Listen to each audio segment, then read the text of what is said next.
17.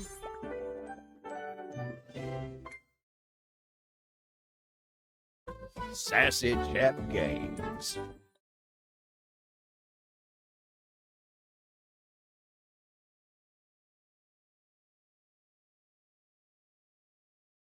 Date everything.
Hi, everybody.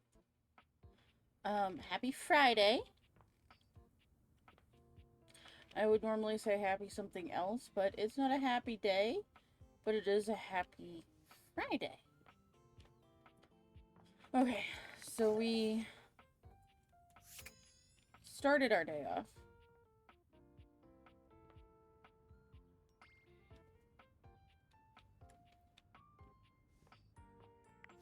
Let's see, data decks. So we've seen 96 out of 102. There's a few key players we're still missing. I still don't have Daisuke.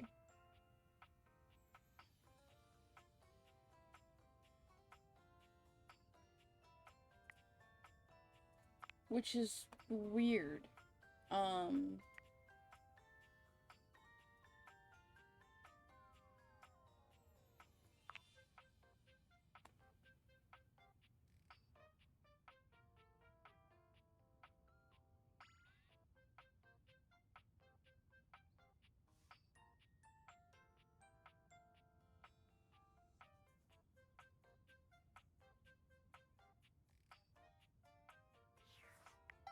Alright, my mission is to drink coffee before bed, because I was told about nightmares yesterday.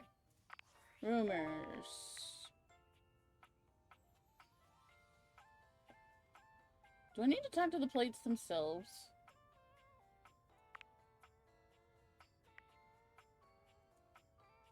Okay.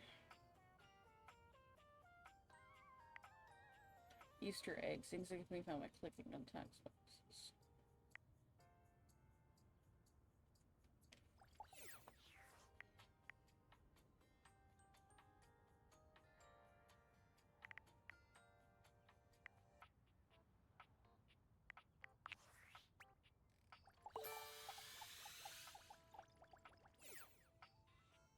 Okay, so not there. Wait a minute, hold on. Because I wanted to fix things with Hoove today.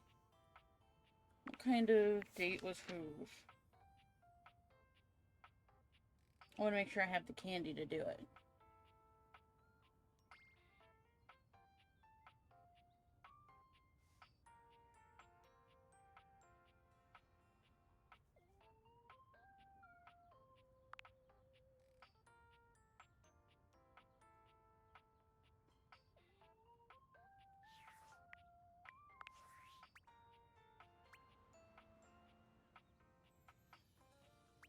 Ah, empathy candy. Okay.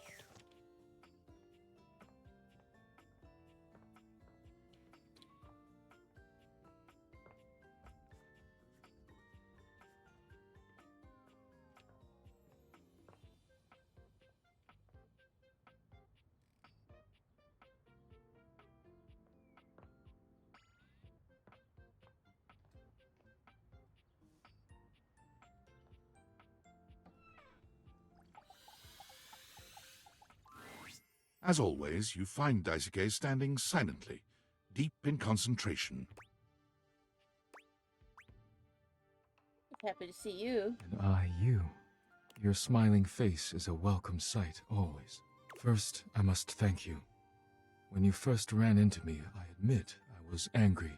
I was furious, thinking of all the work I would be unable to do as I recovered. But when you agreed to help me, I began to see that in my pig-headed stubbornness, I was creating more work for myself. Fabrizio's reorganization and your taking up my deliveries allowed me to see where I had fallen short. Not only in my duties, but in my personal life. What are you getting at? Well, Daisuke reaches out to take your hand in his, lifting it to his lips and pressing a gentle kiss to the back of it. How have I missed Daisuke this entire time when we're about to hit an ending? I told myself I had no time for selfish pursuits, whether it be hobbies or something more personal. But I have found myself setting aside time I hoped I might spend with you, speaking of anything but work. Cool. Right? That's cool. I care deeply for you, and if you'll allow me, I'd like to take you on a date.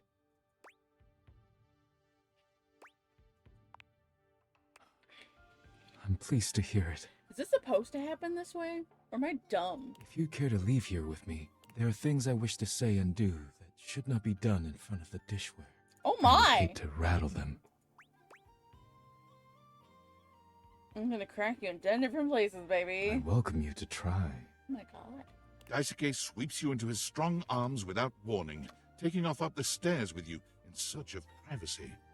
You're pleased to find out that Daisuke is quite good with his hands. He's not nearly as brittle as you'd have imagined.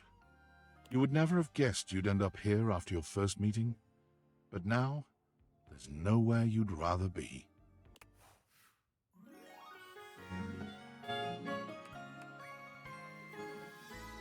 Love is truly priceless.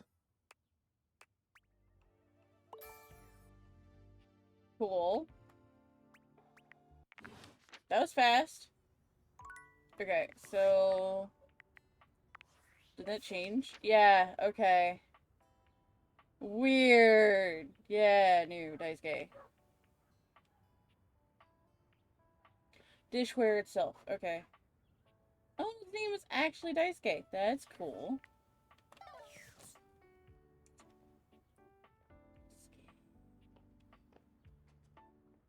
Also, if you missed it, last episode, Sinclair became president. So, that's the thing that happened.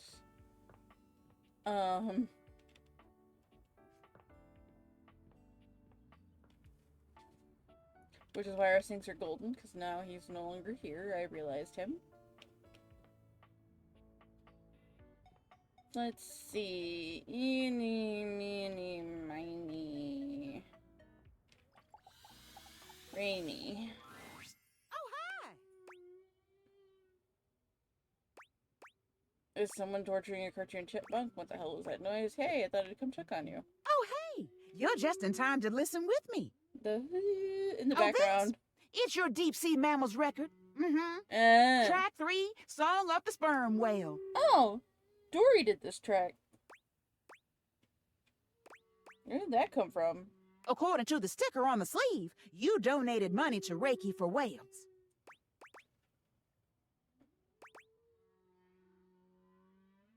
Worthy cause. If you say so. But anyway, you can go now. I'm really feeling these whale sounds. And I don't want nobody here to kill my whale buzz. Go on now. Sneak. Okay. Bye-bye.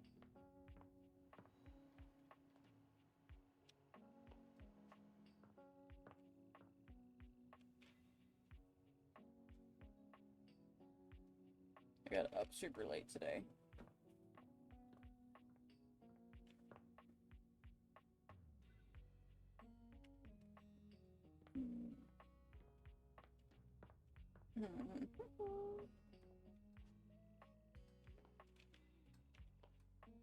No, because if I talk to him now, I'm gonna have Timmy and not Timothy with the schedule. Something in my eye. That's not fun. Sorry, Arma. I did not mean to click on you like that. Okay.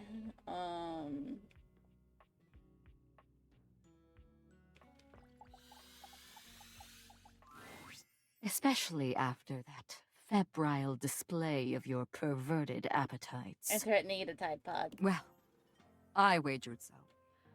They, being generous of sod and spirit, wagered you would find your courage. And so you have. Your medal mayhaps buys a chance to fight in comradeship once more. We, the Diogenes and I, are just about to begin our daily training. Should it please you, you will join us. What's it about? It is an ancient game of chance and fate. As Titus explains, the Diogenes begin to move together, almost as if they'd choreographed this. Stone, stone, stone. One makes a choice, and then must honor it with presence and with blood. Parchment, parchment, parchment. The outcome is unknown, but be it victory or defeat, the sacrifice remains. And the game, just as the battle, will rage in endless ecstasy for all time. Hey, Titus is my Tide Pods. She's my detergent. And the Diogenes are Tide Pods themselves. She's the container. Their leader. Also, hello. Their training is rock, paper, scissors. Or stone, parchment, something. Shears, shears, shears. Stone, parchment, shears. Welcome, inductee, to the agoge of Stone, Parchment, Shears!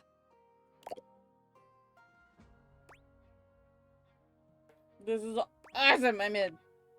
Of course you are. Hear my soul speak. Your openness has freed me as a ship from its moorings, and now I float, gleeful of abandon into the open ocean. A newing pleasure, training at the side of equal verve, vigor, and resolve. Yeah, if I win, can I eat one? That's the fast track to a hate ending. I already tried to eat a Tide Pod last episode, did not go well for me. As you try to analyze what Titus may do, the Diogenes are moving through 3 different poses. They cluster into a group for stone, they form into an opening and closing V for shears, and they all flatten themselves to the ground for parchment.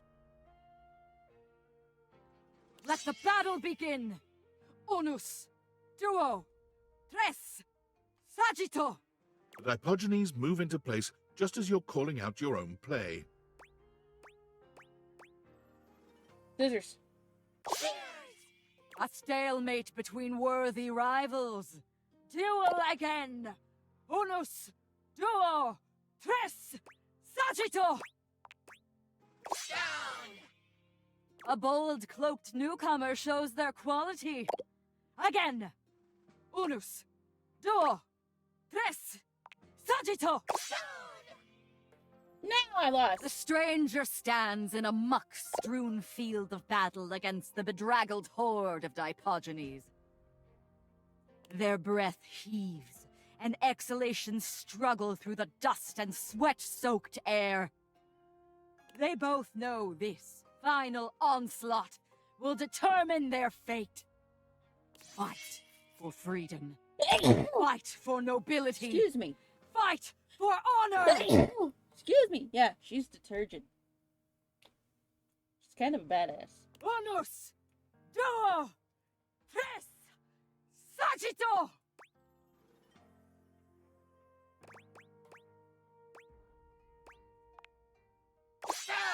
Fuck. 'Twas well fought. In defeat, you have shown your mettle, perhaps more so than in victory. God damn it. Leave us be for now. The war continues, and ready we must be. You mother fudger. Excuse me. How are you today? Anything on the agenda? I had sex with my dishware. That was the thing that happened. Ah, wait, hold on. I gotta go drink some coffee. Kopi, darling. Welcome to Rootbox, the home for all your coffee needs. Nice to see you again. Kopi gives you an awkward smile, fidgeting with her coffee implements. She keeps looking at you as though she was searching for something. Oh, well, it's, nice to see you too. You're, that's right.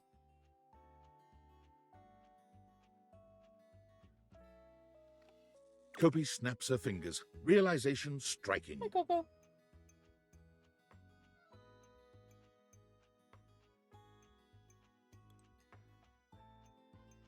We had a little chat last time, didn't we?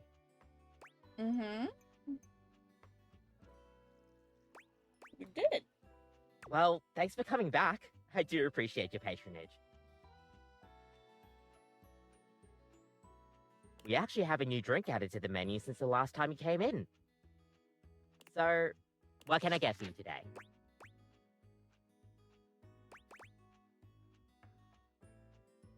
I had a latte last time. We'll do Irish coffee. Right. Just, remember that the Irish coffee is going to be a little different. Make sure you can take your alcohol. Kopi makes a lovely cup of coffee in her expert way, topping it off with a generous pour of cream. You could smell the alcohol even before she hands it to you. And there we are. Enjoy. Is there anything you'd It's like so to know about pretty. the Irish coffee? Wait, why is there alcohol in here? Yeah, it's more of a cocktail. You know how there's usually espresso martini at bars? The Irish coffee is kind of similar. You've got sugar and whiskey poured over black coffee, stir it up a little bit, and then pour some thick cream over it. That's a lot of ingredients. Oh, but trust me, it really makes it all worth it when you prepare it correctly. We'll see you next time.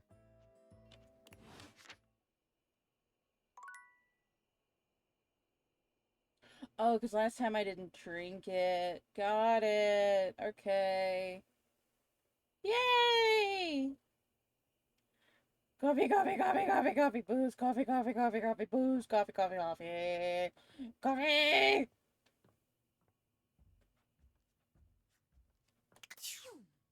Whee! Boop.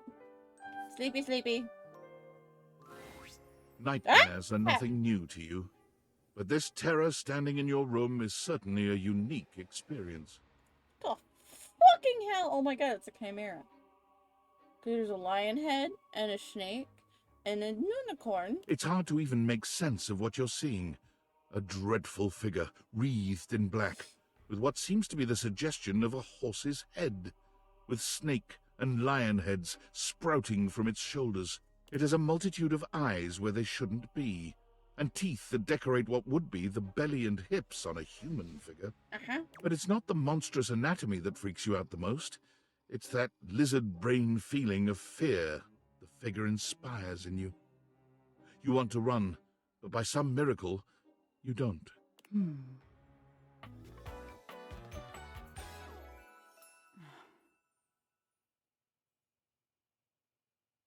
You're cool. Like, you freak me the fuck out, because I don't like eyes or teeth. But character design's pretty freaking dope. Hang on! My content aware is going off. This I expected. Nightmare is, well, just that. If you don't want anything too spooky, I'd recommend skipping this one. You cool with that? Or you want to skip it?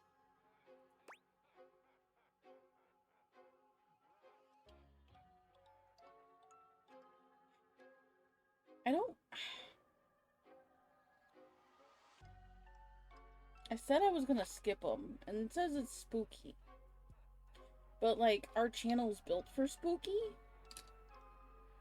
I'm okay with it. Carry on, then. There's something crawling up your leg. It's not. Don't you feel it? I didn't expect it to be a woman. Or a female voice, rather. You know it's there. It's your love for me crawling up my leg, isn't it? A fly, maybe. Or something else. Something a little more malevolent. A little more vicious. Stop it! Crawling up your leg. Aren't you going to do something about it?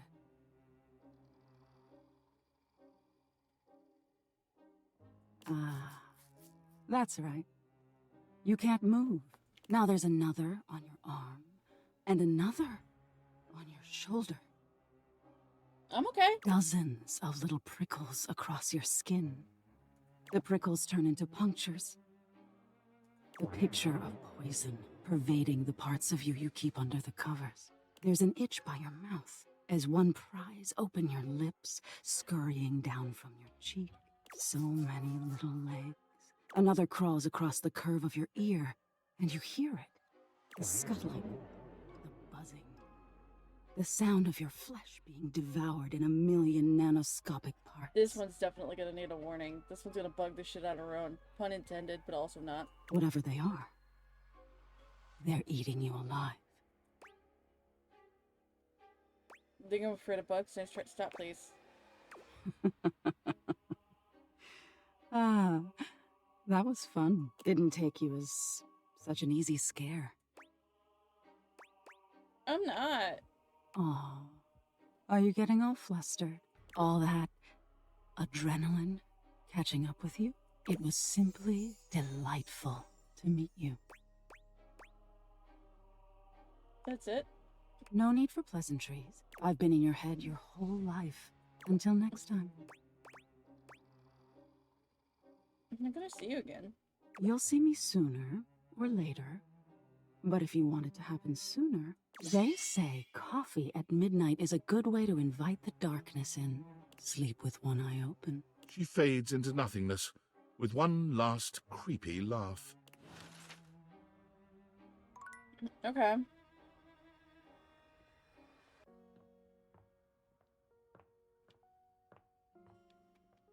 Alright, so now we're on a new day.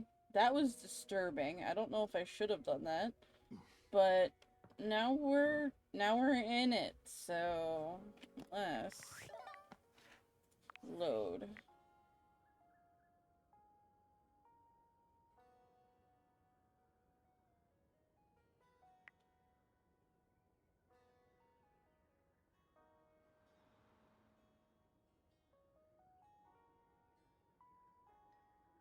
Yeah, because I don't feel like doing that again, so I'll just throw a warning in it.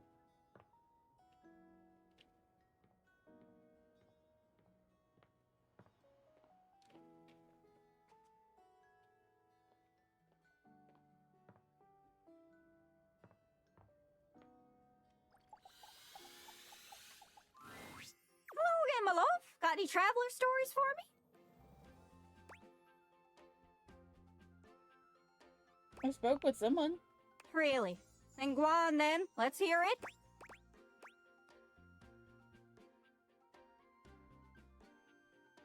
Emirs from the Middle East. Oh! Salam, Gaia. Oh, goodness, look at you! I will regale you with a fact about my homeland of Iran. Persian weddings are marvelous affairs.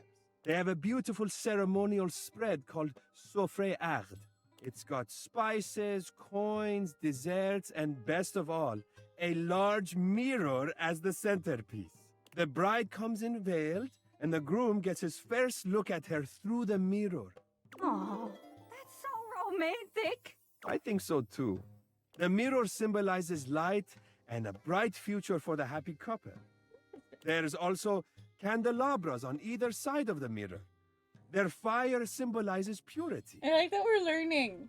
Wow, mirror setup sounds like something else, but the candelabra part worries me a bit. I hope Scandalabra's never been invited to one of those. He's kinda sketchy. Oh my goodness. I wouldn't invite him to be part of my spread. Anyways, that's great. Got it all written down. Did you have any more? Yeah. Really? Then go on then. Let's hear it. Yeah, this from Spain. Makes sense to me with a devilishly charming accent like that. Alas, no. Gibraltar is a small place next to Spain. Oh. There are only around 32,000 people who live there. Crazy.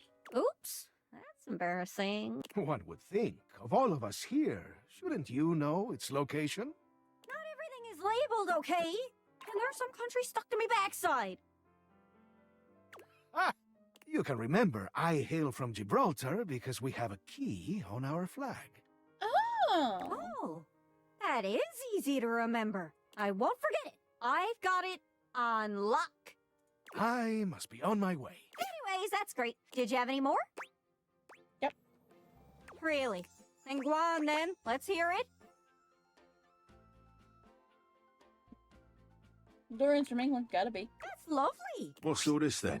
Oh, that's one of the things they say over there. Rubbish.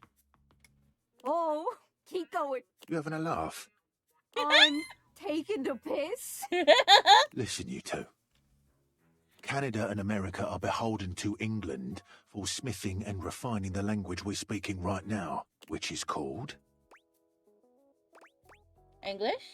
English. From England, land of Angles. Did we learn anything from that? I do like getting under his door frame just a little, though. Always worth a giggle. Anyways, that's great. Did you have any more? Yeah. Really? Then go on then. Let's hear it. God, the cleavage on this woman. Dasha's from Russia. Did someone say the words Dasha and Russia? It did, yeah. Ah, well, perhaps you are hoping for Dasha to show you Russian culture of weightlifting. Just give us some fun facts. Ah, well, tell me, little globe. Are you familiar with Russian fox experiment? What? No, tell me. Were they turning people into foxes? No. Oh, go on. A Russian geneticist started experiment to see if one could domesticate foxes. She pauses for effect. Well, could they? To put it simply, yes, but it was complicated experiment. Scientists wanted to better understand domestication process. They found domesticated foxes showed certain traits in common with dogs. I believe it. For example, ears of flop, spots of many colors. Ears of flop. Ears of flop. I like that. For example, floppy ears, white and brown patches. One fox even had star patch on forehead. Imagine a fox looking like anime heroine. You said it was complicated, but that sounds pretty simple. It is very complicated. I am simply good explainer. So, what else did they learn about the domestication then? Many things. Such as? You know, there was, the domestication, it is complicated. An awkward silence falls. Dasha purses her lips, then does a big, exaggerated yawn. Well, it's long journey to here from desk. Oh, so tired. Dasha must be going now. Oh, okay. That's weird. So, I guess flop ears and stuff are just the universal pet traits, huh? That's not a fact I expected about Russia, of all places. Mission accomplished. Note to self. Looking to buy a fox. Anyways, that's great. Got it all written down. Did you have any more? Yep. Really? Then go on then. Let's hear it. Mateo isn't from here. You don't say. Did I just hear someone about to talk about textiles? I am from Mexico, which has a long history of textile work, stretching back 3,500 years. Stretching back like fabric. I'm so funny. Don't worry, I love talking about fabric. Humid areas use cotton for clothing. Drier climates like Mexico use fiber from plants like yucca. Yucca. Why does that sound familiar? It's also a fruit. Does that grow in the Yucatan Peninsula? Is that why it's called the Yucatan? I hate to disappoint, but long ago some conquistadors asked the locals what their land was called, and they said something that sounded like Yucatan, which meant I can't understand what you're saying. No fucking way, really? Kinda sounds like an old wives' tale. Yeah, probably. Still pretty funny, though. Anyways, that's great. Got it all written down. Did you have any more? Yep. Really? Then go on then. Let's hear it.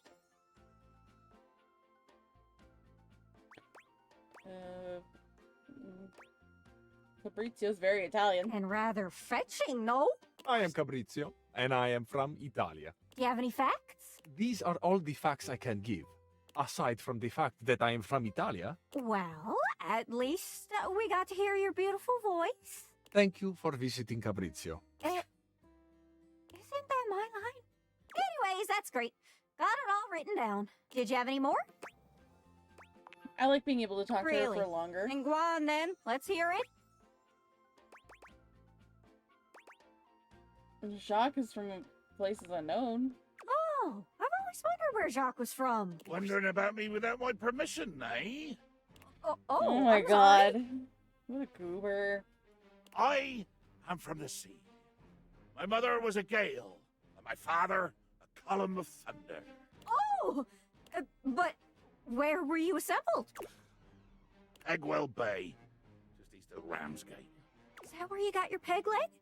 Oh, well, I got this peg leg from a fierce battle with the seven-headed hydra known as Penelope. Sounds frightening.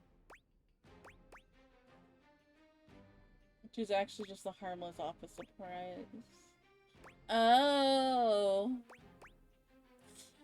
Okay, I got it. Yeah, I wonder. And I know more about that ocean than your painted swells can ever tell. Oh, yeah? Try to out-ocean fact me. When a sailor scrubs the deck of a ship at sea, the goal is to scrub the salt water deeper into the wood, because it prevents wood-eating bacteria from growing. I do all the scrubbing myself, as my own crew seems to be on permanent bloody holiday. Okay, fair enough. Didn't know that. What happened to your roachy friends, my guy? Most of my ocean facts are about how cold and murdery it is. And also how water in our bay is totally toxic for a long time because we dumped like 500 years of sewage into it. Whoops. Aye, sewage, the true scourge of the sea. Anyways, that's great. Got it all written down. Did you have any more? Yep, I got more, baby. Really? Then go on then. Let's hear it. Miranda's from afar. That I am. As the resident singer here, I want to regale you with a musical fact. I like music. I like facts. Mexico has a rich history with mariachi music. Mm-hmm. The first female band to ever perform mariachi was Las Adelitas. They were named after a famous ballad, La Adelita, which is about a woman fighting in the Mexican Revolution. Oh. Adelita is the nickname given to the women who fought alongside men in the Mexican Revolutionary War. Ooh, vive la revolution!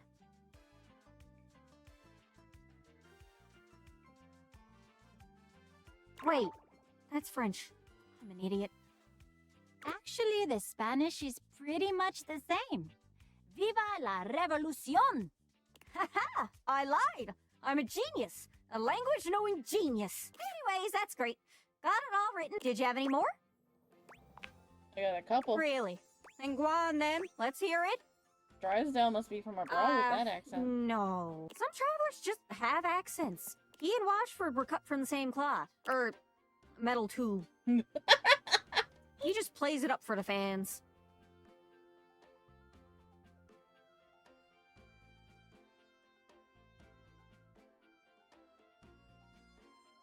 Anyways, that's great. Got it all written down.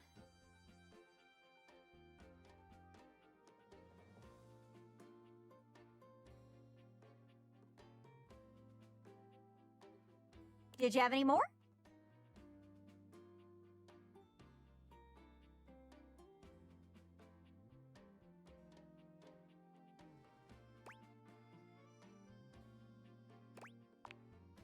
Really? Then go on then. Let's hear it. Kristoff is from somewhere there's Vikings. Noreg. Sorry? Norway. see. Norik is the word that your brethren used to name your country. You look fierce, Kristoff. Where are you from? Oh, hell. Oh, I didn't know that was a real place. How do you deal with all the fire and brimstone? Brimstone? Are you speaking of hell? No, hell. Hell. Yes, hell? Oh boy! I think he's spelling it differently, Gaia. Hell is the town where I was made.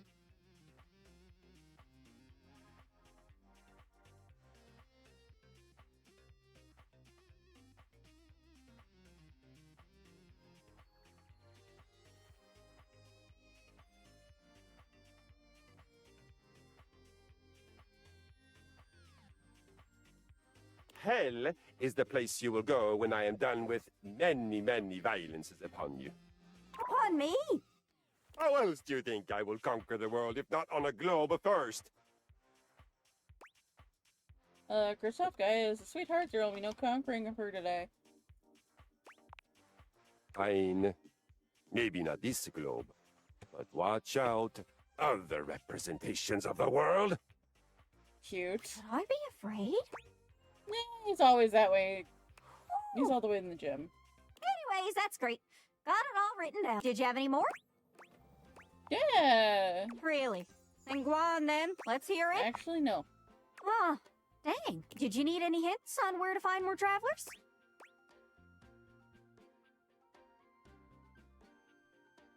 There's a hell in the state you live, and I've been there. I have a stamp from your post office. There's also a hell in the Cayman Islands, and I've been there too. I've been to hell and back again twice. Hi, Blondie. How are we doing today? I got a general sense of where they are. Let's spin me around and see who I can find. Whee! I love when she spins. You know, there used to be this magic show. The magician was supposed to be super mysterious. Wonder whatever happened to that guy. I'm doing good. We're doing stuff for the 4th, like, later. But just kind of chilling.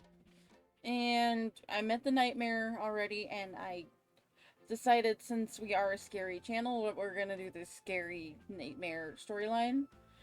And I'm already regretting it because bugs. Oh,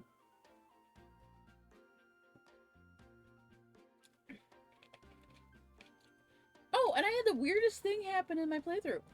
I never officially met Daisuke, but for my last interaction, I actually clicked on, like, the tableware. And I didn't get him until the end of his thing, and he fell in love with me. So that was interesting. Magicians always have names like El Magnifico or I'll pull a rabbit out of a hatio.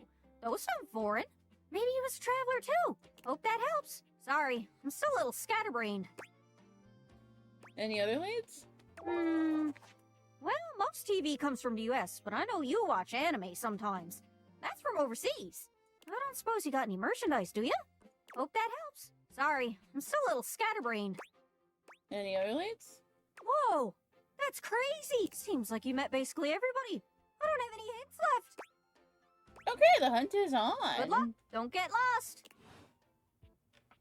Thanks, baby cakes. Alrighty. Oh.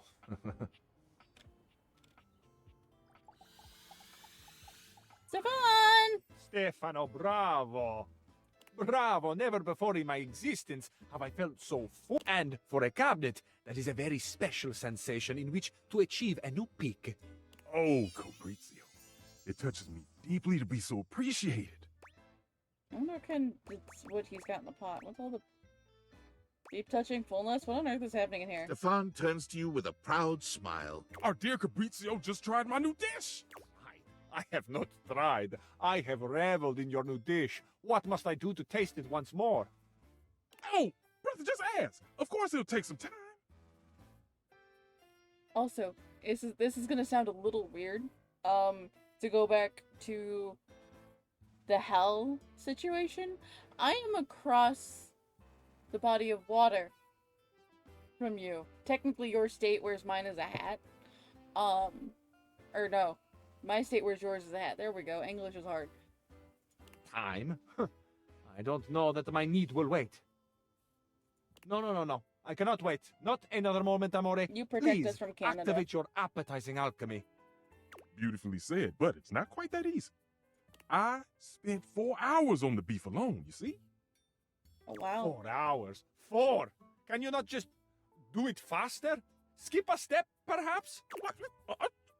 Skip a step? Oh, bad. Braising is art. It takes time. It takes patience. Multi-step braising is the only way I can infuse the intense flavors that have so inspired you into my meat canvas. Meat canvas! So no, Cabrizio, I do not skip. My dear friend, I cannot promise you that I will want it in 4 hours. Who knows where my passions would have driven me that far in the future?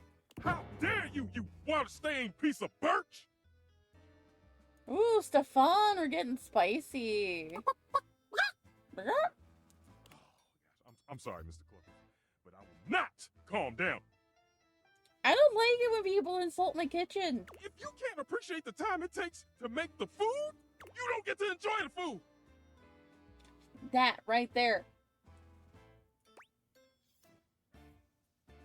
Come on, grilled cheeses are amazing and take like 10 minutes. I'm with you on this one, Stefan. Thank you. Oh, my friend, if I have offended, please forgive me. I am Italian. I am like Fabrizio. We don't skimp on time for food. Especially like my Polish roots too. It takes like an entire day to make an entire batch of pierogi. And then my kolachki that I make for Christmas takes me all fucking day. If not 2 days. So if you can't appreciate the food or you want to eat it in 5 minutes when it took me all day, you don't get to touch my fucking food. Deny me not the pleasure of your creativity. Cooking is an art. Baking is a science, but cooking is an art. Absolutely. I want everyone out. Out, out, out. Ah, Stefano. So sad. Even sadder that I cannot oblige you by giving you the space you request. Because I reside here, just 12 inches above you. Stefan is silent, but the tension in the air is palpable. Mr. Cluckles? Set a meditation timer, please, before I burn this whole kitchen down. Oh. Everyone else, leave. I will just be very, very, very, very quiet. Fine, silent. You understand?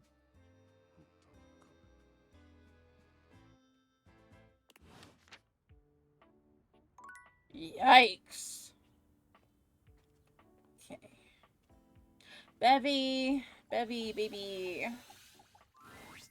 Welcome back.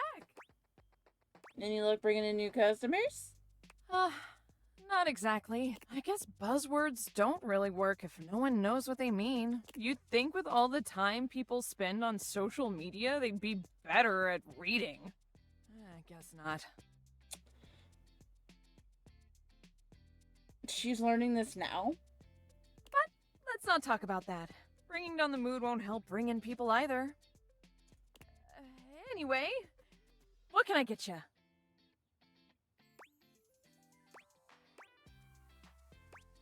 Cocktail, please. Excellent. So, what'll it be?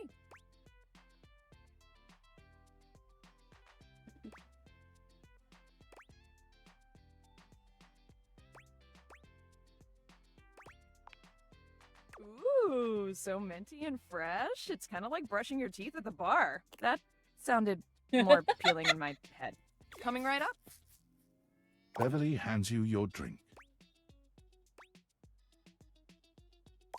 Thanks, Bev. No problem. It's not like I have anyone else to tend to right now. It is painfully obvious that I am no wordsmith. So maybe my ads need to be more visual. We need something that makes the others feel like they have to come inside. What could it be?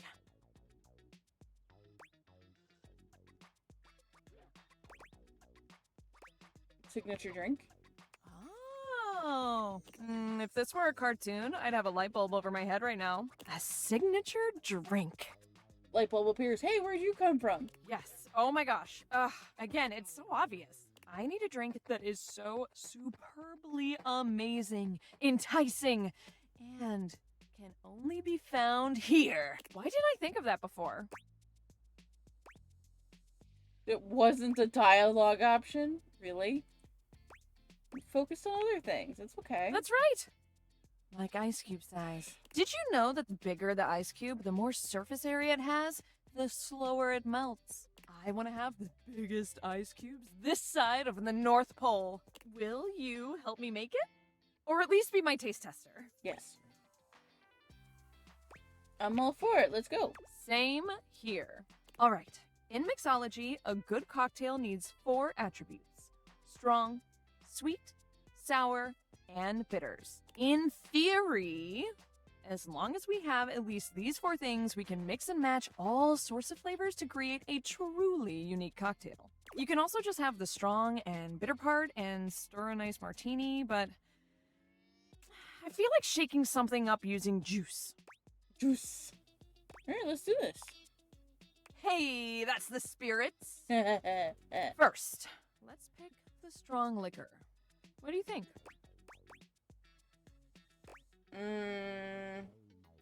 Whiskey. Yes, let's have all sorts of fun. Because vodka's and rum gives me a tummy ache. Good choice. I'm gonna put a little bit extra just in case. Now, we need a liqueur for the sweet portion. Let's do it. What should we use? Ooh. Orange.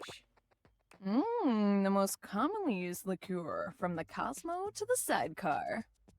This is coming along great. I love that she can do this. That's so cool. All right. Now we need our something sour. Sour cherry juice. Now that'll add a real nice kick and dark ruby color. Almost done.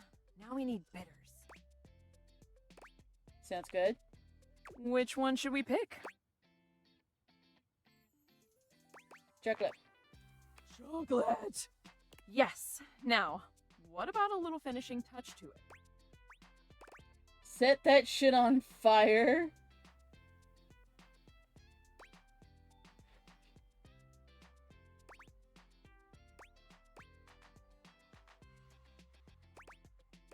Edible glitter. Shiny. Our creation is born. What should we call it? Rudy Cutie. That's gonna fly off the shelves. I love it. It's got that I would have called it the dazzle Bevy, but we that's need. me. All right, let me mix this baby. Beverly sets to work shaking up your beverage, pouring it into a glass, and pushing it across the counter towards you. Okay. Moment of truth. Drink it down and tell me what you think. Be honest.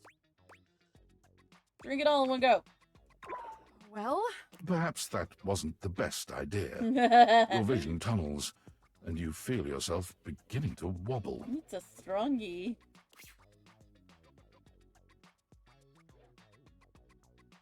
whoa, hold. Are you okay? Whoa. You're not sure how long you've been out, but you wake up to Beverly looking down at you with deep concern. She helps you to your feet. Hey, buddy. How do you feel? Ooh, I guess I put a bit too much liquor. Way too much. Cute. I'm sorry.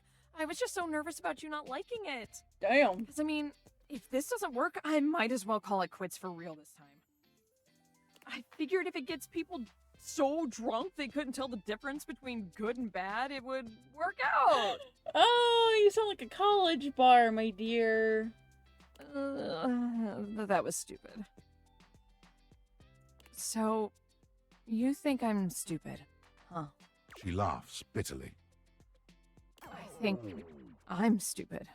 A big stupid failure. Beverly covers her face with her hands. Oh, Bevy, baby. You're not a failure.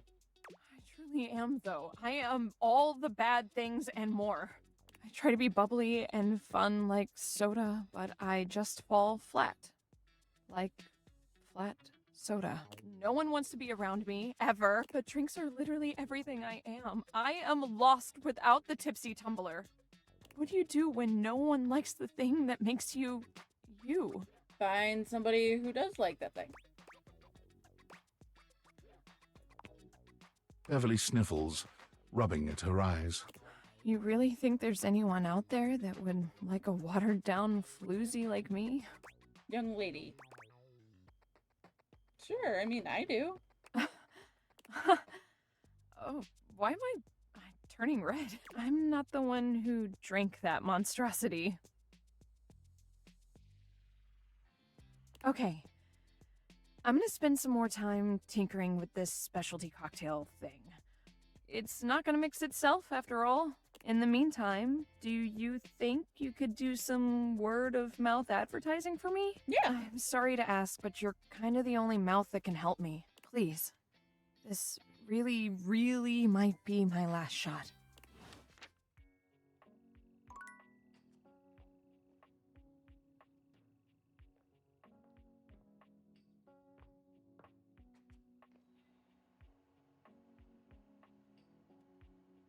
Alright, we're gonna talk to her table mate now.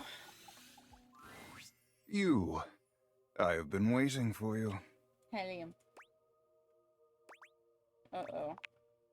There is no need for either nor oh.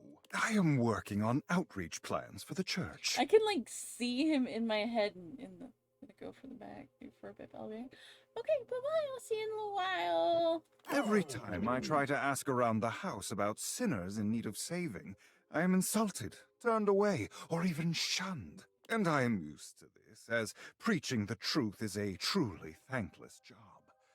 But I cannot do my job without some modicum of help.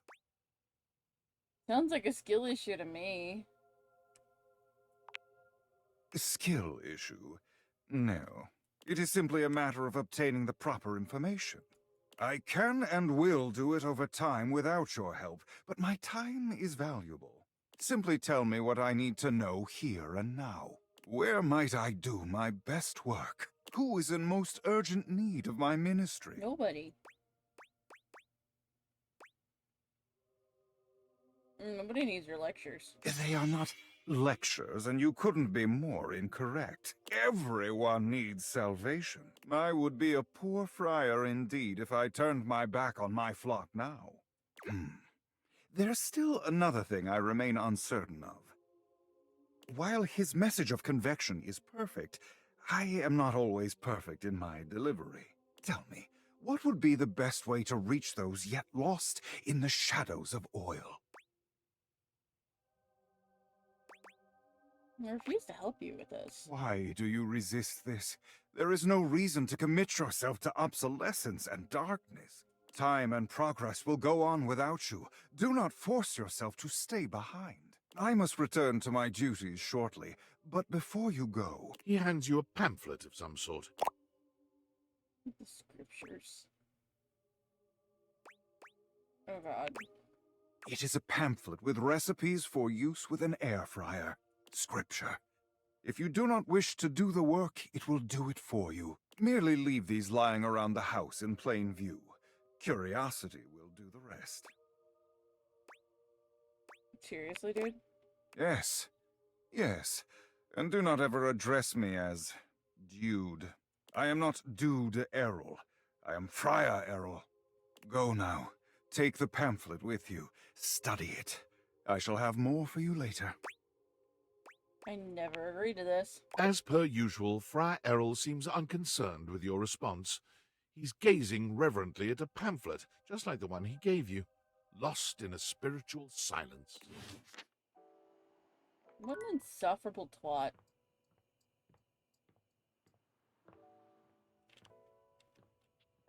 Kopi! Kopi, honey. Cup. Kopi. Cup coffee. Coffee. Baby, what's up? Kopi is in the middle of opening a bag of coffee beans. wafting their aroma towards her with a pleasant sigh. Oh, hey! Welcome back. I hope you're in the mood for some delicious coffee. I just got him some fresh new beans, so they're gonna be nice and ready to grind. And, well, I'm looking to try something a little different today. So, what can I get for you today? Avocado, please. Okay, no problem. One avocado? Order up! Kofi flies into action, assembling your drink order with speed and skill. All right. Here we go. One avocado. Enjoy. Oh, that's so pretty. Is there anything you'd like to know about the avocado? What's in an avocado? An avocado is a pretty fun coffee. Honestly, it's kind of more like a dessert. You usually use some kind of vanilla gelato or ice cream at the bottom of the cup, and then pour hot espresso on top. It's a pretty awesome coffee. Dessert or drink? Gosh, that's a question that's pretty heavily debated amongst coffee fans. It's both, duh. Personally, though, I like to think of it as a drink. Just a fun drink. We'll see you next time. Drink with a bonus.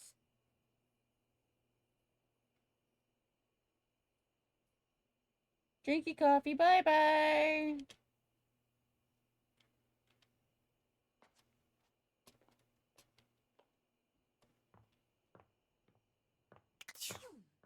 Oh, wait a minute. Hold on. I have an idea. You brought some spirits. I can feel it. Ooh, and you also brought that fantastic red shirt. I'm totally feeling that. Anyway, let's see how many you have.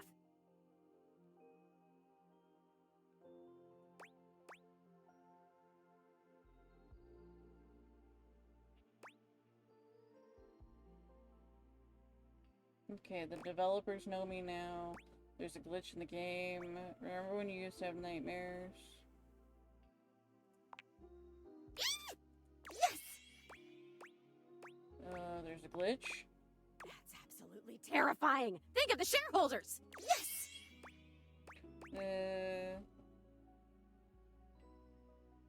Overwhelming sense of existential I dread. love it. Yes! His name should have been Ed, Existential Dread. The devs know me. Ooh, I'm so sorry. Yes! It's a way to find work itself. Oh boy, I don't miss that. Yes! That's it so far.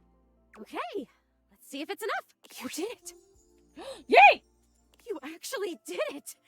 The energy in this room is so amazing. I haven't felt this good in decades.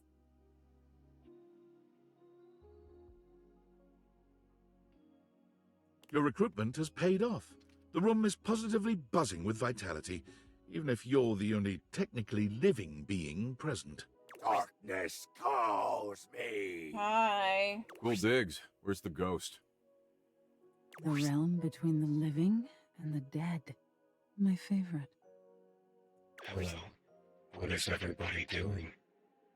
Do you have any idea how long this encounter took to code? It's a mess. The fourth wall break. Purpose. I love purpose. Let's do something. Hey, mamas. Well, we get this ghost in here, just so we can shut her down. Are there enough of us here? I think there are. What kind of party is this? Are we sure there's a ghost here? Shut up, I'm bored already. Let's go! Lead on. I'm ready, roaring and ripping. Let's Okay, go. so just tell everyone to focus on being here and being together and seeing the unseeable. Just have them repeat that to themselves, okay? You nod at Zoe, relaying her instructions to the group. Just focus on being here, being together, and seeing the unseeable. What? Now that I can do. I don't understand. Come on. I can see the unseeable. I can see the unseeable. I can see the unseeable. I can see the unseeable. I can see the unseeable. I can see the unseeable. I can see the unseeable. Oh my god, Reggie. I can see the unseeable. Oh, there's my trademark seance board whose name I choose not to say in this moment. I was wondering where that went to. What are you all up to in here? Should I get cotton candy? time, Brennan. That doesn't make any sense. That is nonsensical. No. Monique, you grumpy Gus! Why don't you come and play along with us? Just because you're money doesn't mean that you can't have some fun. After all, isn't capitalism kind of gamifying human life and suffering to begin with? Brennan, I'm gonna need you to shut the fuck up. What? Where should I sit? They're doing one of those trademarked seance boards.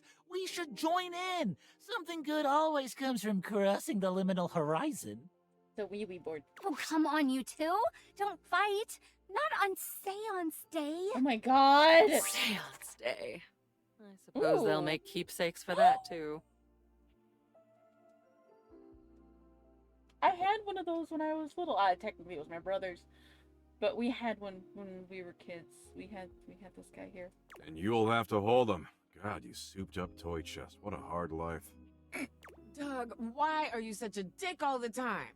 Why can't you just participate in this rare and special ritual? It's my job, lady. Wouldn't you know what that means? All the noise and foolishness is entirely lost on Zoe. She can't hear a word. She gives you a wild grin, her enthusiasm infectious. I gotta look up and see what it's called quick. It's working. I can feel it. This is awesome! Keep them going!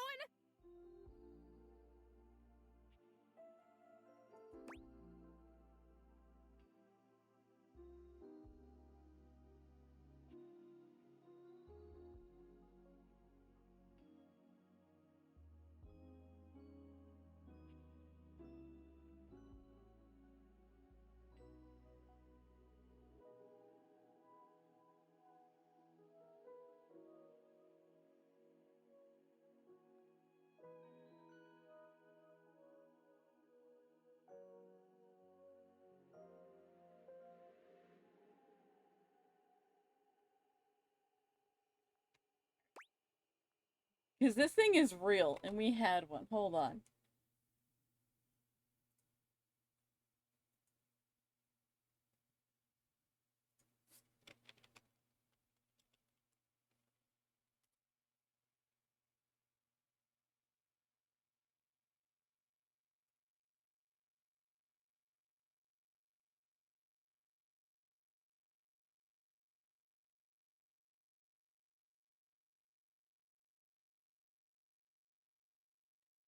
They were called Poochies. We had the blue one. We had the blue one, but it was bigger than this. It wasn't just a small one. It was like a decently sized, like, dog. I always wanted the pink one, but we had the blue one. So yeah, it's weird seeing my childhood literally sitting in a game. It's working. Zoe says she can feel it. Speaking of the trademarked ghost summoning game, we should surely copyright our mystic ventures here, don't you think?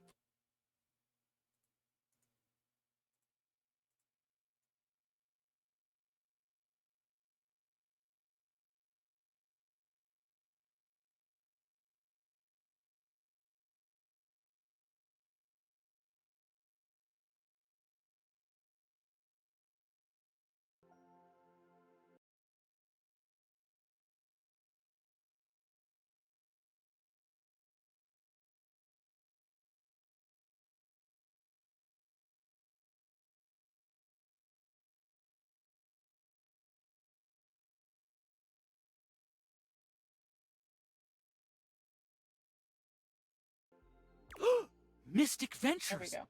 That's trademarkable. We could copyright that. It could be a worker placement game with a spooky spinner in the middle. We could get this out by the holiday season. I'll add it to the tracker. No, Brennan. My little board gamer. Come, come, my children. Let not the prism of personality bounce us away from the pure light of purpose. We have joined for alchemy, and gold we shall exhale.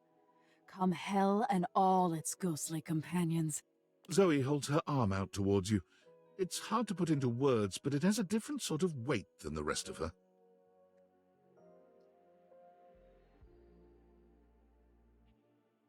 Holy guacamole. Can you see my arm? My arm feels really real right now, man. This is crazy. Can you see it? No way. Your companions start, surprised by the sudden appearance of a disembodied arm in their midst. Wait, what the hell is that? Is there just a floating arm in here all of a sudden? Yep. Calm, child. Mommy will protect you. Hello. Sorry, good. I am so great. I am amazing. Keep it going. I think I can actually feel my backbone, and I love it. I mean, I knew I was brave, but now I can feel it. I still don't get it. Why would anyone want to be anything but a ghost? Ghost life sounds like a paradise. Ghost life is the shit. Floating around aimlessly, judging, dreading. Sigh. Fucking numpty. Doug. Shouldn't have been named Ed. I think it's great that our new friend wants to be our new friend. The fact that she's just a disembodied collection of body parts right now is mildly concerning. I'm just so happy to be part of something that's not a quiz show. I like you. You're cute. Almost there. One more big push and I don't know, but it'll be something. Okay, concentrate. You've got it. Gosh, I don't think I've worked this hard since I entered that tinsel hanging challenge. Hanging tinsel's a challenge? Sure. Shut up, Doug. When you're competing against the 4-time former champion, it is. But if memory serves, Holly, the 4-time former champion is... You! Me? Yep. Prepare yourselves, little ones. I believe the mystic moment is upon us. With a sudden burst of light, Zoe's once translucent form becomes opaque. She waves furiously to everyone present. Hi. You guys, can you see me? Holy shit. Hello, ghost. A ghost! I see those all the time in my acid trips. You have to get psychedelic with it. Mushrooms are the future. Ooh, she's adorable. What I could do with that. You're a predator. They can see me. You can see me. I'm real. You're real? Oh my god, we did it. Too bad we can't do the same thing for Prissy. We have pierced the veil. That's a band. Isn't that wonderful? I've always said every single trademark seance board is real, and we have a devil at the factory who helps curse them. So now what? I choose now, right? Yes, O sprite that was. A decision lies before you. Depart this muddy terrestrium for parts unknown. The blessings of your memories, your senses, yourself packed with you. Or stay. Stay with us. Stay with us and ride around the moon again and again until fire and dust consume us all. Stay or go is the gist here. She does this. Oh, I hope she stays. It's so nice to make new friends. And new enemies. It's up to you, Zoe. You get to choose. I'm staying. Are you kidding? I'm totally staying. This is the best day of my death. Complete the seance ritual. Okay, but that doesn't answer any of my questions. Like, where did you come from, seance board?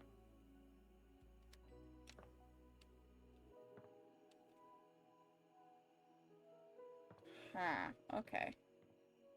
Turn that off for now.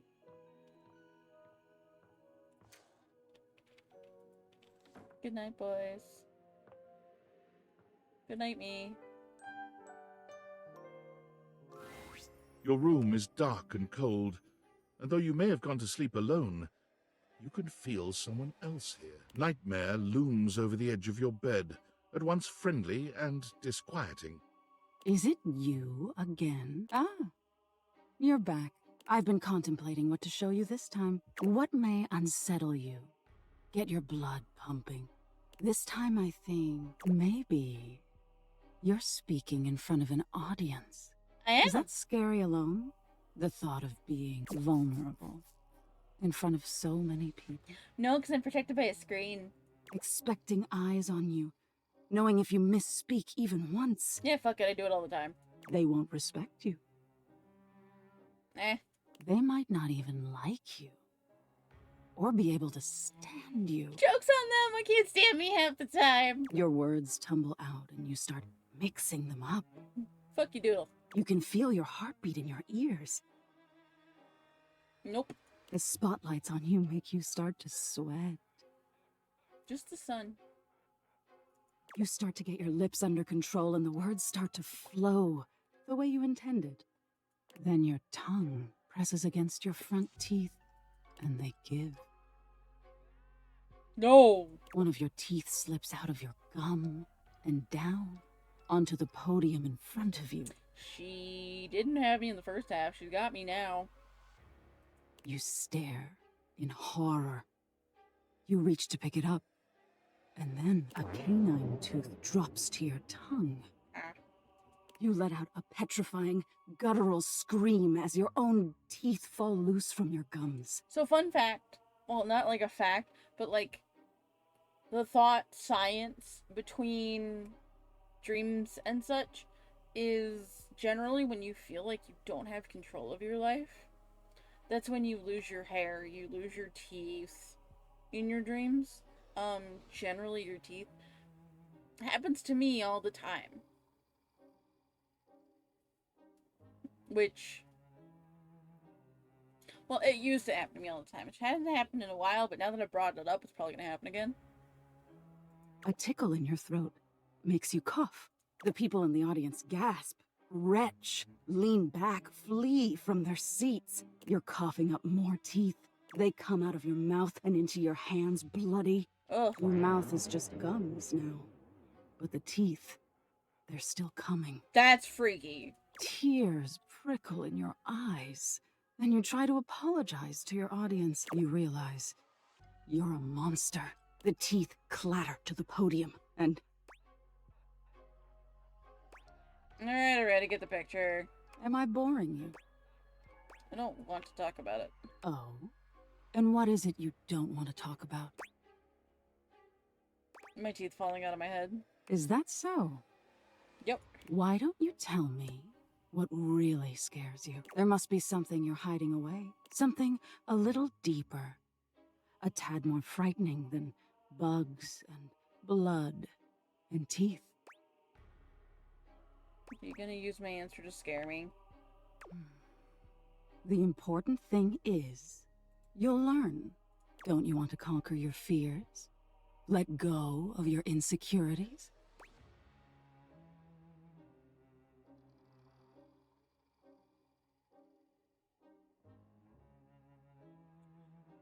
Well then! We have 3 options, because I clicked a little faster than I wanted to. Afraid of abandonment, failure, or mediocrity. Mediocrity, whatever. Failure, yeah, that's a fear. But this one's why I'm in therapy. Interesting. We've all lost someone, haven't we? Or multiple someones. But for you, it's not losing the person. It's being left that's terrifying. Oh? Nightmare takes a few steps back, beginning to fade away as the room grows lighter. It must be getting close to sunrise. Yikes. Thank you for being honest with me. I will have to think about your answer. Good night.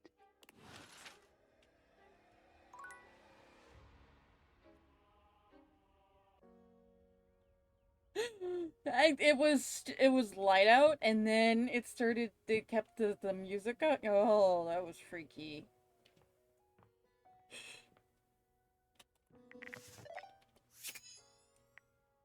Give me the data decks, thank you.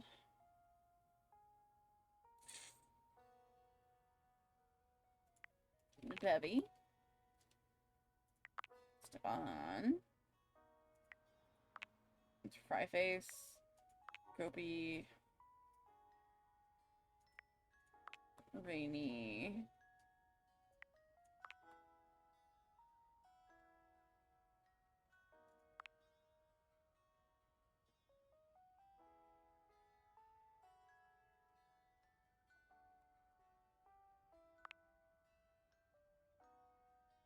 Erica Luttrell. Don't know who that is.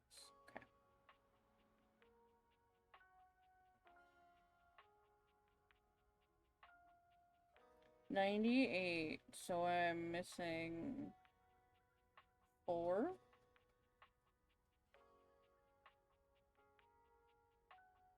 $94. 91. 70. And 44.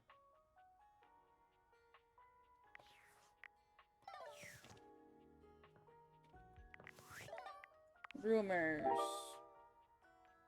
Game set match.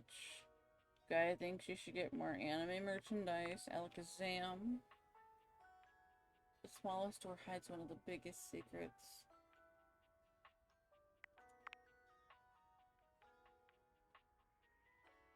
The Queen came to see what was going on. Okay.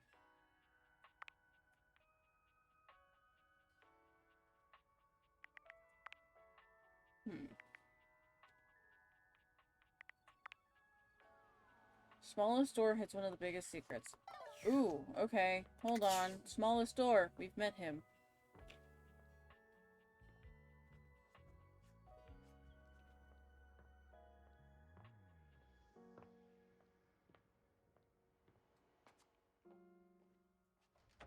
Can I open you?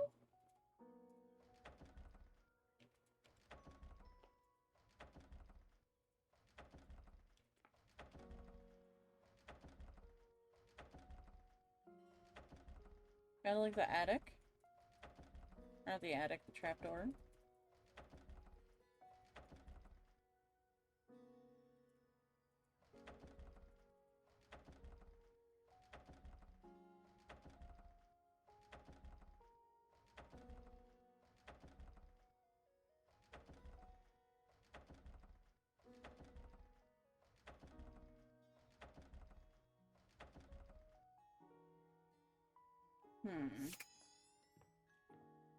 Well, let's...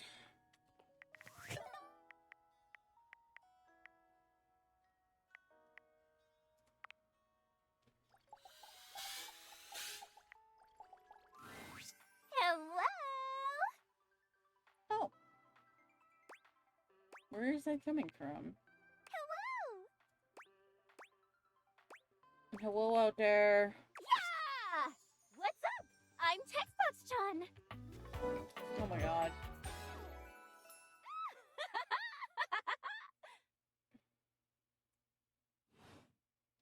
A stranger that appears to be cuteness personified jump kicks into your view, striking a pose so adorable, it makes you just a little dizzy. Yo, it's the Textbox made into an anime lady. Yep. Gee, those deep eaters really can transform anything. Wait, we should use it on the sun! Think that would work? Beam thing doesn't go out the windows. I don't want to date the sun if I can date you. Oh, well, if you want to know the way to my heart, you have to do one thing. Click options? That's right. Well, hopefully the right ones. The ones that are making sure you pay attention. Even though UI is on the surface, the ideas being conveyed are anything but. When it said to take a break, and that's when you go to leave the gate pause menu, it made sense. Makes sense to me. Look, I know you've been staring at me this whole time, which is the point. But remember, my advice is to listen to what I have to say, not just admire my pretty colors. You got it. Yay! How are your dates going, by the way? I hope I've been helpful so far. Super helpful. You're super welcome. Just know that you can count on me in your romantic quests. Now, I'll leave you to it. Come talk to me again after you've awakened 16 dateables. And just put on those specs and tap that phantom word box you've never questioned before. What if I've awakened 99 of you now? I've already done that. Well, then come back later. I can't have you see all my content in one go. A UI still has to leave something to the imagination. TTYL! Boing, boing, boing, boing, boing! Oh my god. Okay, she's cute. She's cute. We like it.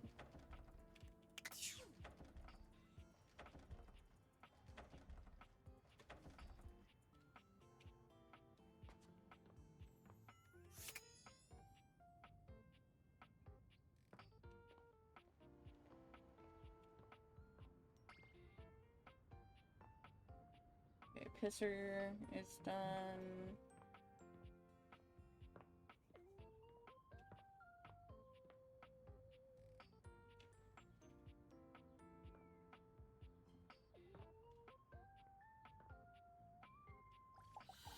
Back to Rainy. It's a bit difficult to tell exactly what music Rainy is listening to at such a dreadful speed, but it sounds almost like a high-pitched orchestra. If the orchestra was composed of awkward high school kids. What happened to the whale sounds? Well, record sleeve says it's your local high school band. None of these kiddos are virtuosos, but can't you just feel the human spirit radiating from all those shaky notes? Yeah, it brings back great memories. Rainy takes in a deep breath and sighs pleasantly, the cacophonous music evidently registering to her as nothing more than soft, sweet melodies. I've got an edge already, man. I'm feeling high. Go on now. Leave me be. This poor girl's delusional.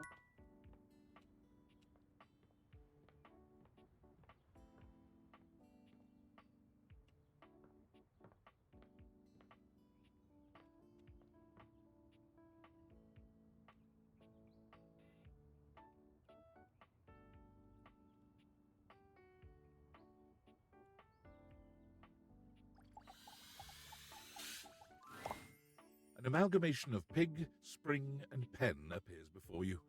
This must be in an animal, but not the Davy you've been looking for. It leaps into your pocket, ready to go back to Mateo when you are. Oh, okay, so you weren't supposed to be there the whole time.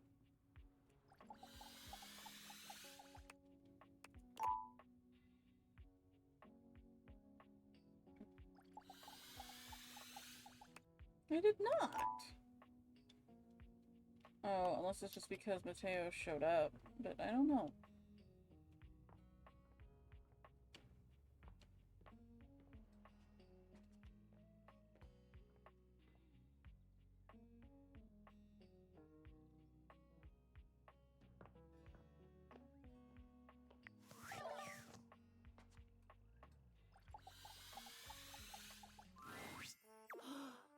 You came back to see Timmy again? Maybe Timmy made a good impression on you last time. I'm just here to make fun of you. Oh, why do you like hurting Timmy's feelings? What did Timmy ever do but be adorable? Anyway, since you're here now, maybe you can do something for Timmy? You already asked me for a favor? Already? Timmy is so lonely. Timothy keeps him hidden away from the world. Maybe you can teach Timmy how to make Timothy love him.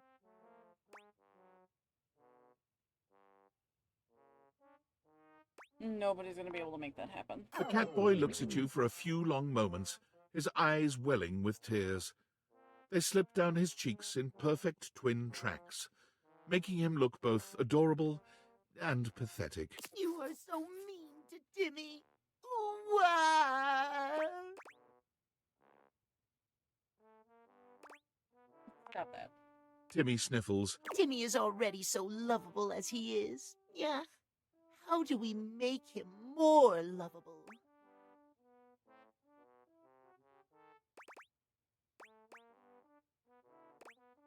You need to be more embarrassing. Outgoing? Yeah. Timmy isn't fun enough. More fun? Where does Timmy start? Timmy is just so fun already. Create more mess. What do you mean, more mess? Timmy is very neat. The hair on Timmy's tail stands on end. Timmy doesn't spend hours every day licking himself clean to hear this. So you do that. That's one mental image I didn't need. Somehow he likes this even less. Timmy Bath Time is adorable. The cat boy looks around suddenly until his gaze settles on a glass on a nearby table.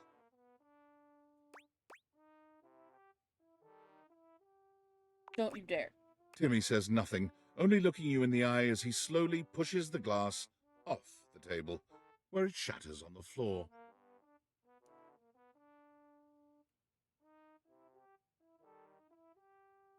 Maybe next time, you be nice to Timmy.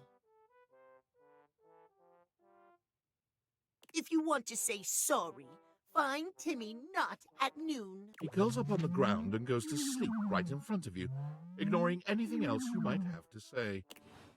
Both sides of him are insufferable.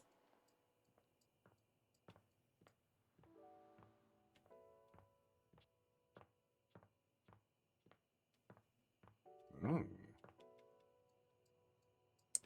Okay.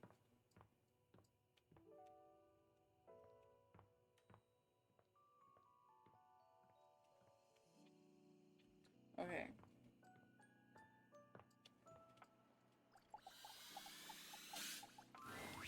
Amore, but I have been pacing the floor, imploring the gods for the moment when you would come to me again. The sight of you still strikes breath from my lungs. I am suspended in the glow of your beauty.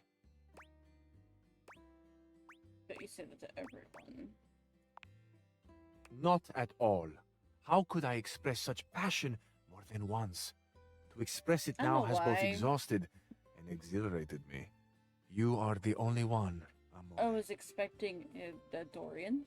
It is bringing my heart such a warm feeling to see you. I am so excited you have arrived in time for our date. That I am. Wonderful, Amore. Your excitement honors me. Oh, how lovely. I shall tell you all about it. I want you to be prepared for the sensory feast we will create together. First, my Zia Vetrina's restaurant for a perfect homemade meal in her garden. Her kitchen is heaven. Fresh bread, sharp lemons. She is the best cook in all of Italia. I cannot wait to see your experience of all these culinary sensations, Amore. What scent will you love? Which flavor will be brand new to you?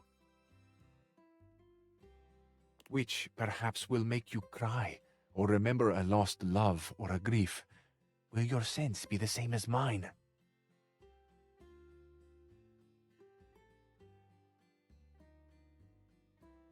Do you like good food, Amore? Real Italian food? Bitch, you know it.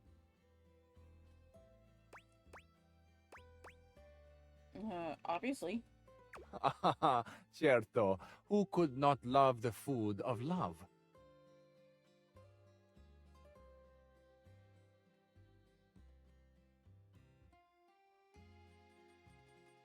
After we have reveled in the pleasure of Zia Ventrina's cooking, you shall meet my dearest friend.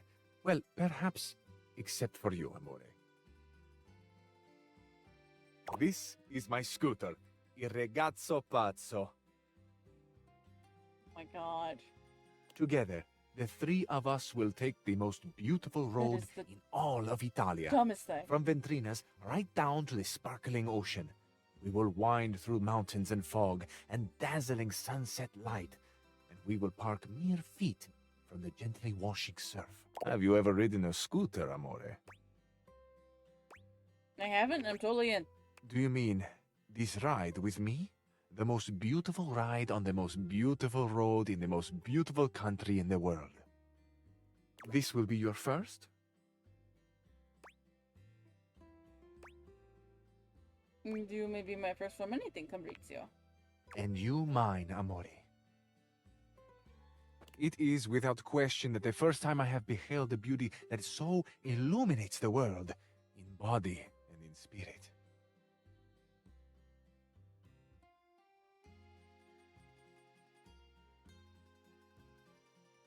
On this beach, a very special beach, behind a little outcropping of sea rocks, is a tiny bar.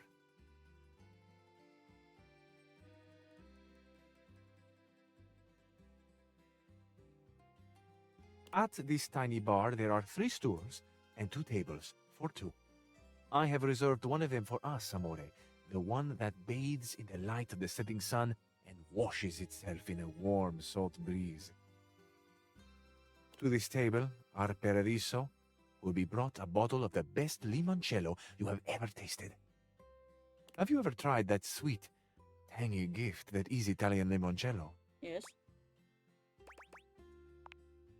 Delicious. La parola perfecta. I confess, Amore, I am having a fantasy of you. I would like to dip just the tip of your finger into a tiny glass of liquid sunshine and catch the drop that fell from it on my tongue. Let's do that. Ah, we will, Amore. We will. So, with a humble flourish, I finish. That is the date. The romantic flight I propose to you. It is an embodiment of my love. How I love. What I love. I love love. Truthfully. It is my great honor to offer my love to you.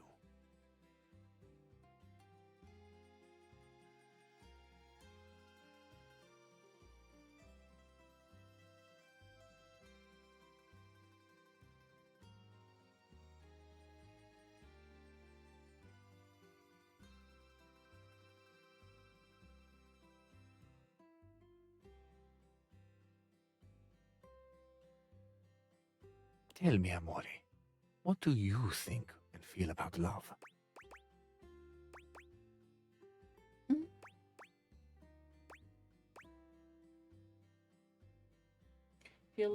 I feel I love how hot you look on your scooter. So confused though, I can do any of this with a cabinet. Special, not easy. Special. Me and love haven't really gotten along. It's special. It's not easy, but it's special. I agree. There is something special about it that goes beyond words.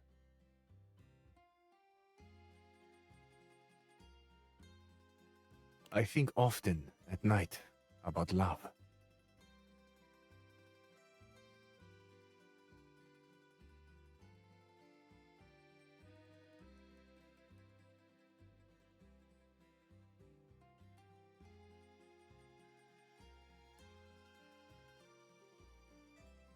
The way the stars shine down, the glitter like the sparks in my chest when someone I desire, when you come near me. Sparks. See, floating electricity, the night sky, il firmamento. It is vast and close. Ah, I can hear myself. Sometimes when I catch myself in the throes of my poetry. Amore, I hope I have not embarrassed you. Embarrass me? Never. I embarrass me enough. Not embarrass you, just express yourself freely. That I do. This freedom of expression to me is essential. Where would we be, for example, if the sun felt he had to hide his face so as not to burn us? Or the moon turned her cool benevolence away in order not to shame the stars. Nah, we come to another question, Amore. An important one. I put it to you lovingly. If you had to choose, and what a choice to make, Amore, between the sun and the moon, whom would you choose? The moon. The moon, of course. Her gentle mystery, her undeniable power. How could we not feel the fascination of her movements through presence and absence? How could we not treasure the quietude she demands, the fertile slumber she looks on so coolly? You know, 20 years ago, if we had had this game 20 years ago on like the PS2 or whatever, this right here would not be some Italian hunk. It'd be fucking Uncle Jesse from Full House. The light of the moon, Amore, lights up less what is around us than that which is within us. Or he'd be the shower, because he's an Elvis wannabe. Oh, Amore, you have truly unlocked my heart. But I fear I may be sharing more than you wish to hold. Have you had your fill of poetry for now? Yes, for right now. Of course. I shall ramble and ponder on my own for a while then. Arrivederci, Amore. Bye-bye. Alright, I don't want a nightmare tonight again. Oh, excuse me, why is this happening? Alright, Zozy Bozy? Wait, she's not here. What the fuck?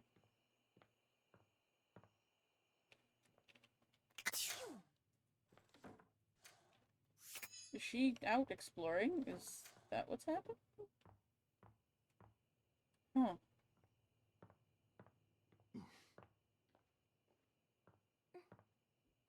Yeah, hold on. We'll talk in a minute, guys. Well, technically, I'm asleep. Did I lose her?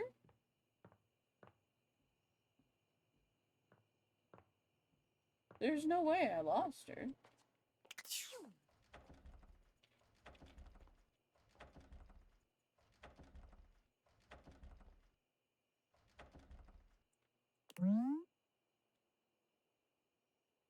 Oh, the tiny tyrant proves to lock tighter than even the front door. We'll need some way to open this with the help of a lockpicker's friend, a bobby pin, perhaps. Okay, so I need Bobby for that.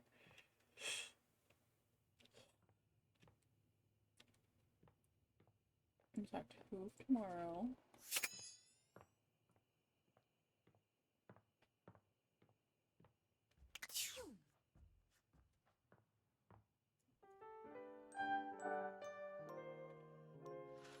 I believe Bobby's in my office.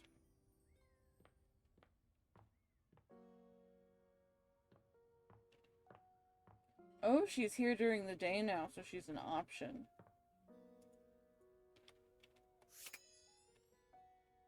Because she's solid.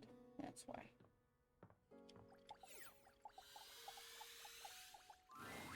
Zoe's usual excitement is tempered today, though she seems no less happy than she'd been after the seance. Just us again, huh? I'd know if there are other people here now because they can see me now and I can see them. And that is just... It's the best thing that's ever happened to me. You know, I can even hang out in other parts of the house now. I haven't left the attic since I died, but the other day, I just floated on down to the kitchen. And I met so many cool folks. I'm so proud of you. That trash can is kind of salty. I like it. Oh my god. It did make me think, too. What you've done for me. I'm more grateful than I can say. And I wonder, where does it leave us? Good question. We got quite a history at this point. Exactly. You probably know me better than anyone else ever has. I like you. I guess the question is, do you like me? And how do you like me? Like a friend? Like more than a friend? I'm gonna like you no matter what. You're very special, and you gave me back my life. There are some questions I just need to ask, though. I like you too. Always have. Well then, I guess now's a good time to tell you this. Communicating with the dead, like we did in the seance? There are other benefits. You can travel that way. You can kind of vacation in different time periods, different lives. The seance creates a portal and you can use it to go for all kinds of adventures. Cool. So you think of the most romantic, sexy, exciting place in the world, the time period you've always wanted to visit. Think of anything.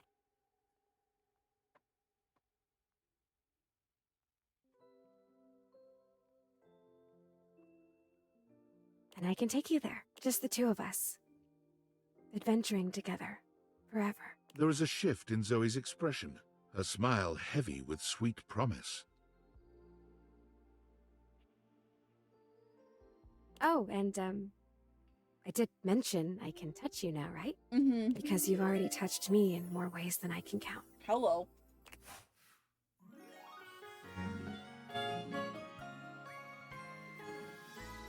I'm gonna cry.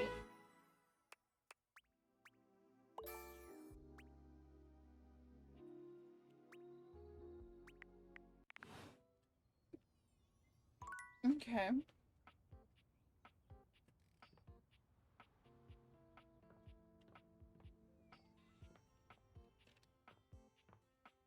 Oh, hello, little wretch. Come to unlock some more fantasies. Just open. Jesus Christ.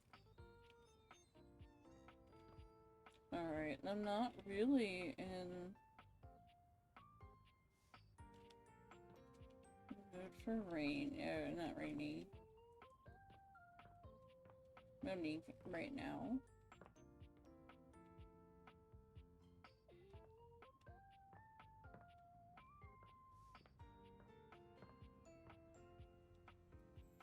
Ah.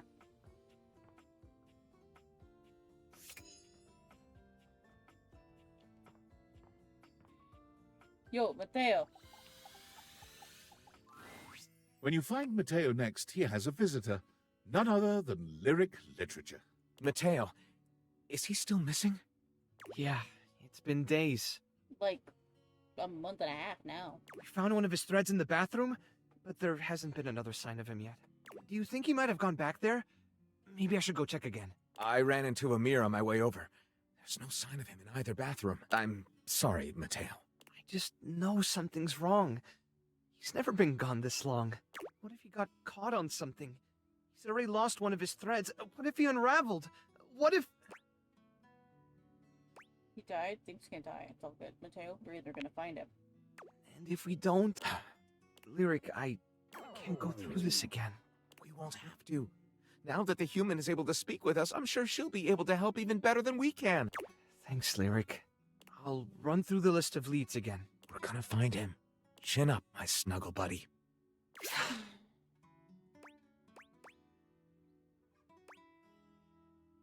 Anything from Lyric? Nope. Another bust, and that list is only getting shorter. Well, this little guy should help. Another one of Davy's threads? Oh. What in the Chanel is going on with him?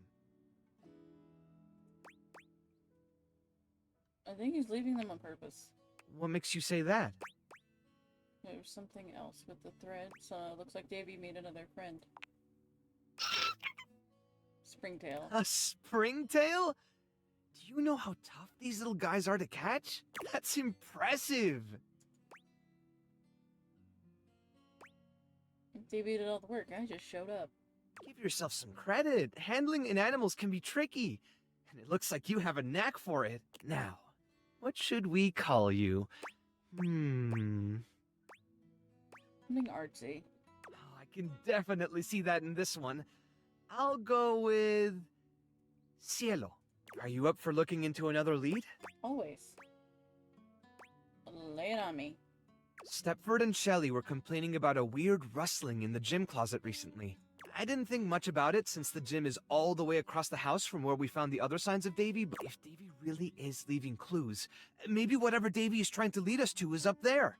Worth checking out at least, right? I was starting to feel a little hopeless earlier, but now I really think we're onto something. You've been a big help. I can't thank you enough. It means a lot to me that I'm not the only one out there looking for him.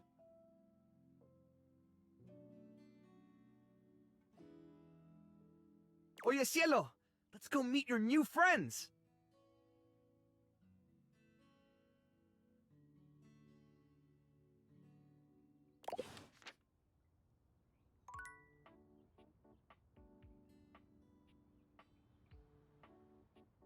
Okay, so, because this is gonna date the episode, it's July 4th, 2025.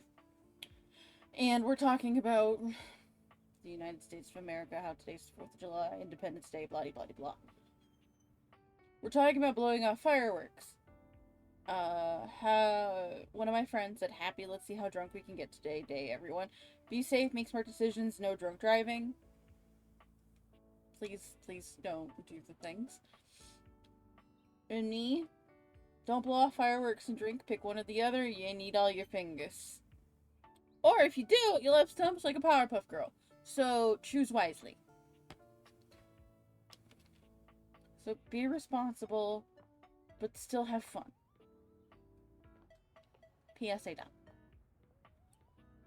Okay, so, I need to talk to Bobby. Where is Bobby? Bobby's not here anymore. Bobby's in the attic on top of the safe. If I remember right. Is she? No. What the fuck did I leave Bobby? Well, first we're gonna check the gym closet, like he said to do. Mateo did.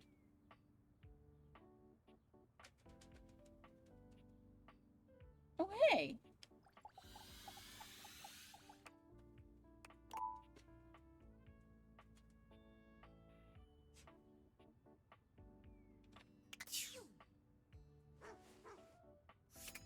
I think that's Davy. Maybe. Okay. So, we can't talk to him, but that's okay.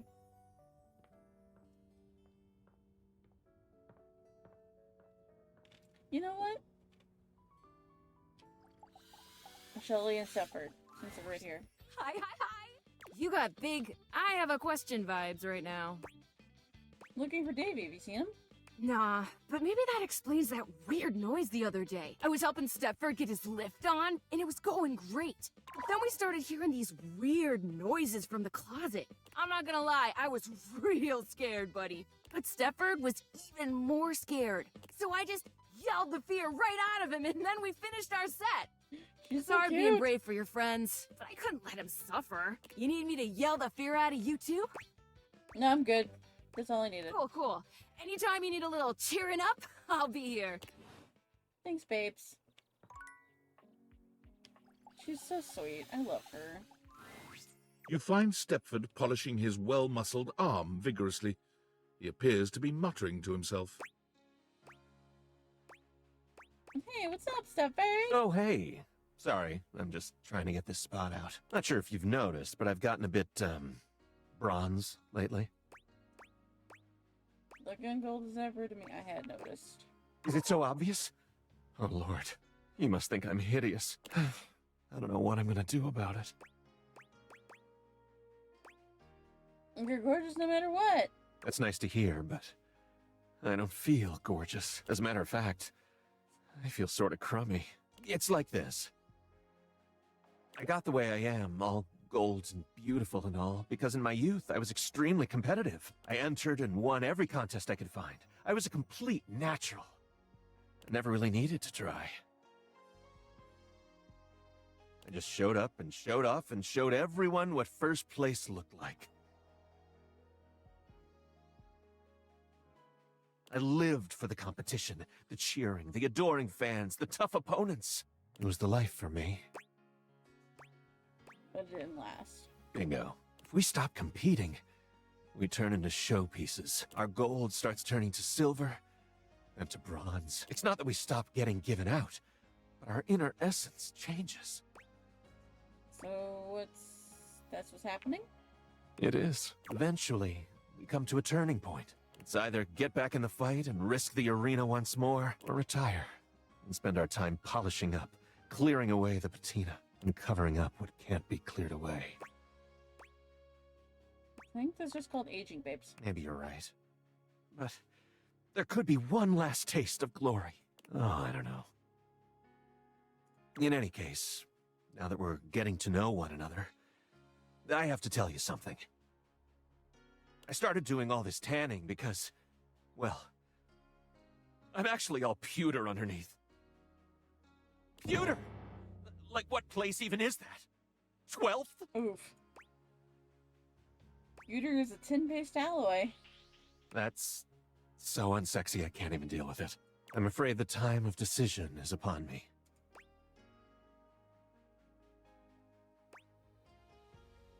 Retirement could be full of new joys. What will you do? Honestly, I don't know. What do you think I should do? It's alright, you've done enough. I have. As long as I never have to look in the mirror again. Thanks for talking to me. I think I'd better think about this for a bit. It's not an easy decision. If I compete again, I could get hurt or even lose. And I don't think I could bear that. Come see me again sometime soon, okay? See you around.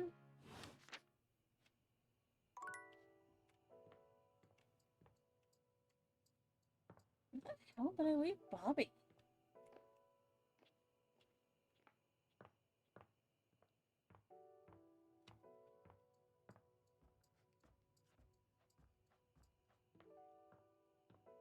I thought she was somewhere with spiders.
Trying to get Tibby to hate me, and it's proving harder than I would think. Mama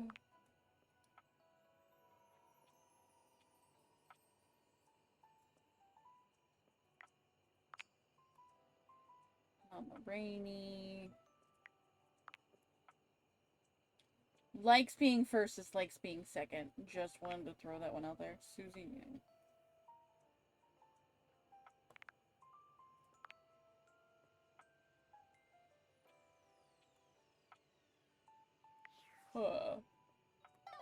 Where did I put her? Oh.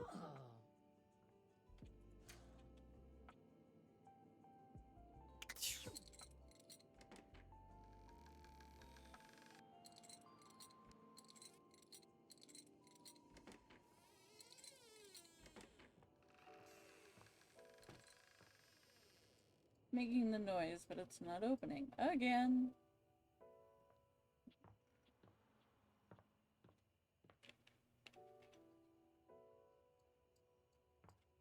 Oh, okay. So they do get pictures up here. Got it.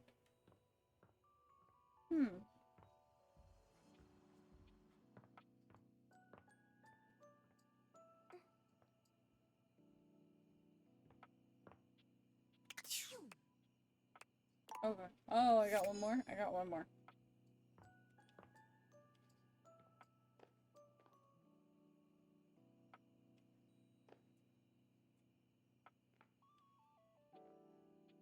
Hey, Amir. Ah, my dear, you have come back to visit and give me the chance to admire your... Amir's smile falters, his effusive praise coming to a grinding halt. Oh, my tragedy mars your beauty. It has nothing to do with your gorgeous proportions, your stunning features. It is green, a color that cannot belong in the white statuary of your teeth. Did you have broccoli recently? Yeah, breakfast. Ah, that's a strange choice. Trees. Well, I'm afraid you have some left over in your teeth. Just, there. Take a look.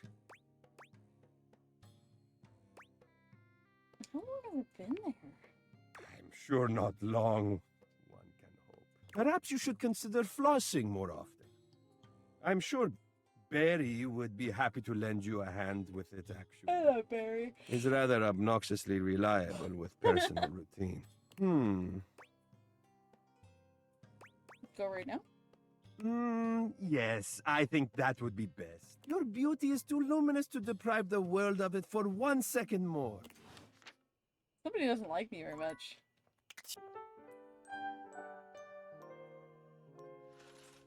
Alright, we have to look for Bobby. And now that'll be easier because we can see. But first, I believe it is getting closer to time to reunite some folks. I wanted to close the lid to the toilet, but okay. Alright, okay. Get.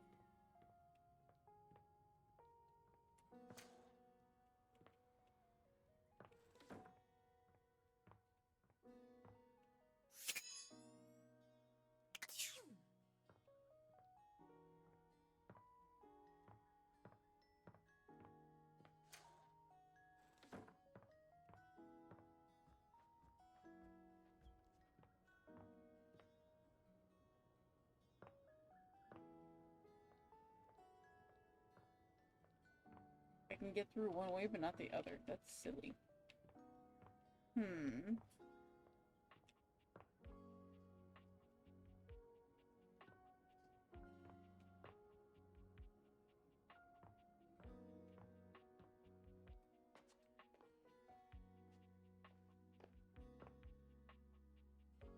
This is where we started with Bobby.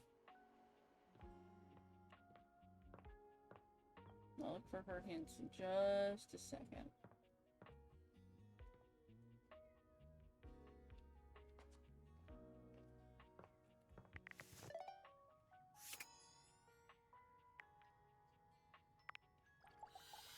Main menu-chan! Hey, hi! Oh, so you've met 14 datables? I thought you wanted me to find 16. Oh, the harem continues to grow. I'm talking with everyone here so I can destroy their souls one by one. I'm gonna make friends in the harem. A friend harem, I meant. Oh, survey time. How would you rate your text box user interface design? She's gorgeous. Oh, thank you. Though I meant accessibility-wise. You're so pretty. Okay, I suppose I can take that as working as intended. Anyway, with all the new peeps you've been meeting, your listening and reading skills must be off the charts. What coveted prize is awarded to the champions of the NFL's grandest event each year? It's a Super Bowl ring. So be honest with me. Are you the type of person to skip text and dialogue?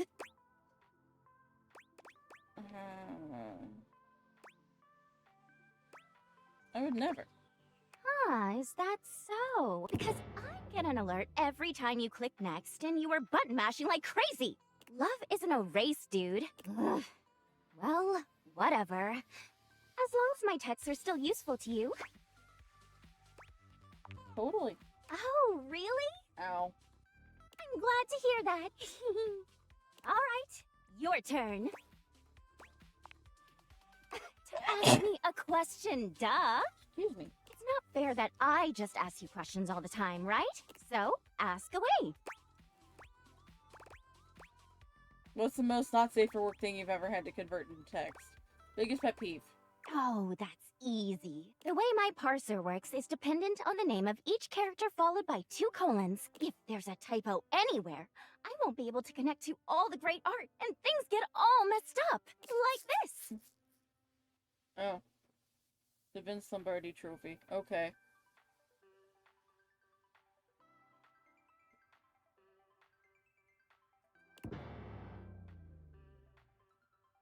Or this, there's only 1 colon here and they forgot to record my voiceover line.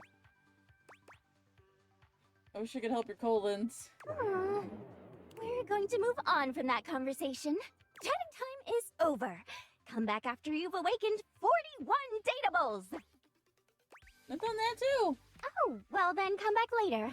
Give me a chance to take a breather. I'm not used to actually speaking from the heart, and not through the others. TT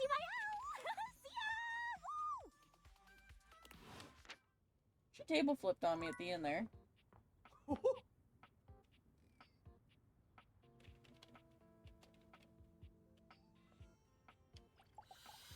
Davy? The strings in the gym closet appear before you in a more canid form. Surely this is the tassel hound you've been on the lookout for. It leaps into your pocket, ready to go back to Mateo when you are. Oh, I found him! Okay, that was him. Cool. So cute.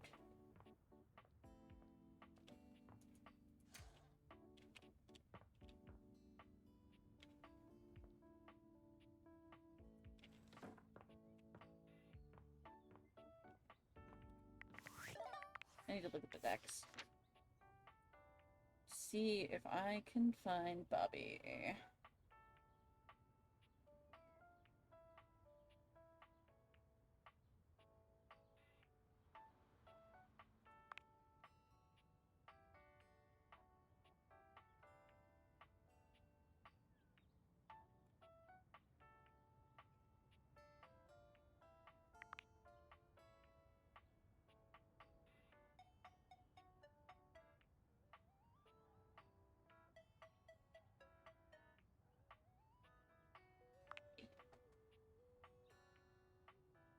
Darkness, scary spiders.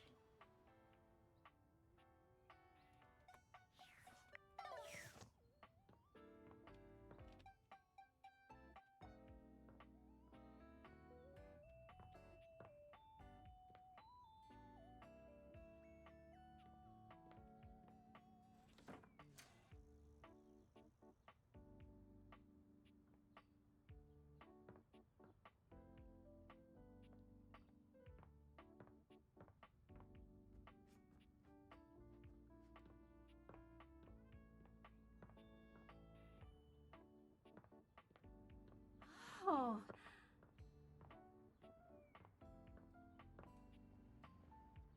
Oh.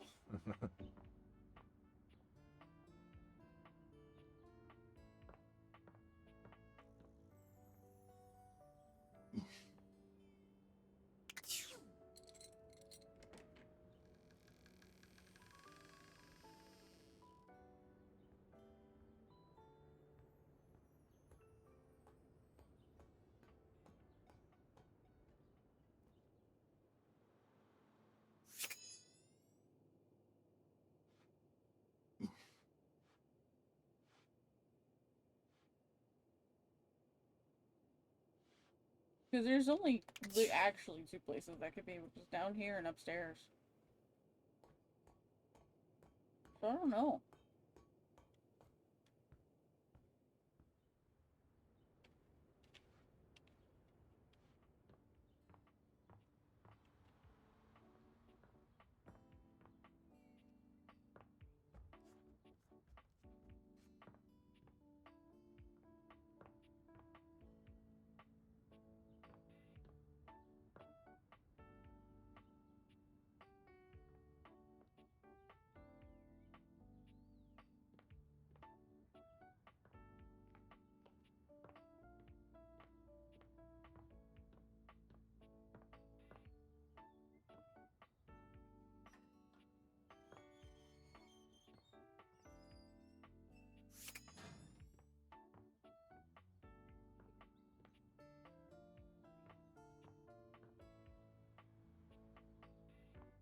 Hey, Rowan, are you watching by any chance?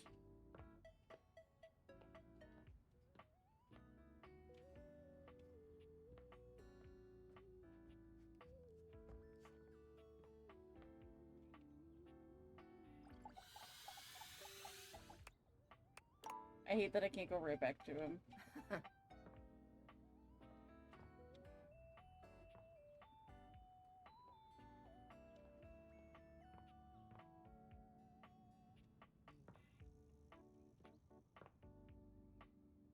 Oh. The attic is dark and cold. That's to be expected.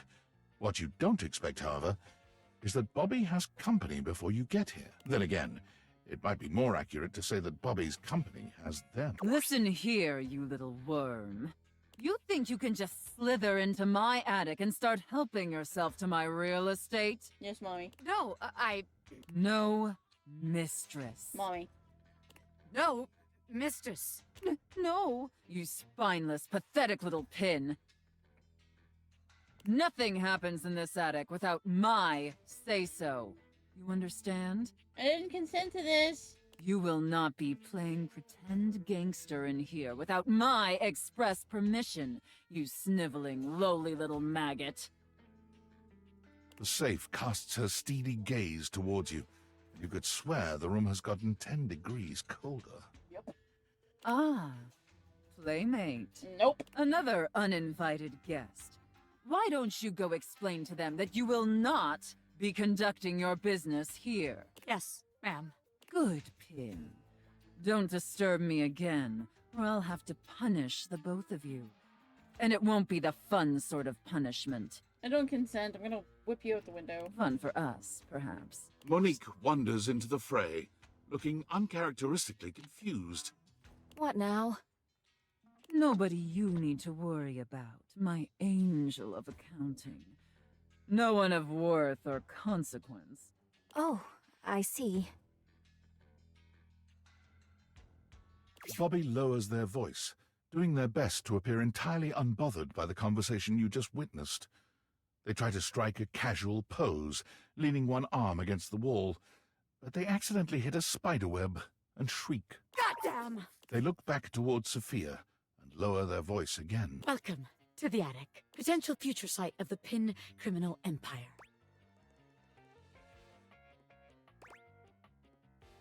Didn't you just get told you can't be here? What?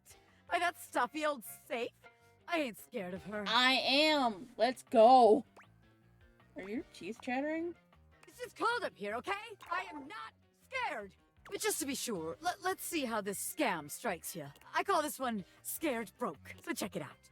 You bring our potential suckers up here to the attic. They think they're gonna have a meeting with me, the big boss. We keep them waiting a while, a good 20 minutes or something, and you keep reassuring them I'm coming.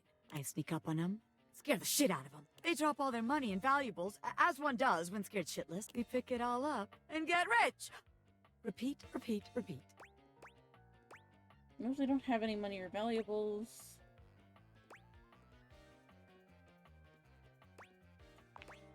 Too many people yeah, here. You're right. It was a great idea, but all these wise guys up here crowding my shit and ruining the vibe. Yes, it's not my fault, but it won't work, will it? Bobby looks around the room, as though desperately trying to source some inspiration from somewhere.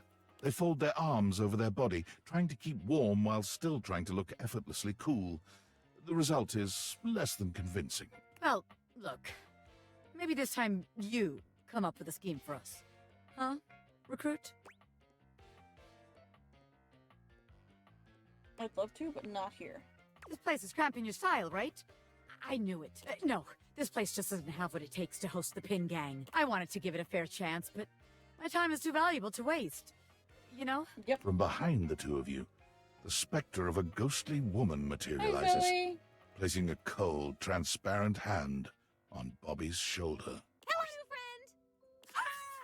Bobby takes off running, without a second look back. They call over their shoulder after you as they flee. You can find me where the magic happens, baby! A den of sin and rest in equal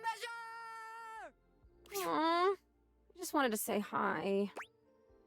Sorry, Zoe. Come back soon, okay? Sure. See you later. Bye. Let's see. Okay.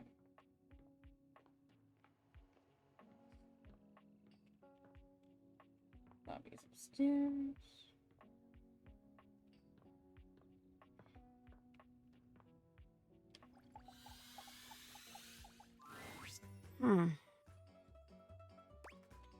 Hi, Dash. What's going on? I am so glad to see you. There is much on my mind lately. You want to talk about it? Not yet. I promised I would help you with date training, and we must finish yet. Now comes most important part. We have had wonderful dates. Everything has been so perfect. You have brought me back to my house, and now we sit in your car. What do you do now? I tell you to hurry up and get out because my show's about to come on. Walk to your door to say goodnight properly. Wait till you've made it safely inside before I drive away. Why are you pointing at me? Walk to your door to say goodnight properly. Yes, just so. It is better for your date's safety and extremely romantic. Manners. This is the way to your date's heart. Everything is whispering to you to do one thing to end the date. I can't wait until, like, we finally end this because I love her. I'm super old school with some things, and this works for me. What do you do? I'll tell you to hurry up and get inside, give you a warm hug, and bid you goodnight. Kiss time! Wow, your date must be very lucky to experience such a thing. I mean, you could experience it too, Dasha.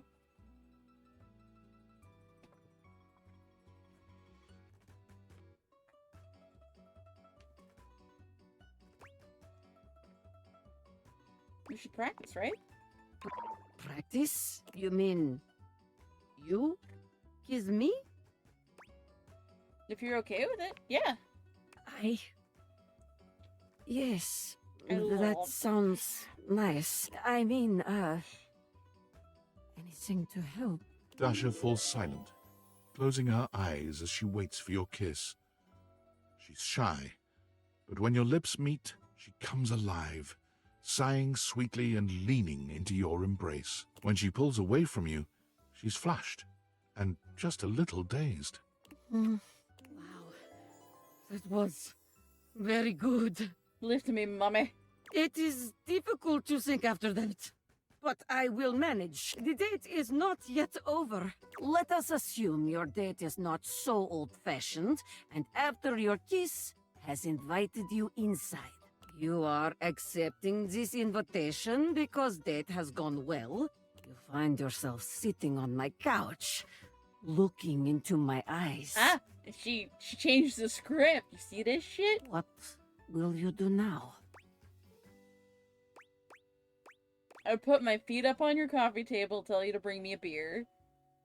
I'd ask if you'd like to go to bed. I asked if you'd like to watch a movie and cuddle. I would like that very much. What a beautiful end to date. I have heard enough, I think. Very, very good. You have performed wonderfully. Of course I have. I'm better on on paper than I am in practicality here. If I am being honest, I am not sure you ever needed my help. I didn't want your help. I wanted you. Any date would be lucky to have you. Take it from me. When you find someone you are ready to date, go for it. You were a huge help, Dasha. It is my pleasure.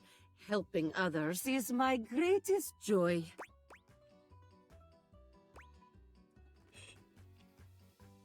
But it's so wonderful spending time with you. And you as well. Forgive me for bringing down the mood, but our conversation has made me think of many things. You want to talk about it? Please, forgive me, but I do not feel ready to share it just yet. I must lift something heavy and make proper sense of all of this. She's gonna regulate and get into her wise mind so she can process properly. I will share it with you soon. I promise. I'll give you time. Thank you. Come see me soon. I will. Okay.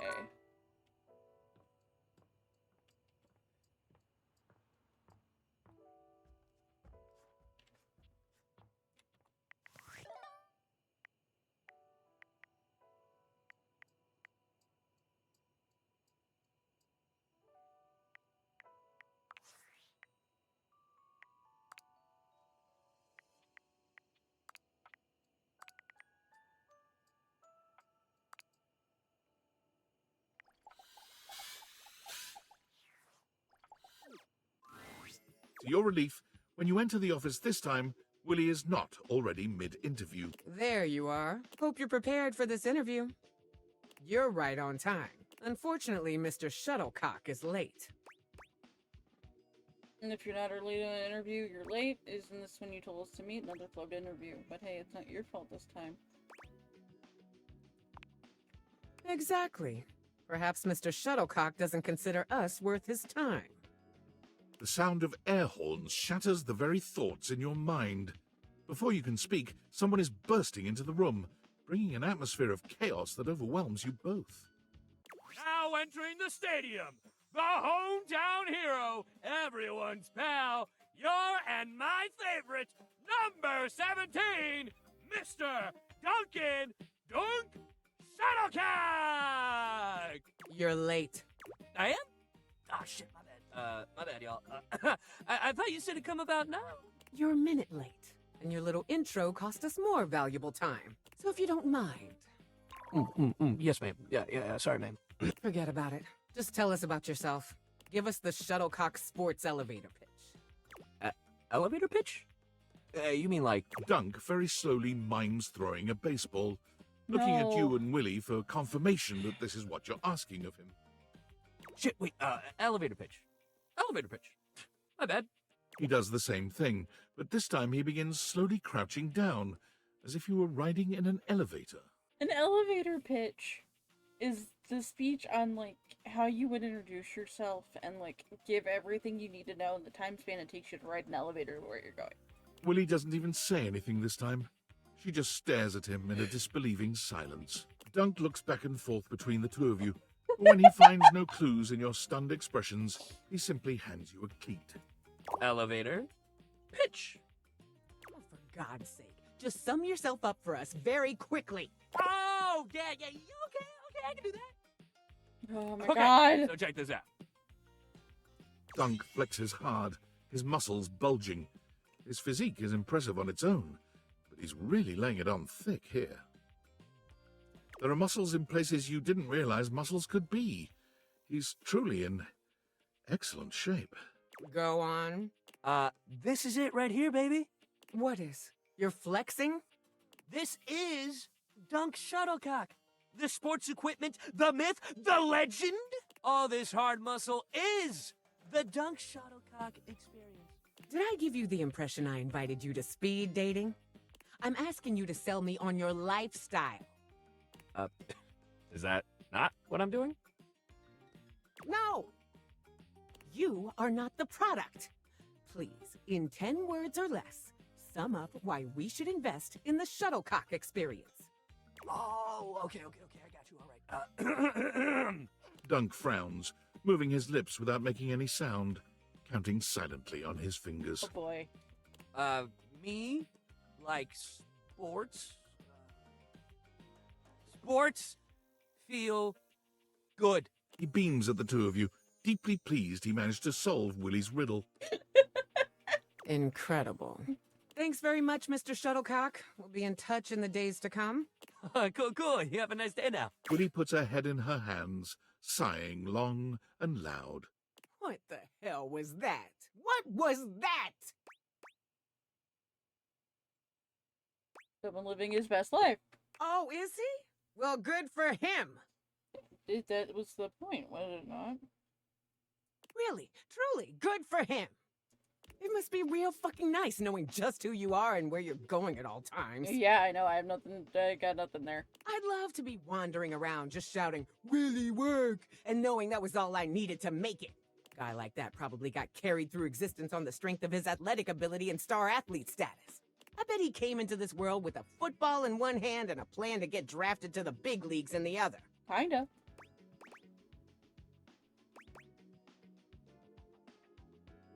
Star athletes have to work hard too, though. Oh, please, don't start with that. I'm not trying to hear that right now. It wasn't the answer I wanted to give you. Whether it's true or not doesn't change the fact that I have no idea what I'm doing here.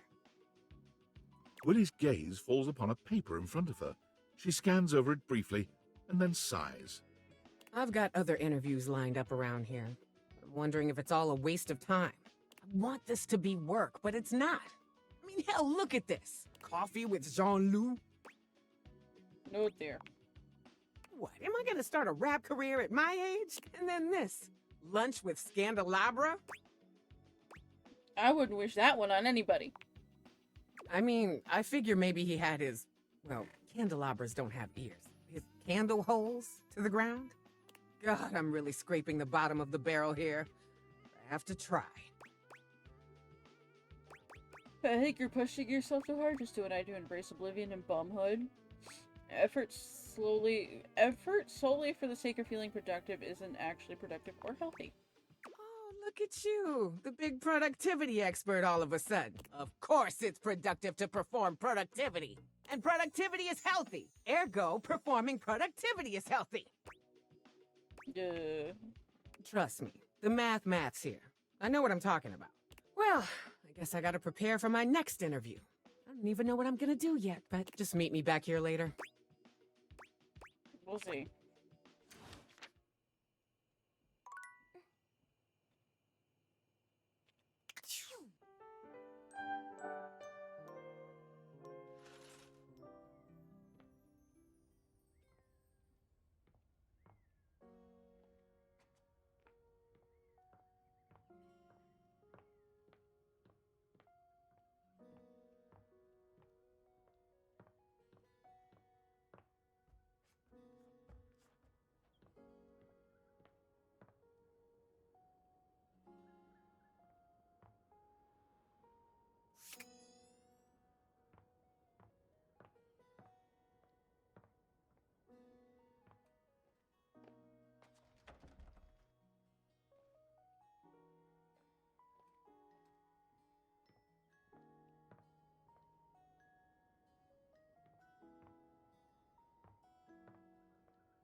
Mateo. Mateo has been searching for so long you've nearly given up hope. But then Davy! Davy leaps into Mateo's arms, and the two enjoy a touching reunion. Woof, woof! Oh, Davy, you're back! You had us all worried. What's gotten into you, huh, bud? Taking off like that. Oh, I can't believe you found him. Well, he found me. You did a good job leading us to Like those the button strays, nose. Davy. Very clever. Is that what this was all about? You've been out trying to be a rescue hound all by yourself? Woof, woof, woof. I'm guessing he had another friend with him when you found him? Yeah, but this one was caught under a box. They were trapped and you didn't want to leave them behind. You really are a rescue hound. That's my good boy. All right, let's take a look at your new friend, huh? See what kind of shape they're in. Hey, little guy, come on out. It's okay. I'm not gonna...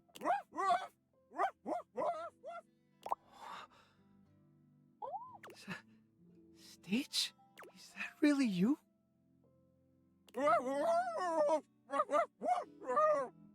Stitch!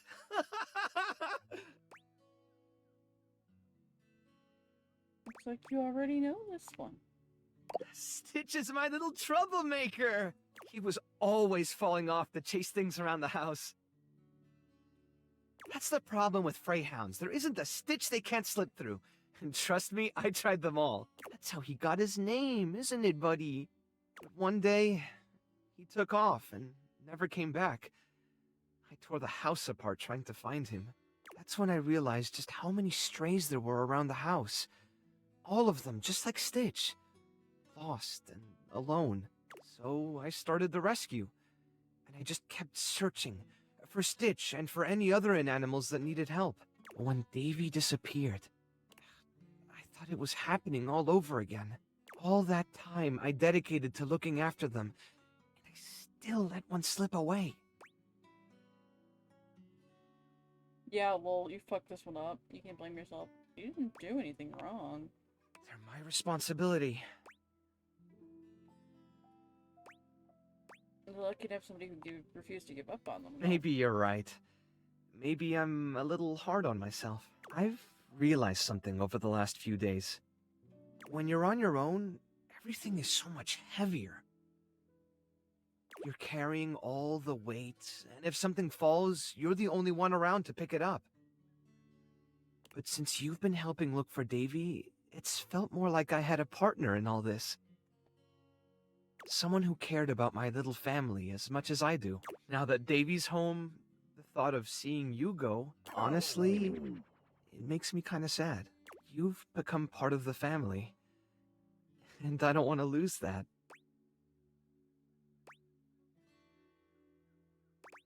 I'm honestly just fine now that now that your stupid little quest is done. I'm pretty attached to you all too.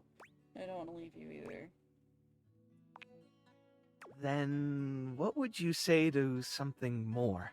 I've never really had a lot of time to go out with someone, but I'd love to make the time to be with you.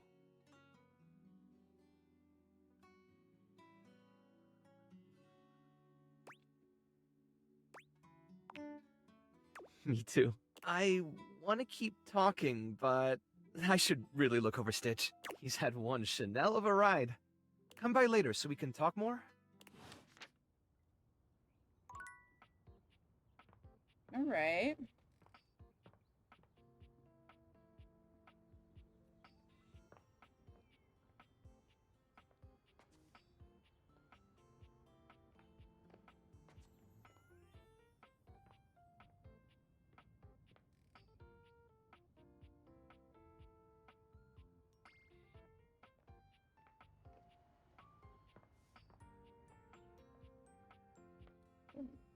You're in the bedroom now.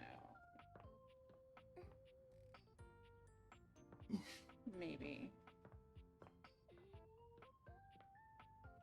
Oof, that's one.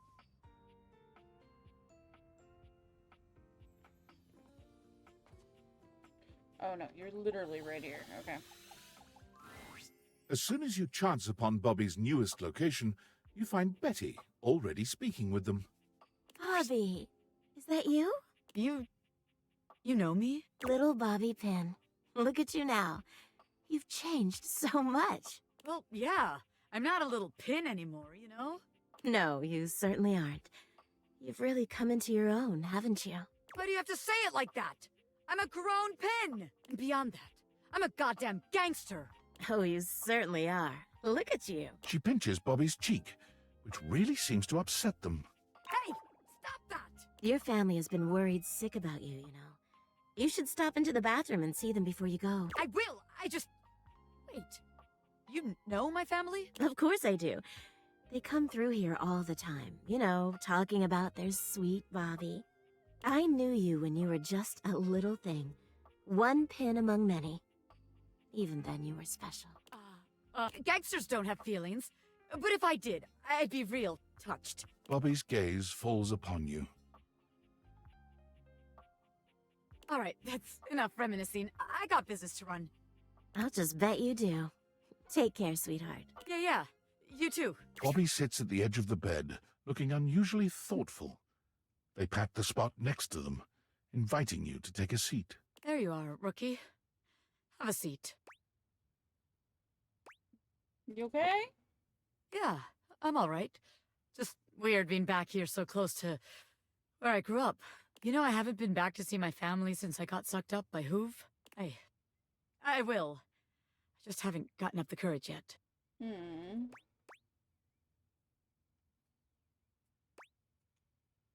it help if I came with?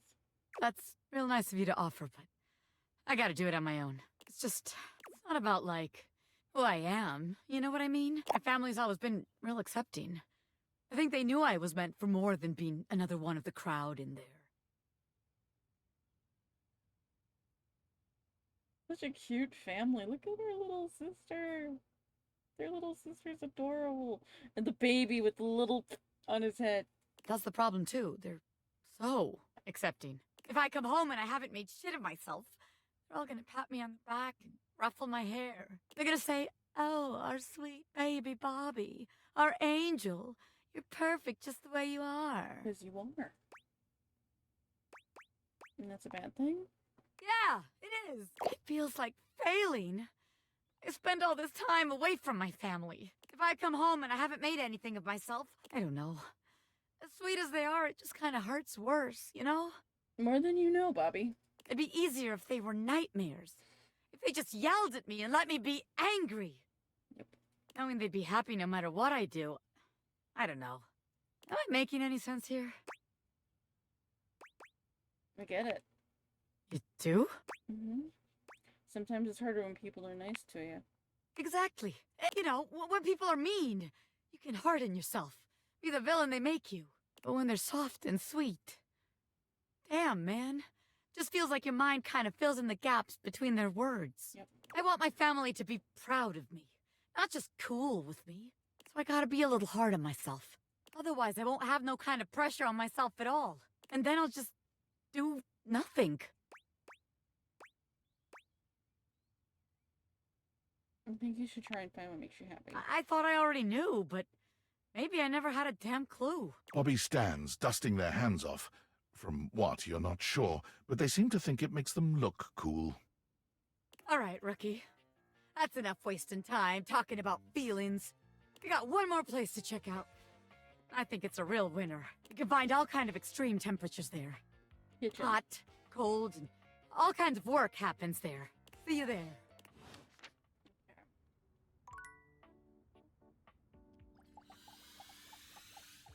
Mikey! What would you like to do? Pull armor.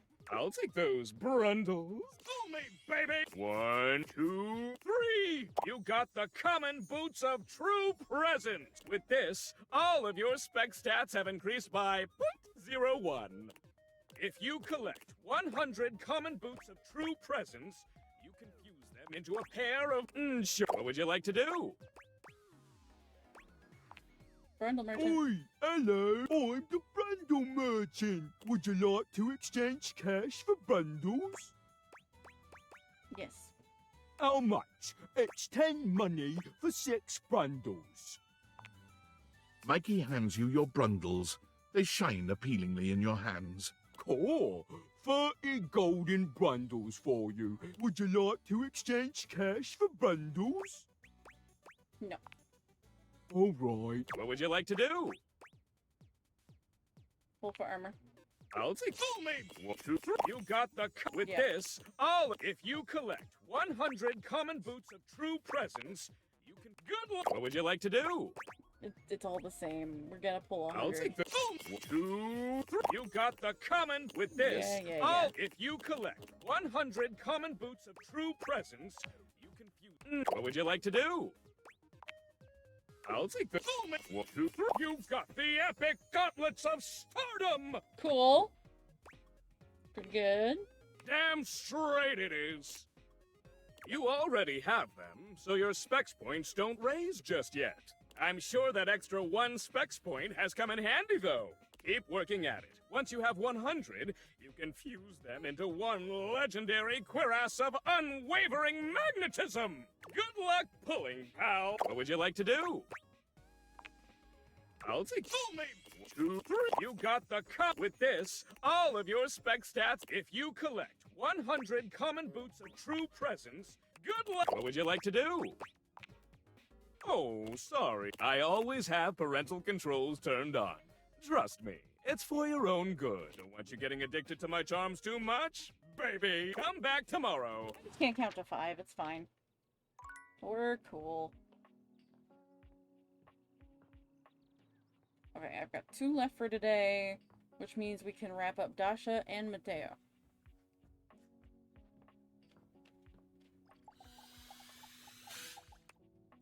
Oh.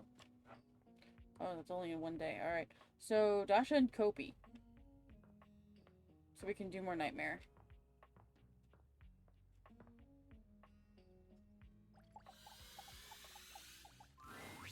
Oh, there you are. Yeah.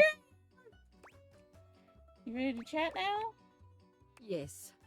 Thank you for your patience with me. Spending so much time with you speaking of romance lately, it has given me much to think about. Perhaps it will surprise you that a strong and cheerful desk like myself is not going on many dates these days. Truth is, I have put so much of myself into helping others, I have not left much time for myself. No, Dasha, do not lie to this wonderful human. I thought it would sound nicer if this were the case, but it is not so. But the kiss we shared, it was real. Mm-hmm.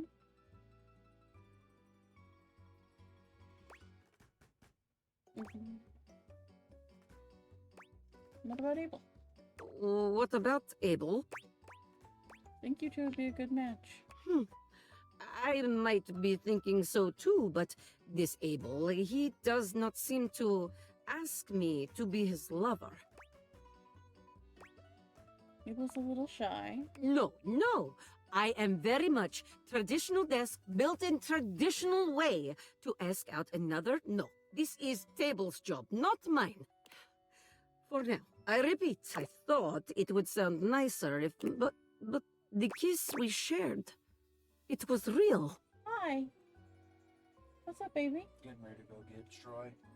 Oh, And okay. I also gotta pick up a beer for the beer brats tonight. Okay. Are you making them all beer brats? No. Some are not gonna be beer brats. Okay. Mwah. I love you. Love you too. Got so much work done today. I'm so proud. That fucking grill. If Dawn Sant comes around, she's the one who gave Mom the grill. She ain't even gonna recognize it. Looks like a brand new grill. Aunt Linda. Huh? Aunt Linda. Yeah. Is there a possibility she's coming down, or? They invited her, but she hasn't responded yet. Oh. So they're gonna go check and make sure that she's okay. Didn't get stuck in this heat. So. Okay. Alright. I'm cruising.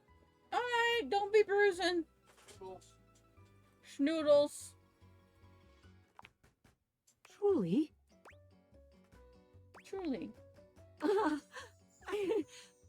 have found love at last. No more lonely days. I give you a big kiss, big hug, big lift. I am so happy. I never imagined I could find love right here at home. Who would have thought that you were seducing me all this time? I feel like it might have been the other way around, but who's counting? Either way, we have been practicing dating each other all along. But it doesn't feel like practice, really. We have only done what is natural. Oh, damn time. Darling.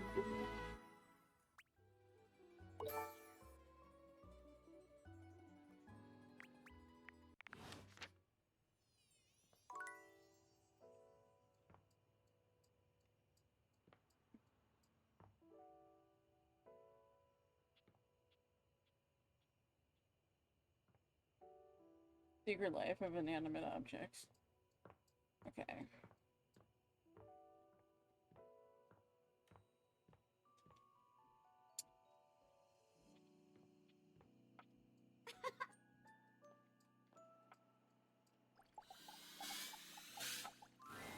As you enter the kitchen, you're surprised to hear organ music. Are you sure we can't try another track? Again. You got it. Thy fans, thy grace, thy handle, thy interface. No.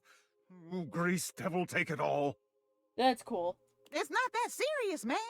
It is deathly serious. The friar pounds his fist on the table. I'm not sticking around for this. You can just sing it to yourself. I must get this right. Damn, you really upset her. Her upset is of little consequence to me. Oh, that's it, bitch. I am composing a hymn to honor the glory and majesty of the air fryer. Music is, after all, one of the most universal languages. But if I cannot perfect my hymn, it is all for naught. I simply need to step out of my own mind. I am, perhaps, too close to the subject. Tell me, how does this strike you for a title? In the Arms of the Convection Angels. A commercial, not wholly enough. I think you can do better. Better is not a helpful critique, but since you are unable to provide me anything actionable, I must revisit it without you. Now then, for the chorus, should I extol the virtues of the friar's purity, its efficiency, perhaps both, or should I mention its affordability? We'll talk about how annoying it is to clean. That is not a feature of air fryers, and I will thank you to keep such blasphemies to yourself. Disgusting and disrespectful. I will dignify that remark no longer. And finally, for the finale...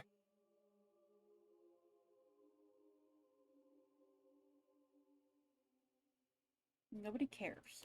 Perhaps I should light a candle? No, too old-fashioned. Perhaps I will time it to incorporate the dignified beep of the friar. Throw pizza rolls like confetti, your audience will love it. Slam a microwave directly onto the kitchen floor, it'll be sick.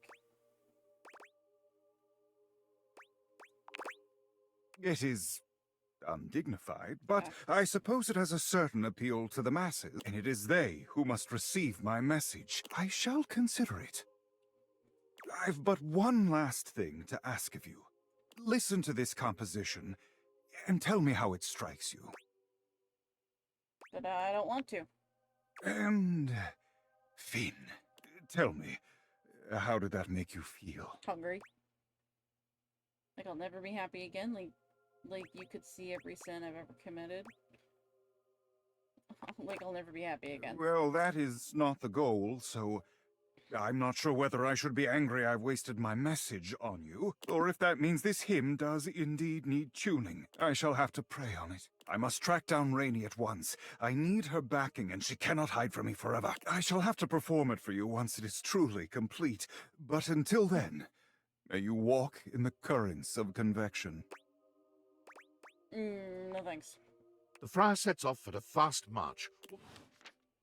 I could not possibly give any less shits.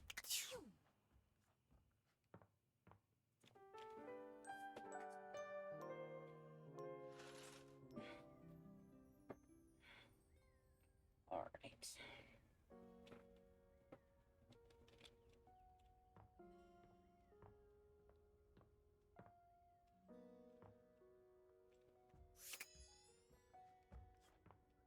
Finish out Mateo.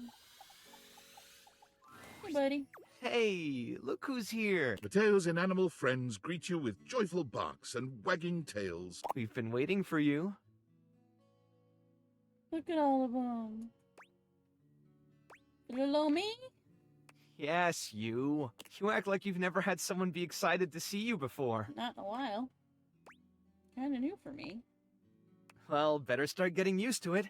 You're stuck with us now. I haven't had a chance to properly thank you for what you did. You're welcome. I just followed Davy's lead. No, really. You don't know what it means to have all of us back together again. I've been carrying around so much guilt over what happened with Stitch for such a long time. Losing her was like losing a piece of myself. Hell, I did lose myself for a while. I just felt like such a failure. I let her down. And I knew no matter how many inanimals I saved, it wouldn't bring her back. I guess I just hoped, in some way, that I could make it up to her. You know, by making sure none of them were forgotten. Making sure she wasn't forgotten. But then Davy went missing, and I thought it was happening all over again.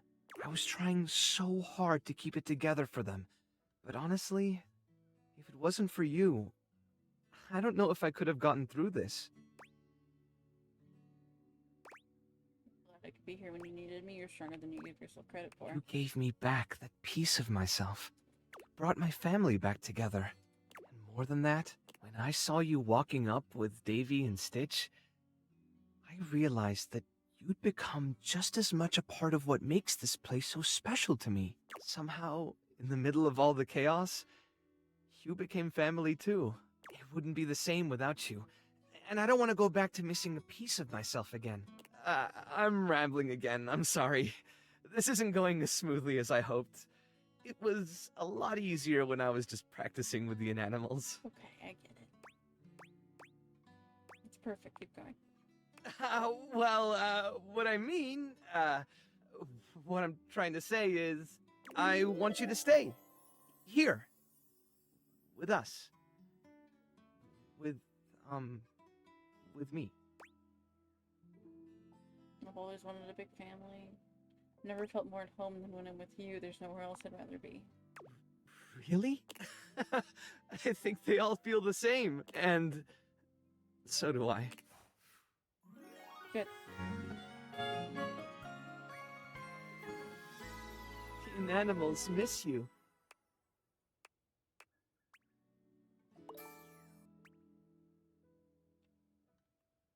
Getting places.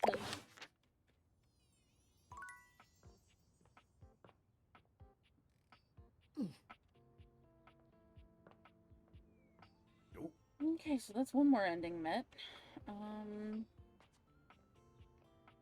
Hey, squirrel friend. For once, Bobby isn't in the middle of a conversation or cheerily posturing when you find them. They look lost in thought. You made it. Welcome to the future site of the Pin Crime Family HQ.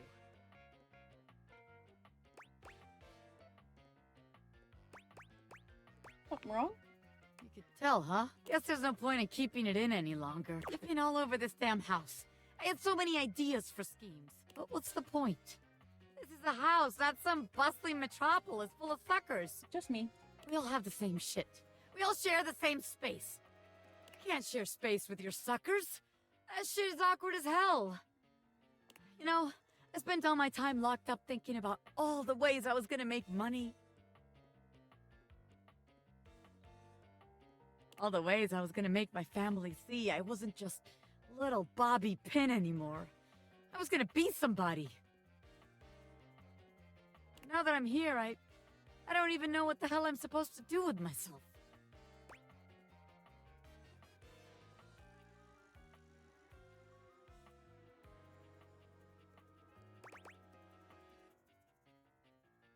I bet you can't unlock that door right now. Bobby follows your gaze to the door where you keep your iron. You're on! Watch the master at work, rookie. Bobby sets to work at the lock, closing their eyes and holding one hand before their back. Wait, actually, I can do you one better. They contort themselves into all sorts of knots, closing their eyes and twisting themselves into the keyhole without the use of their hands at all. Impressive. It's a sight so bizarre, you wonder if perhaps you ought to have taken off the date viators. A bobby pin fitting into a keyhole would have been far less disturbing to witness. What's all this then? What are you, the fuzz? I'm the door. Well, buzz off and open already. I'm trying to show off my world-class lockpicking skills to my associate here. I suppose you're harmless.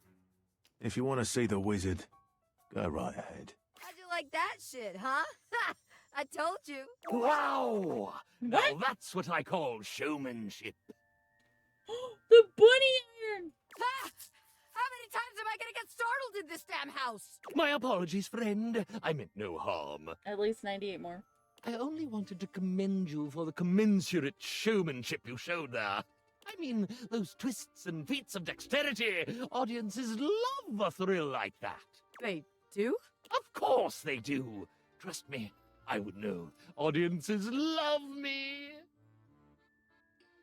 I was in there the entire time, wondering to myself, can they overcome my lock? An iron like me can't be locked behind just any sort of lock, Oh, yeah? Yeah, and even though I have no problem retaining an audience's attention myself, none whatsoever, why, just imagine the sorts of heights we could reach with you as a part of my act. Wait, really? You mean I could be part of your magic show? Most certainly. Just imagine it. You and I pulling off daring escapes. Me, the world-famous magician. You, my bright-eyed young assistant, pulling in the younger crowd. I could be famous. I could really be somebody. Hell yeah, I'll be part of your act. Splendid. I just gotta wind up some business first, if you don't mind giving me a minute. Naturally. I'll be here when you're all ready. I can't believe what just happened. I wasn't expecting all this. What's gonna happen to the Pin Gang? The Pin Gang? Well, look, maybe it's better we don't work together. After all, it'd make the huge crush I have on you kind of awkward. Power dynamics and all that, The Pin Crime family has standards, ethics. I admire that. I'd have to submit all this paperwork to HR, da-da-da-da-da. What a pain in the ass. Wait, crush? You're telling me you couldn't tell? You never felt that crazy electricity between the two of us? I was trying to stay cool, but I was gonna blow at some point. Better we don't have all that baggage in our way now. I'm so glad it's not just me. Of course it's not just you. This shit was mutual, baby. Anyone could see it. Can you imagine our suckers trying to let us scam them? Meanwhile, we're making eyes at each other the whole time? Disgusting. Disgusting. It's probably for the best we wind down the business. Yeah, I don't want anything getting in our way. From here on out, it's me and you, baby. Partners in love, not crime. I like the sound of that. Bobby offers you their arm, and as you walk forward together, you're struck by just how good it feels to be partners, ready to support Bobby in their exciting new venture, and receive their support in turn. As you watch Bobby perform, you're deeply proud to call them your beloved. When they turn to smile at you in the crowd, they make you feel as if you're the only one in the room.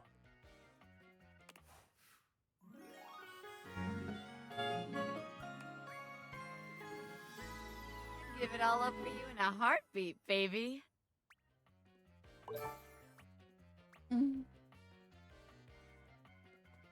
Okay, back.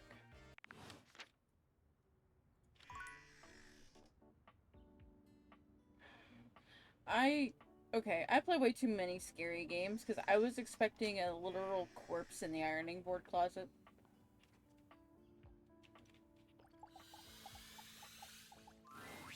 Hey, it's you. What's up?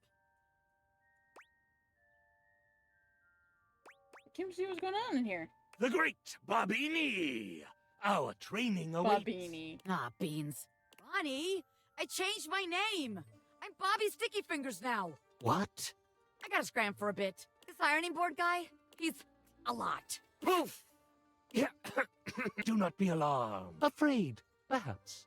Ronnie, the ironing board? For the greatest mystery yet awaits. Ah! You have ventured onto the path less traveled. A path where no thing is sure.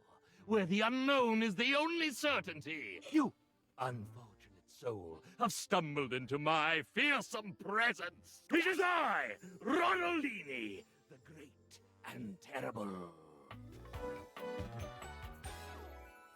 Ha ha ha! Nice shoes. Your smoke smells weird. It smells of the brimstone from whence it leaps, the heat that emanates from my very soul. Okay. For I, Ronaldini, am a conduit to the darkest of dark magics. I impress, I amaze, I, Ronaldini.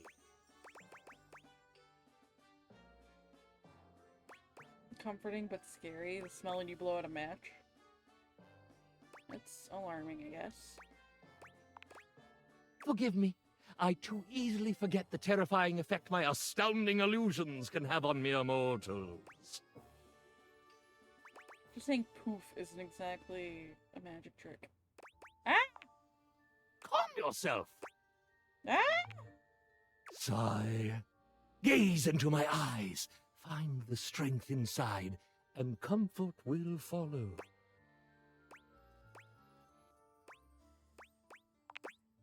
Comfort did not follow, and you pass out, filled to the brim with illusions. There's no way to get out of that interaction.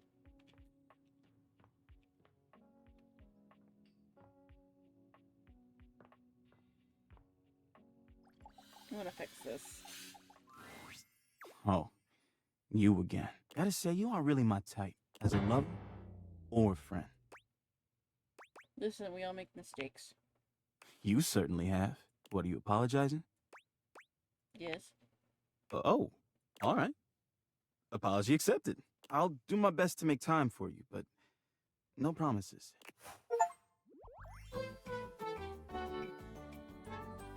Yay! Let's go clean up a few cans of oil together next time you're free. Okay. So I miss out on collectibles, but he doesn't hate me anymore.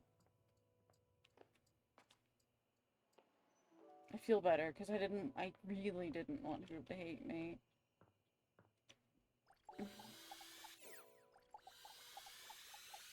Abel, darling. Abel appears to be in a state of distress when you come across him. He's drumming his fingers along his leg, crossing and uncrossing his arms. Something is clearly on his mind. Oh, hello. I'm just, why do you look so serious? You have to ask Sasha out. Abel does a double take that would be comical if he didn't look so sincerely alarmed. Dasha? Why? Because you're obviously in love with her. Obviously in love? Y'all are really coming in hot today, ain't you? It's obvious to anyone who spends any time around the two of you. I understand you mean well, but you can't just walk right up here and start telling me who I gots to ask out. Telling me you don't feel anything for her? Well, now, I ain't said none of that neither. I'm just saying there's a reason cowboys ride alone. None Brokeback Mountain. A reason the sun and the moon never meet in the sky, you know? Yeah. A reason the clouds and the mountains can't never be together. First of all, none of that makes sense. Oh, it makes a ton of sense. Second, stop hiding behind your folksy sayings. I ain't hiding. I know you're afraid. I'll just tell you hate her. Are you really going to let yourself miss out on happiness? It ain't about missing out on happiness. Who wants to miss out on happiness? I'm missing out on pain. See, I've been in love before. I know what comes at the end. I know what it's like to look in the eyes of someone who looks up to you and sees nothing but emptiness.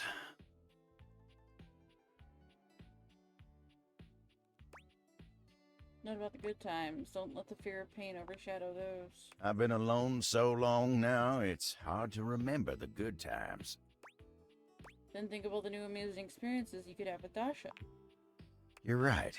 You're sure she wants me to? Positive. Well, how do you know? She's literally waiting for you to make the first move. Abel takes his hat off, scratches his head, then puts his hat back on. Huh. I thought we was done with that sort of thing in these modern times. She's an old-fashioned girly. Sheesh. Well, you reckon I should go see her then? Yep, I reckon so. All right. I'll mosey right on over there. Let's mosey.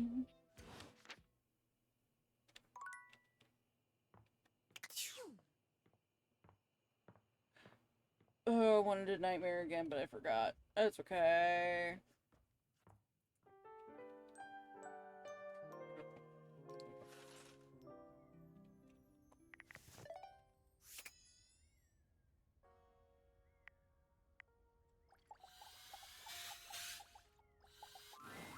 As you approach her, Phoenicia leans in, her voice a conspiratorial murmur. Listen, I'm not usually one to eavesdrop. Isn't it your favorite hobby, though, baby? Okay, rude. Hitting me with a bombastic side eye. My gossip is completely different. Your girl's got standards, okay? If it gets posted online, it's fair game. It becomes like public domain or whatever. The first Legoland park is located in Billund, Denmark, the birthplace of the Lego. If you say so, girly. You know what? If you're so against it, I can just keep all those helpful hints to myself from now on. Baby. I'm shutting up. What were you saying? Mm-hmm. That's what I thought. So, like I was saying, I overheard you and Beverly talking about the Tumblr, and I think I might be able to help. I mean, if there was a cute new spot with placebook-worthy specialty drinks and good lighting, and even I didn't know about it, she definitely needs it. What do we do? We gotta drag her advertising into the 21st century for starters. All it takes is a few well-framed shots of the decor, a lineup of the best stuff on the menu, and a little voiceover from a beloved internet personality. Instant FOMO. Line out the door. Guaranteed. Trust me. Maybe we could feature her new specialty drink. Ooh, that's perfect. What is it? We were one she's gonna spend some time tinkering. Ooh. Oh, okay. I got this. I'll check back with her soon, though, because this is gonna blow up. You got it. But first, you don't need to tell me exactly where her bar is. Seriously, she doesn't even have a Kelp page. Oh my god. You're not the one I wanted to talk to. But I also hadn't talked to you in a minute.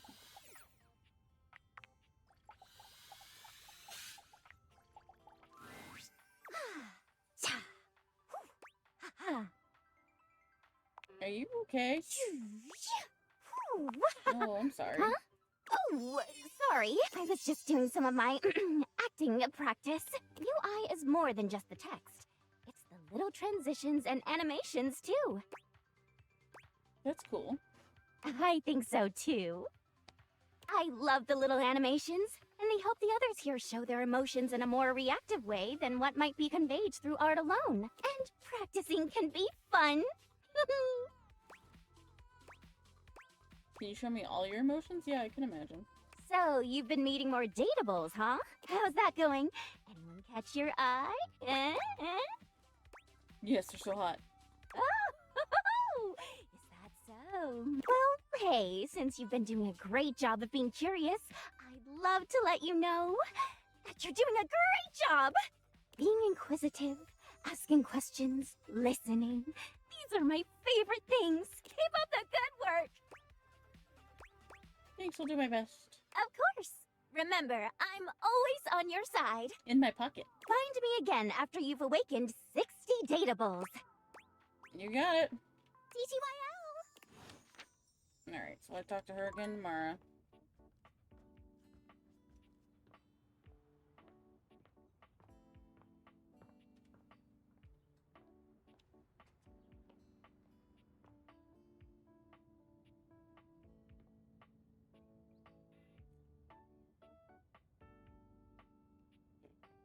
Well, it's been a minute since we've talked to Kurt and Rod.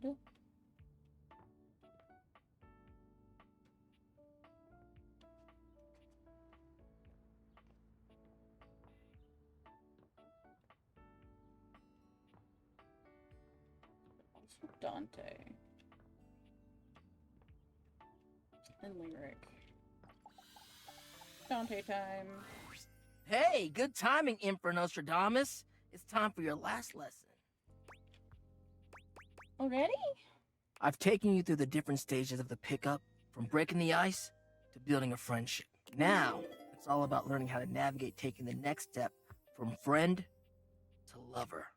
Well, you know what that is for me? Be completely oblivious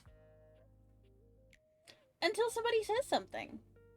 But before that, there's something I want to ask you, and your answer determines where we go from here. Why have you been coming to me for lessons all this time?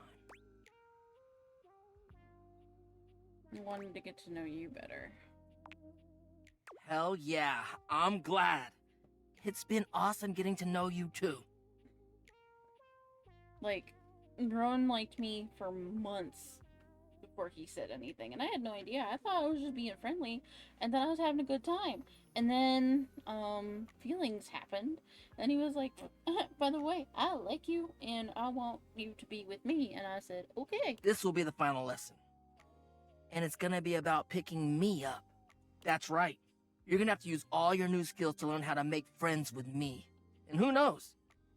Maybe that'll kindle something even hotter. Ready? Yes, please. Alright then, let me set the scene for you. We're in this house together. It's kinda magical. You just found me hanging around and you talked to me for the very first time. Go. Hey, handsome. That jacket slays. Oh, why thank you. It's pretty old, actually.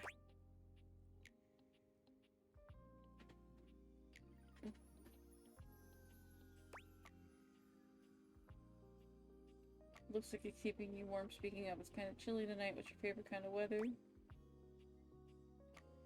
Old is cool. Where did you get it? Do you like to thrift? Oh, you know what? I actually do. Maybe we can go sometime. Hmm? You okay, Dante? Yeah, it's just... Truthfully, I'm kinda tired of this shit. What? This is your idea. I know. It's just that I really don't know what I should be expecting from you. At least from this, anyway. Like, damn, you're literally showing me exactly what I've taught you, but it's kind of meaningless in its weird-ass roleplay scenario. I'm not feeling anything like when we're casually talking. I'm actually interested in you, and all you can do is theorize about what to do instead of actually doing it. It's like I don't know the first thing about true love. Only pedagogical pickups. I'm a big, flaming fraud!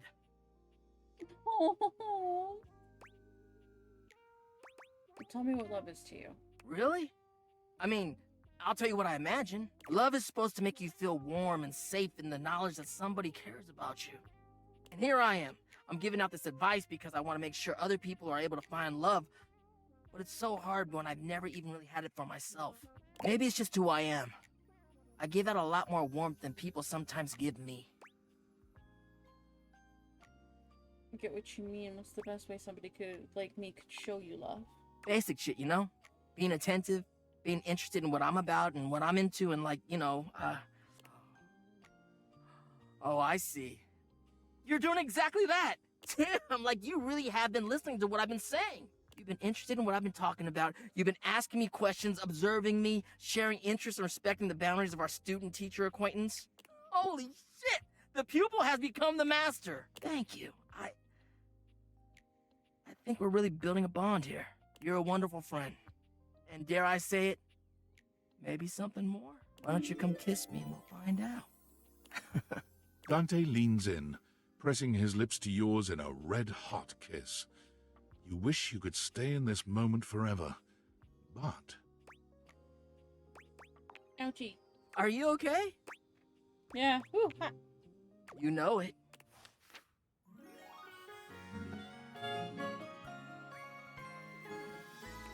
Let me up.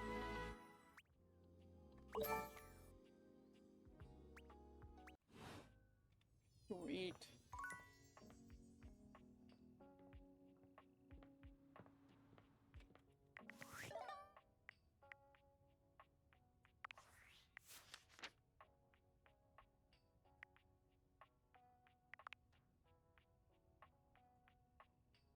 Time to check the data decks again.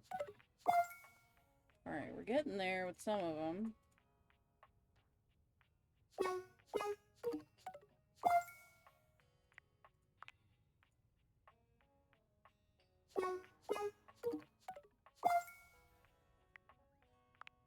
I need to talk to Stella again.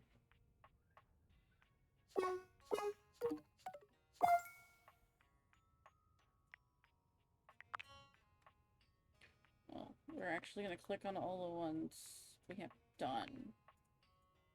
Not just all of them. Okay.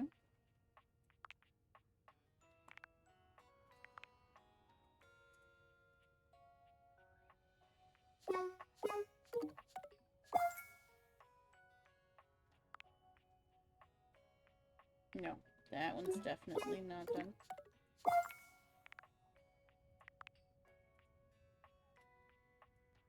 This one's close.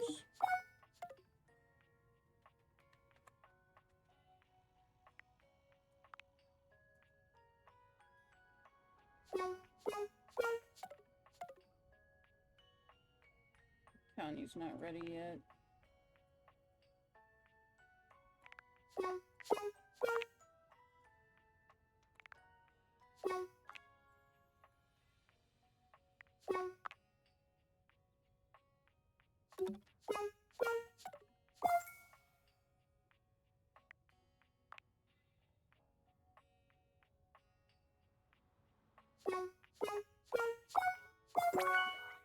Yeah, he's been realized.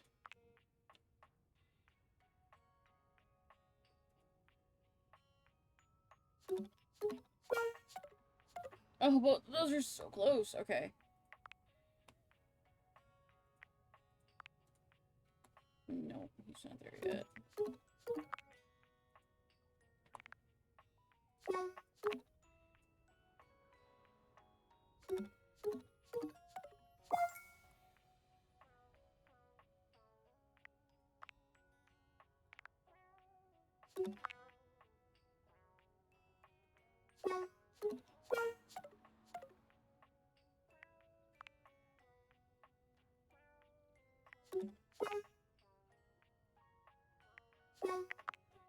That should be ready soon.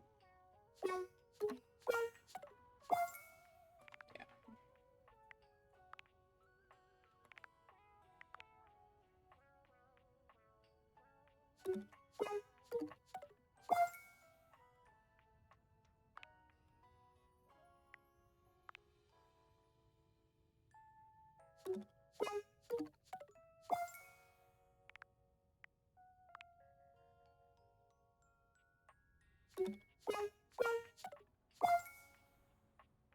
Lots of threes.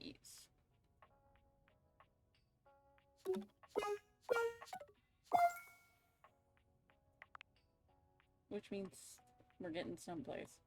Nope.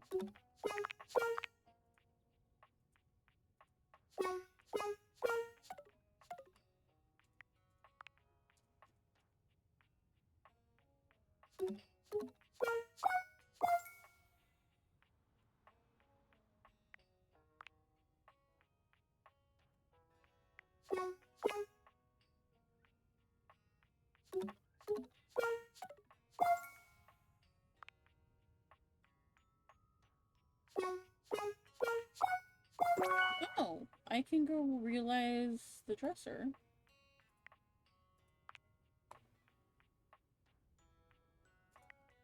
You're still gonna take a minute, right? Yeah.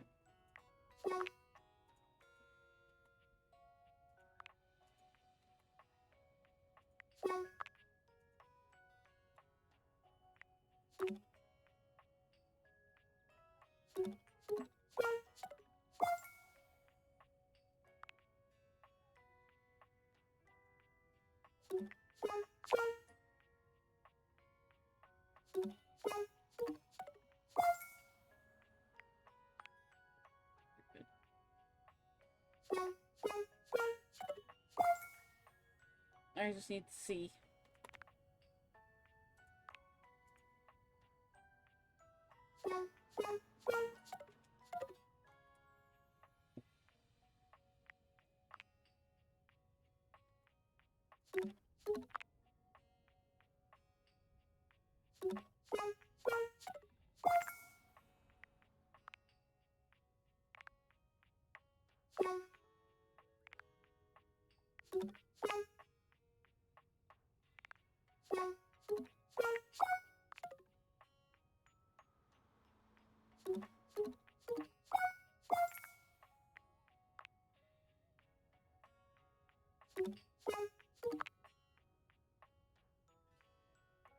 That's gonna be 2, okay.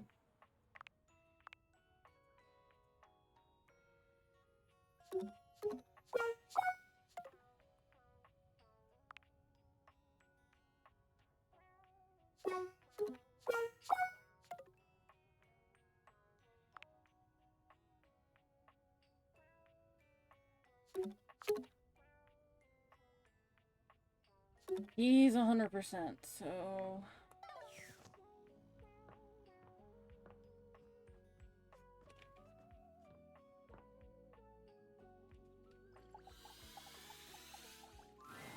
Damon, final love. You've already got your love. Is that not enough? Now, hold on there, dear. Hold up. I'm ready to realize you. You would be. Got all your stat blocks aligned. Of course, let's get started. Now, what will it be like, I wonder? The bug in the beaker broken free. I think I'm meant to feel excited, to portray excitement. So, yippee. I'm sure this is the right thing to do. The spectral energy flows through your Dateviators, and what was once merely a dresser becomes... The spectral energy flows through your Dateviators, and what was once merely a dresser becomes... The spectral energy... Okay. Damon has become a human. It feels the same. A disappointment, but what else would I expect? Is it okay that I have the hots for a glitch like you? More than okay. Come, let us do the thing. The thing ends up being a sort of geometric impossibility. But Damon is fearless in their pursuits. Fifth dimensionally, you feel what was your tongue enter a space of what was their lips. Yet at the same time, their lips are behind your neck. Their legs both wrap around yours, and yours wrap around theirs. And also, you have no legs. Come now. Oh, God. The release you feel is eternal in nature. It both gives you pleasure and does not. It tickles. I exit. Damon find themselves in the... Damon enters the real world, searching for the next big thing to crack open like a puzzle box. They find the lost, the downtrodden, the forgotten, and quickly put themselves... Damon finds... Narrator. Damon enters the real world, searching for the next big thing to crack open, like a puzzle box. I wonder if I could have gotten the devs to unbug him, but I don't know.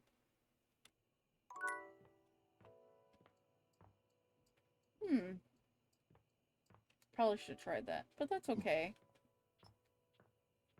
That was fucking weird.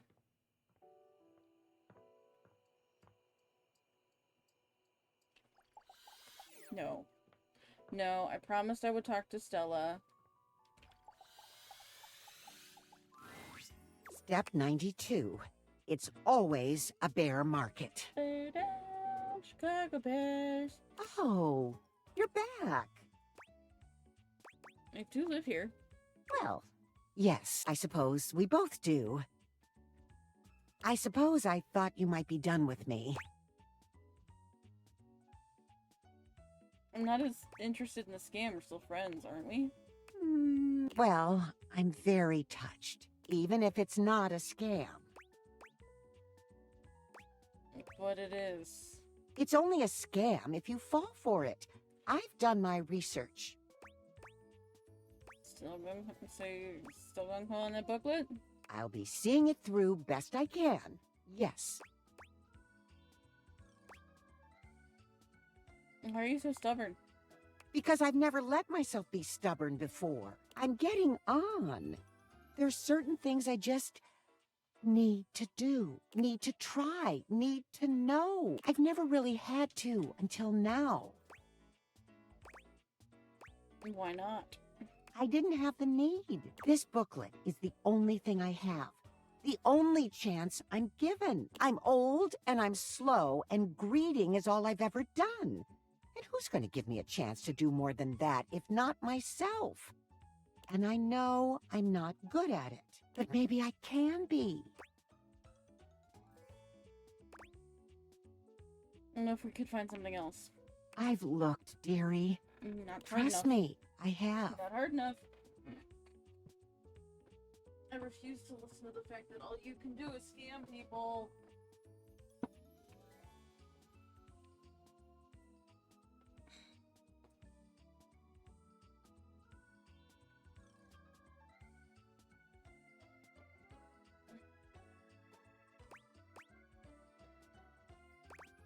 Then let me help you, damn it. Seems I still can't say no. But I can't keep saying yes. Fine. But I won't wait around forever. And for now, dearie, truth be told, I'm a little knackered. I'll think on it, I promise. I just can't keep standing still. Regardless. Thank you.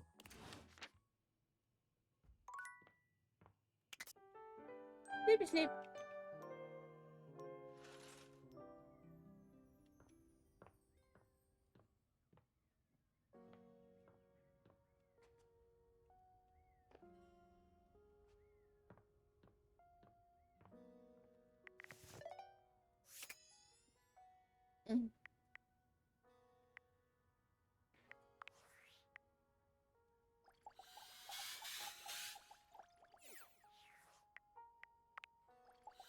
Only this one works. Okay. Good to know. Hi. Look at that. You found 60 datables. Despite the visible uwu in her words, you can tell that Textbox Chan's heart is simply not in it today.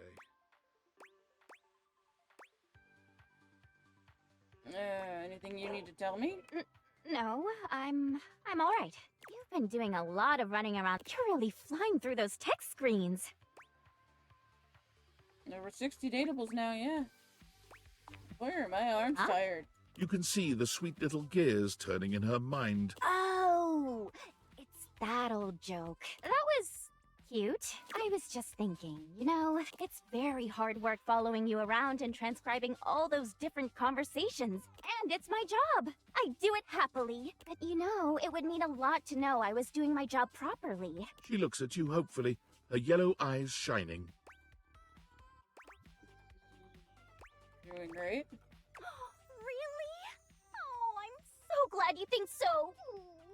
You know, it's funny I ended up in this line of work. I was always really interested in reading and communication. I was just so in love with the power of the written word bringing people together.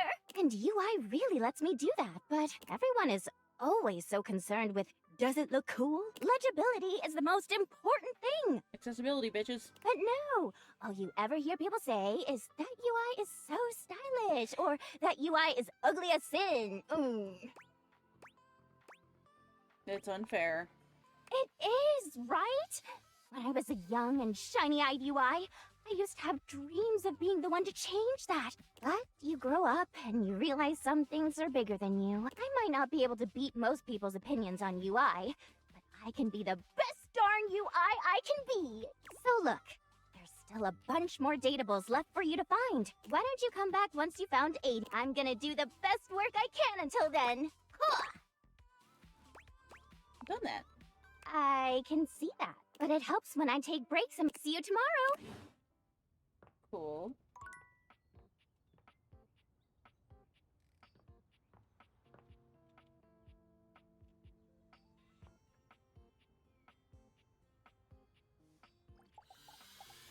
I had to steel myself for this. Hey, wow! Don't worry.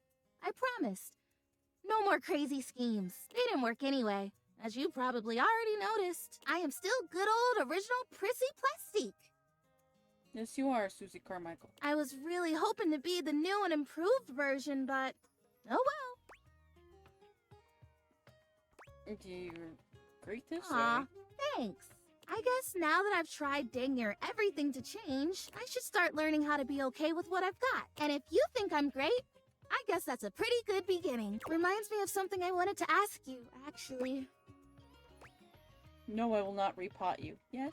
I wanted to ask you if you'd be my friend. Officially. There's no, task or anything associated with this. Officially just means that when I talk about you, I can call you my friend, and vice versa. Pretty simple. What do you think?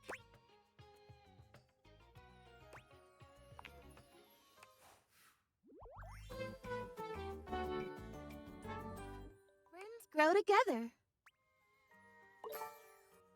Awesome.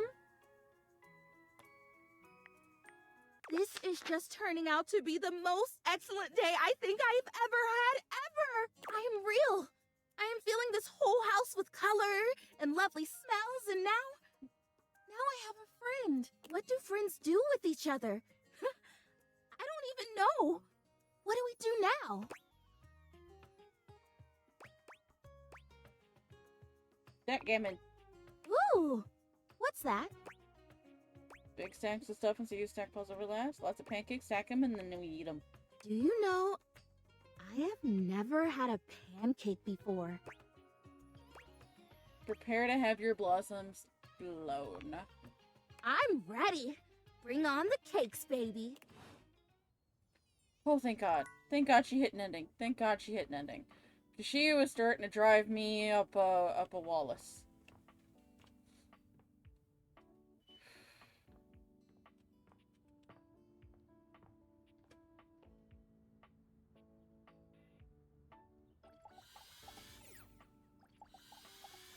Fairy time. Hello, beautiful. Hello. That's the spirit. I just remembered I've been working on another one of my world-famous Styles Profiles TM survey. I'm calling my quizzes Styles Profiles now, because it's definitely a thing, I swear. Last time, we took a trip to the wonderful world of cosmetic products, but looking good is only part of feeling good, is it not?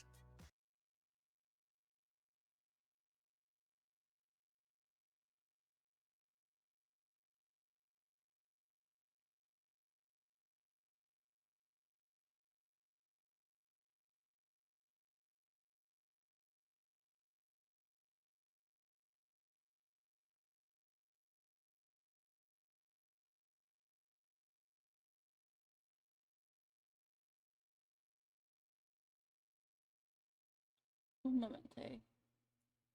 Just making sure everything's fine on my side.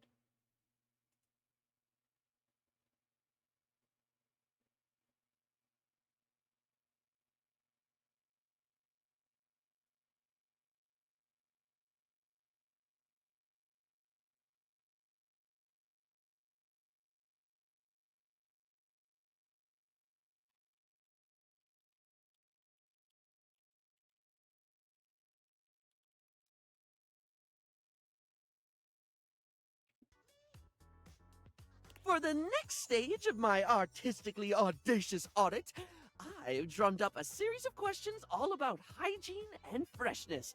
In a second round I like to call Coming Clean.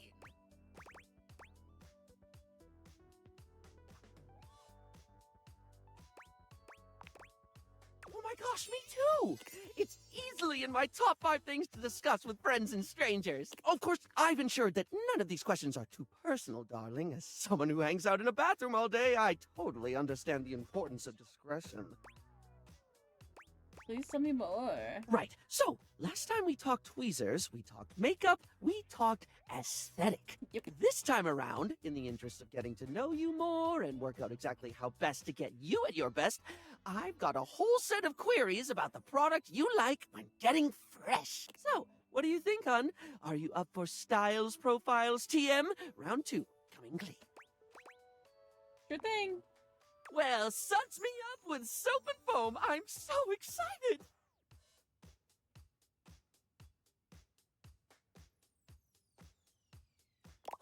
Okay. Here we go. Question 1 for round 2 of Styles Profiles TM, which is absolutely going to be a thing. When it comes to toothpaste, which brand best pleases your pearlies? Whatever's cheapest at the time. There are certain brands I love. Ooh, do tell.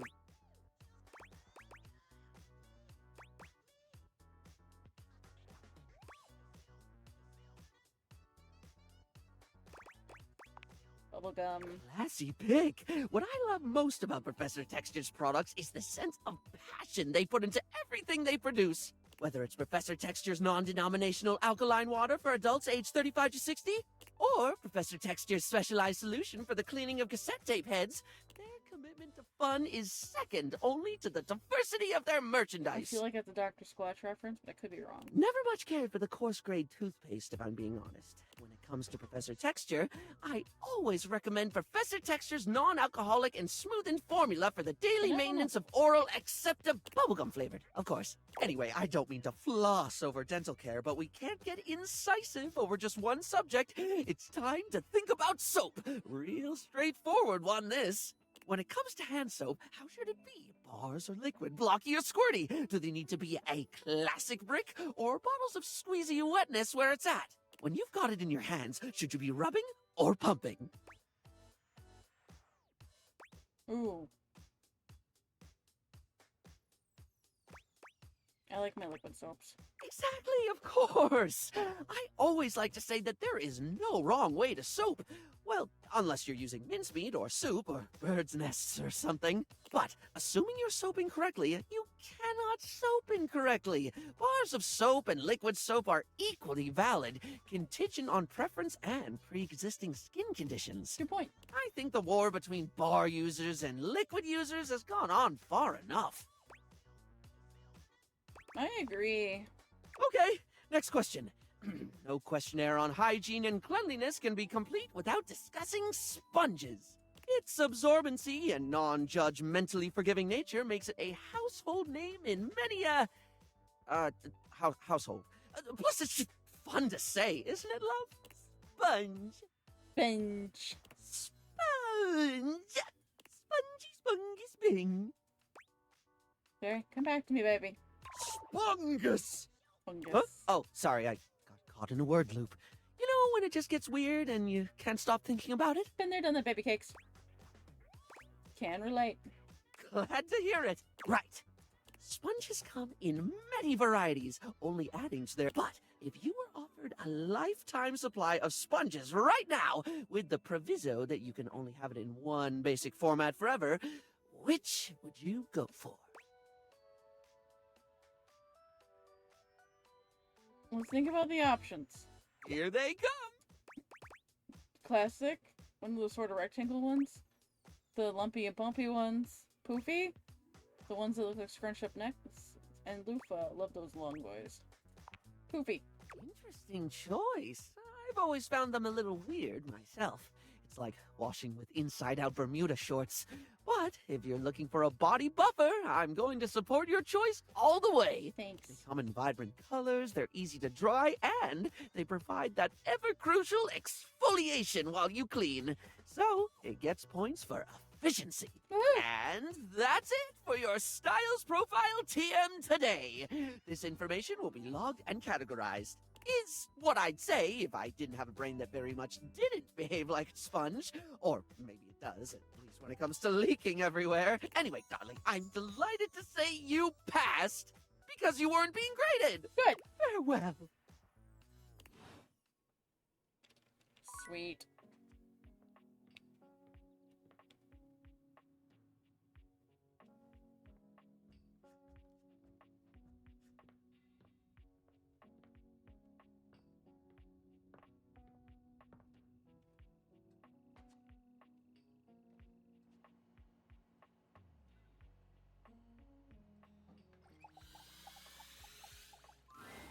You find Mitchell looking more pensive than usual. He sits, staring off into the distance, absently swirling a glass of red.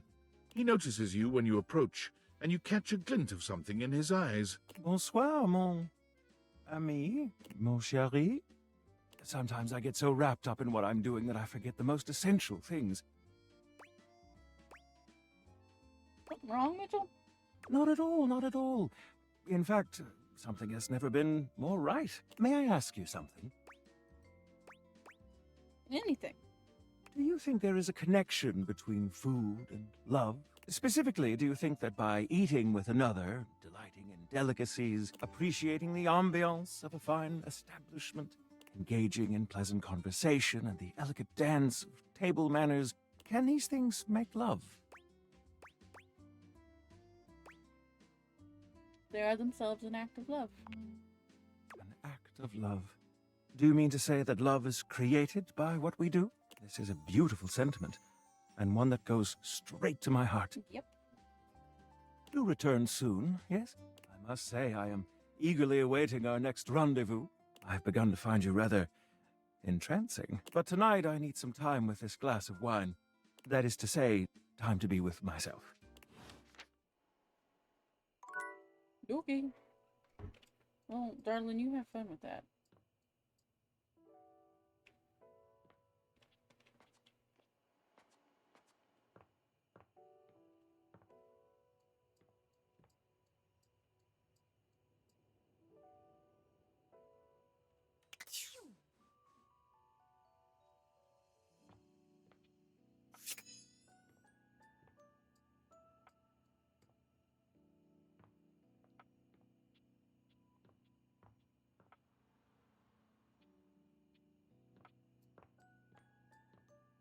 What else am I closer to finishing with?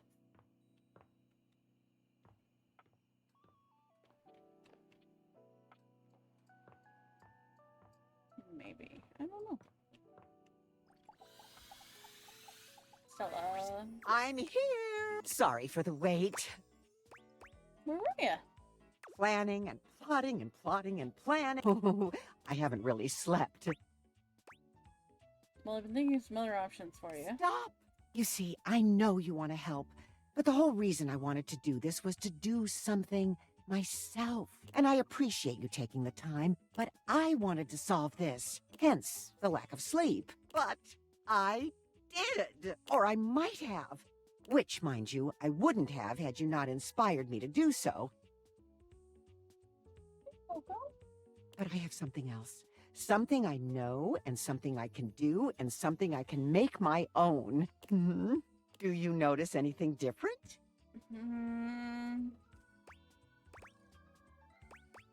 Did you grow?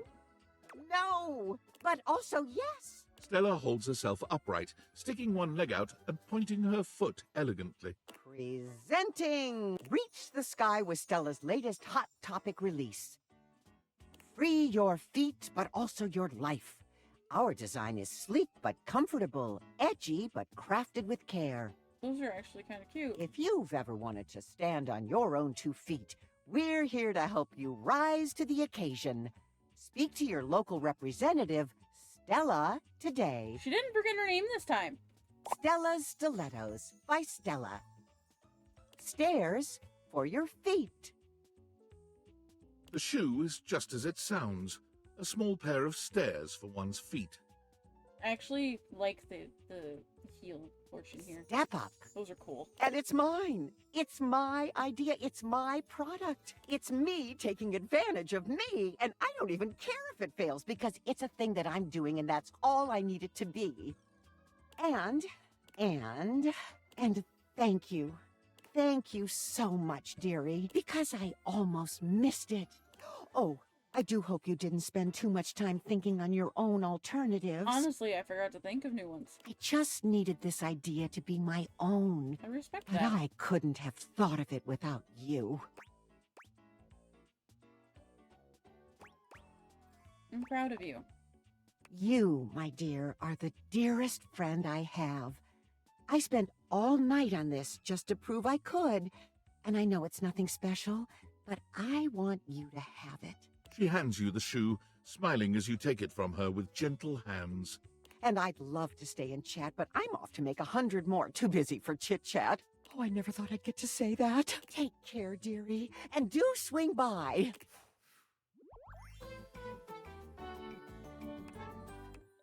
up. Okay, we're getting places, guys.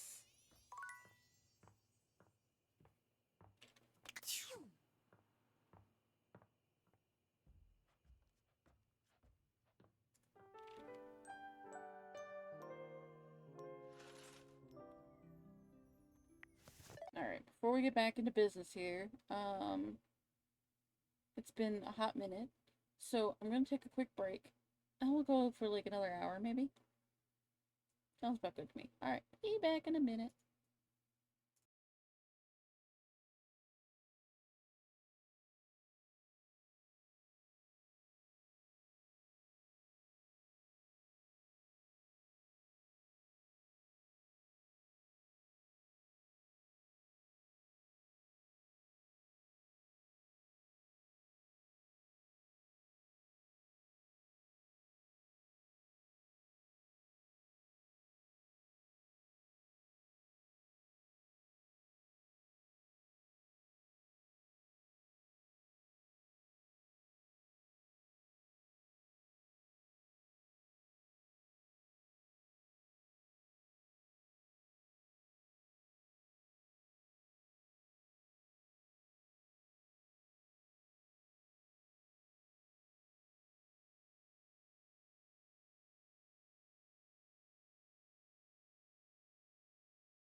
Hey, we're back.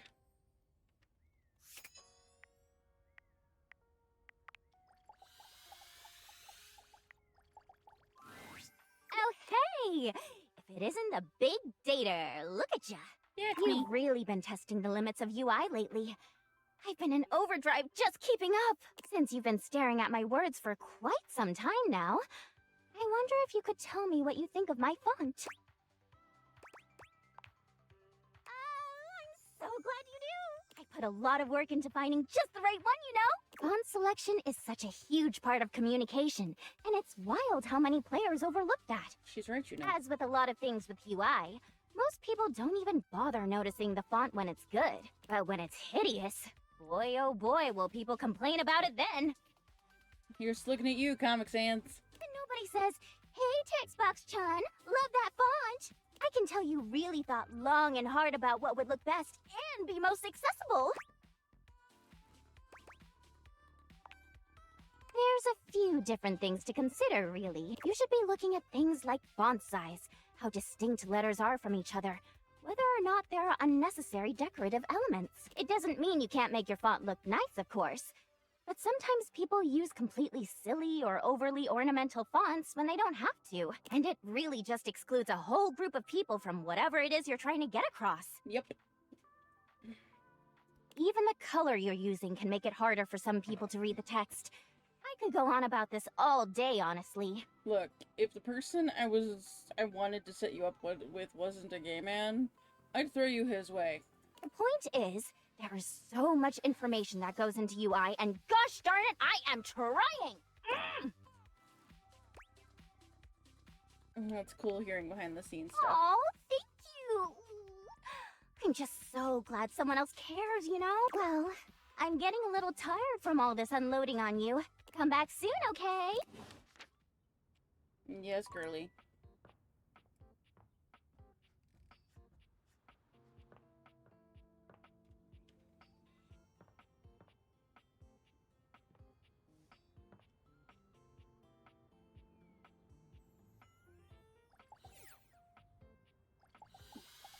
Rainy baby.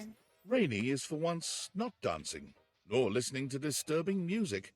Her face lights up when she sees you, and she immediately surges forward, grabbing your arm. There you are. About time you showed up. Where are you taking me? Why should I sit around reliving my glory days by my lonesome? If nobody's inviting me to parties anymore, I'll make my own. And you're coming with me. Can we party here? Alright, where are we going? We're going drinking at Bev's. Bev's hooch is top shelf.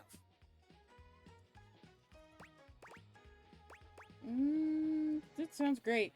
Keen, let's go. Beverly is surprised to see the two of you, but she certainly seems happy enough. There she is, the good time gal herself, the grand dame of Giggle Water. Giggle Water. Wow, look what the cat dragged in. Hey, Bev. Hey, yourself. What can I get you? Remember that secret stash? Is it time? Damn straight. You still remember where it is? Like I'd ever forget. Second floorboard from the back, third floorboard from the corner. Atta girl. That's my Bevy. I'll be right back. What was that about? Moonshine. It's Moonshine. a secret. Here we are.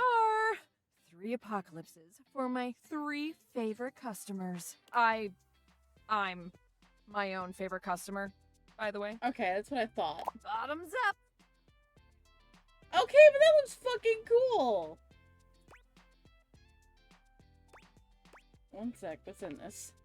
Great question. What do you know about internal combustion engines and their propellants? Not a damn thing. Are you serving us jet fuel? Just a normal drink here. Bottoms up. Salud. Drink up. Woo-hoo-hoo. Woo. Keep 'em coming, Bev. Which is funny, because I don't really... I drink a little bit like that, but not like crazy. And now I don't really drink at all, so it's just like, sure, why not? I'll do it in game. Because Code can't throw me off my game. Woo-hoo-hoo! Whew, you got it. Another round? Yes! Top shelf giggle juice, baby. Beverly sets another down in front of Rainey, who drains the entire thing in one go. Oh, you holding up okay? That stuff is ancient. Fermented. Ancient? How ancient? It's real well preserved. The couple that owned this house in the 70s were real big on making their own wine. Oh, their own hooch. Shirin and Farid Shahidi. Oh, haven't heard those names in a long time. Wasn't everybody drinking this stuff that night you, There is a long silence as Beverly's words settle in. Rainey's face crumples into a sob. Oh no. Rainey, Rainey slams her arms down onto the bar, and her face follows shortly after. It does little to muffle her anguished wails. Poor girl.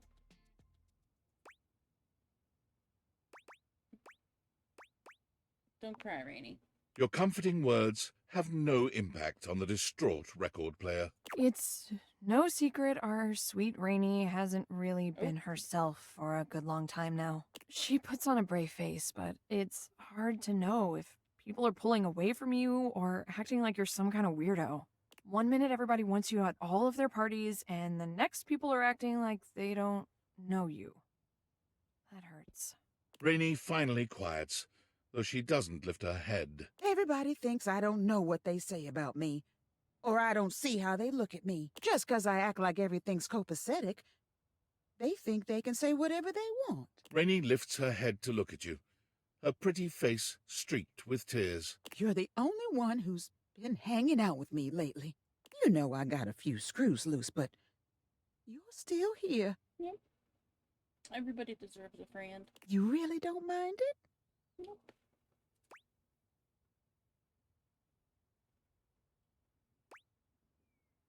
Who among us is all their screws anyhow? Rainey laughs, a sincere smile amidst the sadness. People think I don't know what's wrong with me, but I do. I can feel those damn screws rattling every time I dance. It just reminds me of what happened.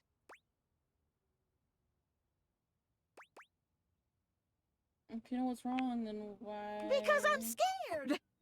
Would you be okay letting someone mess around with your mind? Fundamentally changing who you are. Maybe I'm weird now, but I'm still me. And if I tighten those screws back up, well, who am I then? You're still Rainey. And is everybody gonna start coming back around pretending they didn't abandon me when I wasn't good?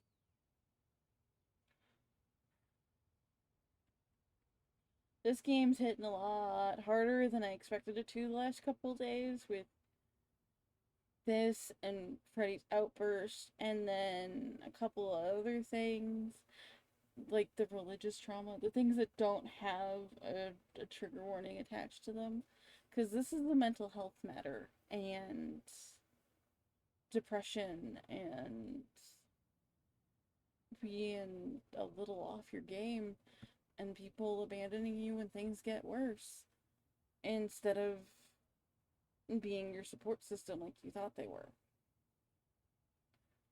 And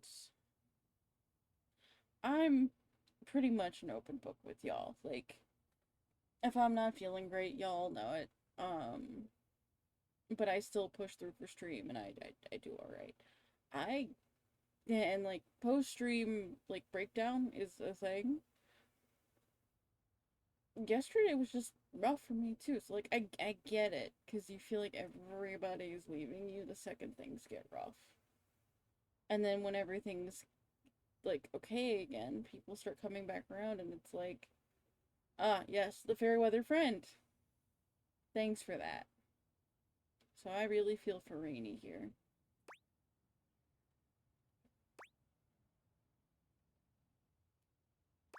Maybe they will, but you'll know the truth. You can't hold yourself back on other people's account.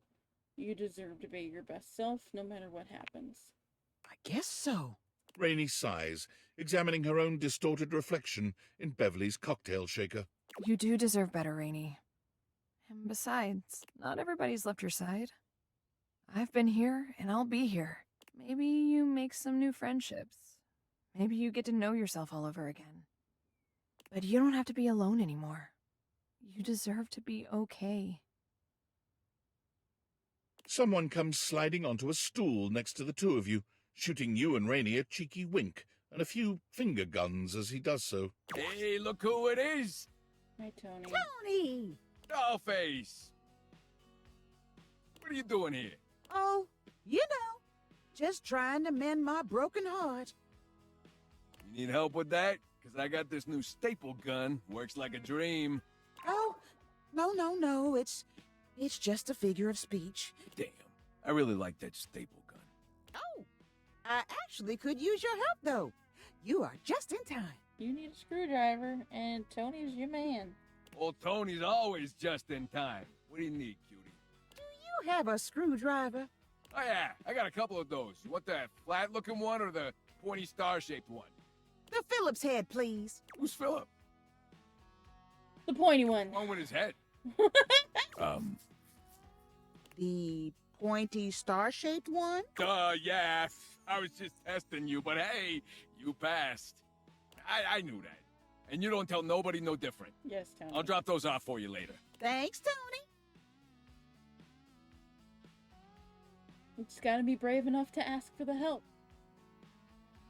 Anything for you, Dollface. And baby, bear me, would ya? You got it, boss. I'll see you two later then. And I'll bring that Philippe, that head from the Philip guy. Phillips head. Remember? The pointy star-shaped one. Yeah, the pointy star shape. I knew that. God, I can't believe I just did that. I'm proud of you. I'm proud too.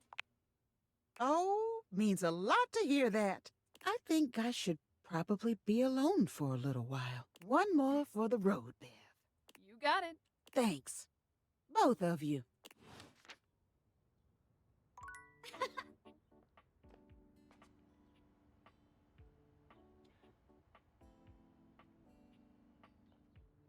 I know I, ignored it for a long time.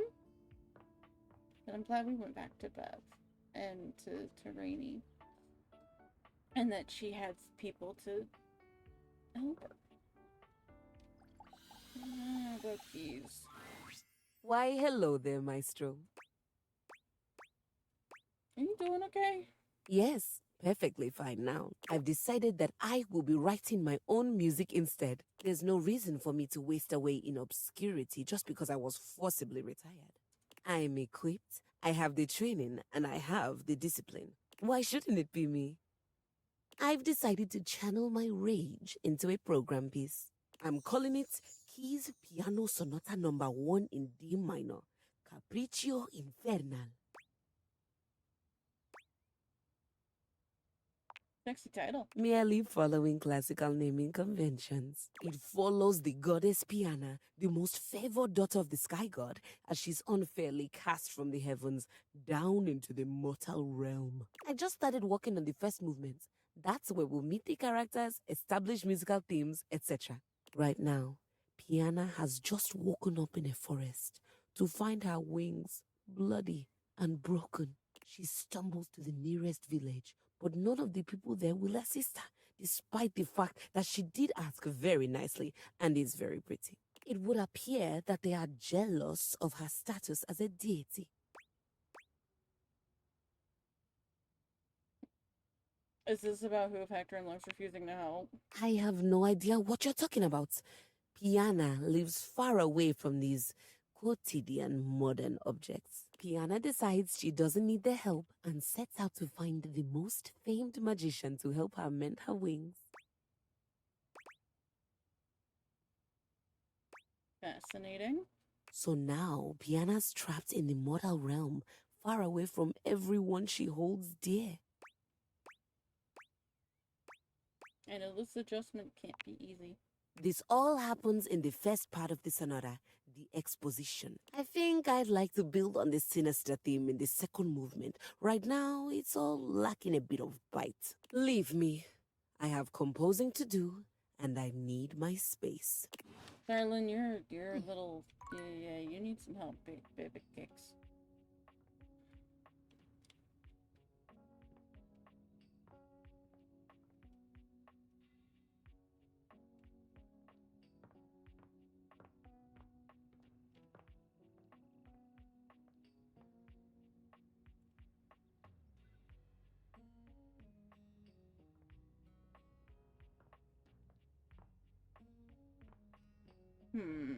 Who do we want to talk to now?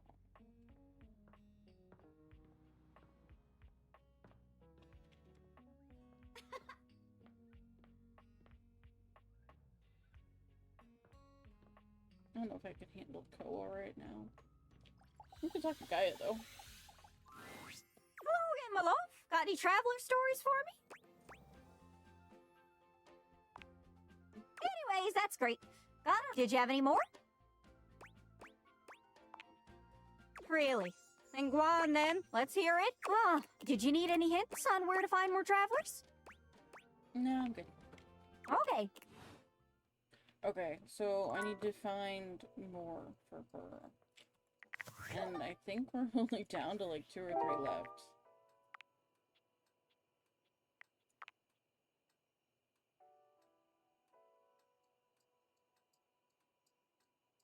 Yeah, see?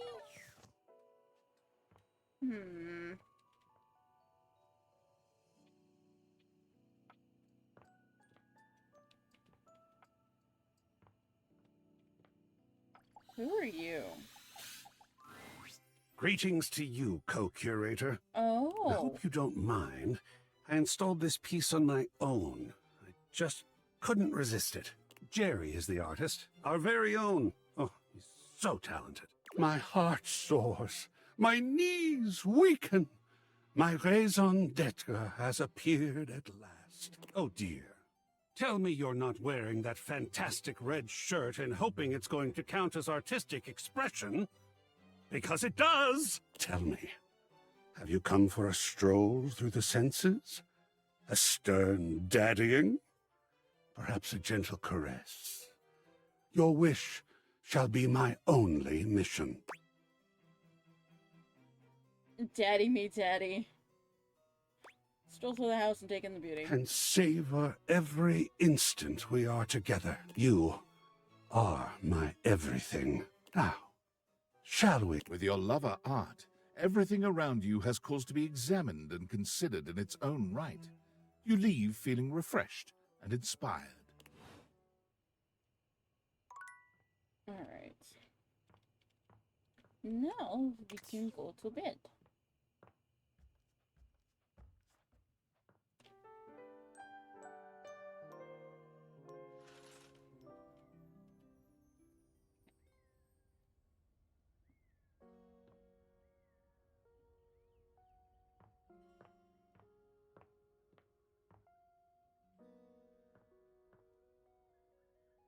Okay, but who, like, feels forgotten up here? Like...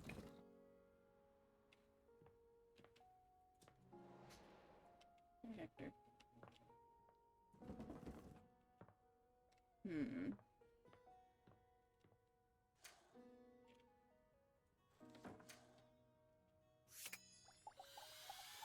Tony time.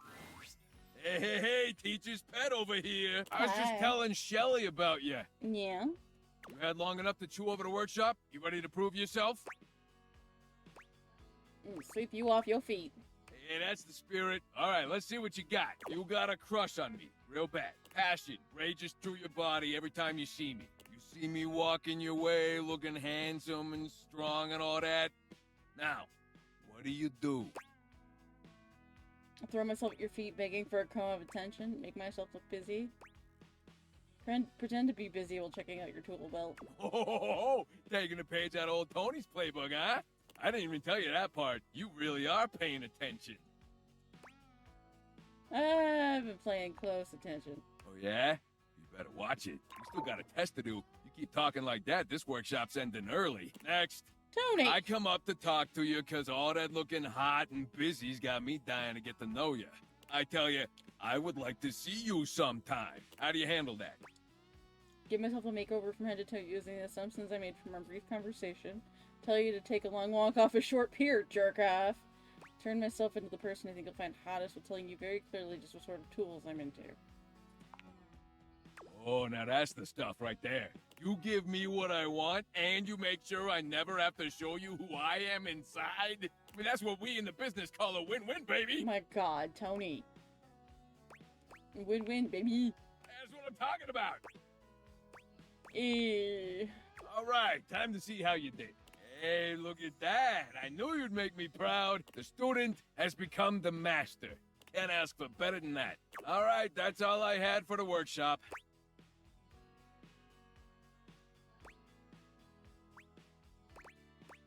Thanks for the lessons, Tony. You know I got you. Okay, now that that's all over, let's hear it. Give me your feedback. Let me know what I can do for the next student. No notes, you're perfect. I knew you had a good eye. This right here is solid construction, baby. So now that you're an expert, let's just test all that new knowledge you got. Ask me a question. Okay, what's the capital of Turks and Caicos? I meant a question about dating. Cockburn Town! The capital of Turks and Caicos, and also what happens when you swing that hammer a little too freely, if you know what I mean. Tony! You know, hammer. You mean like a demolition? Yeah, I got it. Hammer penis. Made the connection.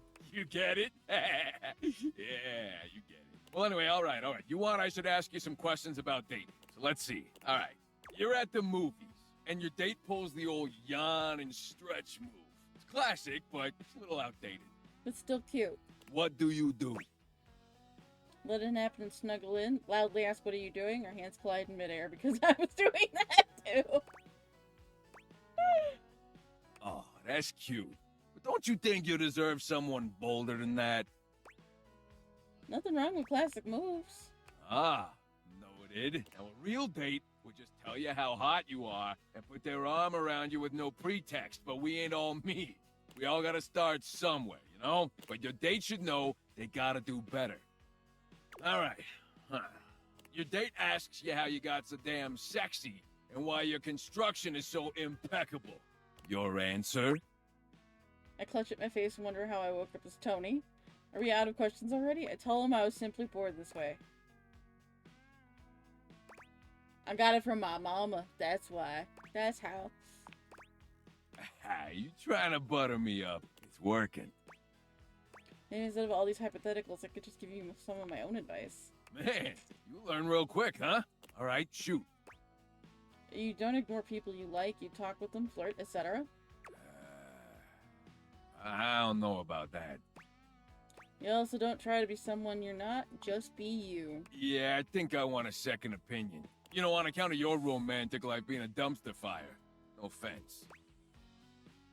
None taken. It's very pot meat kettle. I don't have to be a romantic prodigy to know bad advice when I hear it. We're gonna need to bring Rainey in here. And by we, I mean you.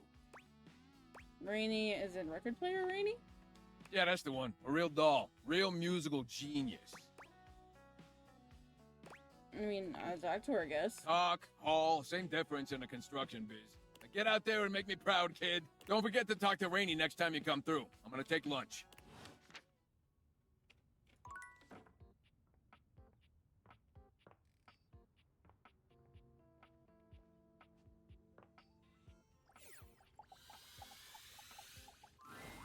Mikey is once again occupied with his phone. He doesn't seem very happy with whoever is on the other end. I told you, Stacy, I can't come home tonight. They have me staying late. You'll have to arrange for someone. Yes, we use the shared calendar, remember? Ex-wife. I told you to write down the password. Come on, Stace, we can't... Mikey removes the phone from his ear, looking down at it with a blank expression. It appears the other caller hung up. When he sees you standing there, he immediately begins pressing buttons on his phone, laughing nervously. Whoops! Sorry, I had to fiddle with some buttons and knobs before your gotcha was ready. What would you like to do? Put your wife on the phone? Yeah, ex-wife, Stacy. Looking your love? Maybe. But first, I have to make sure that my kids are taken care of. The way the settlement happened is we share them 50-50. But with work keeping me overtime, it's been hard. Stacy, she's a stapler? Star.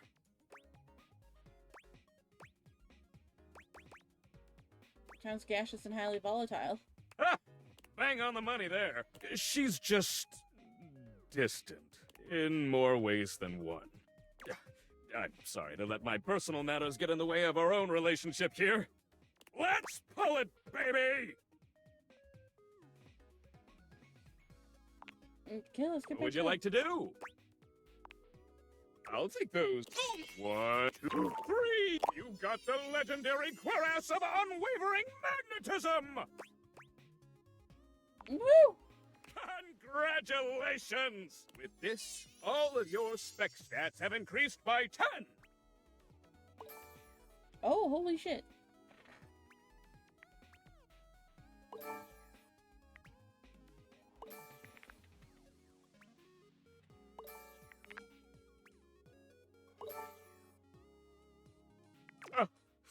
I always get a little emotional when this happens. You know how to pull me just right. Whoa. What would you like to do? Full for armor?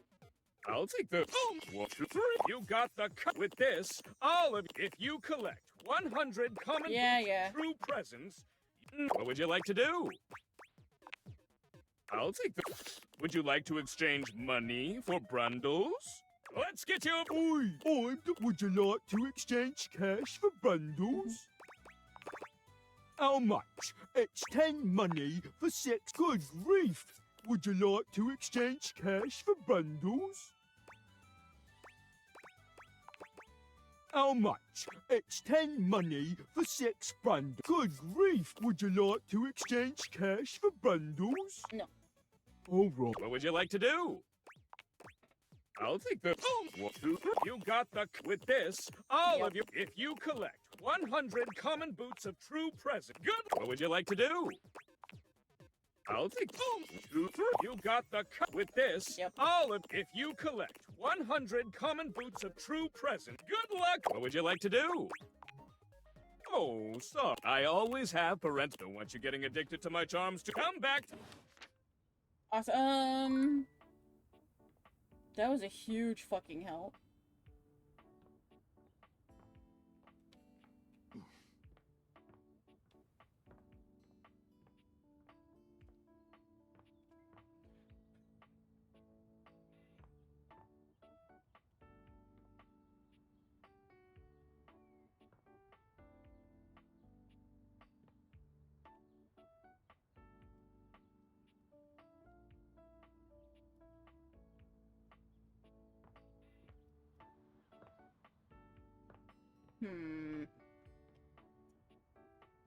I wish I knew.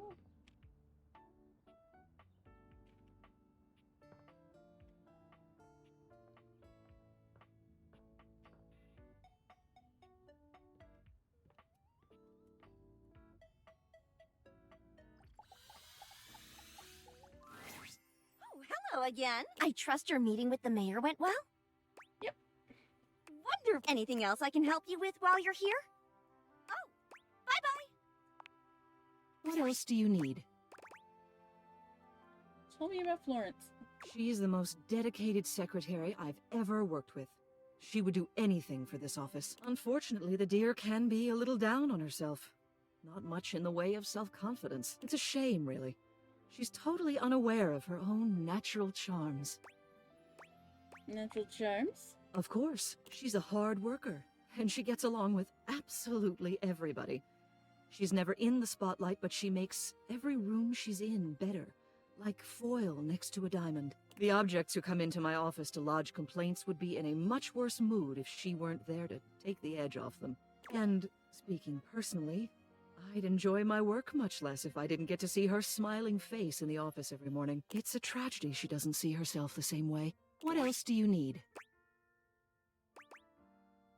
Just wanted to see you. You have done so. Keep well.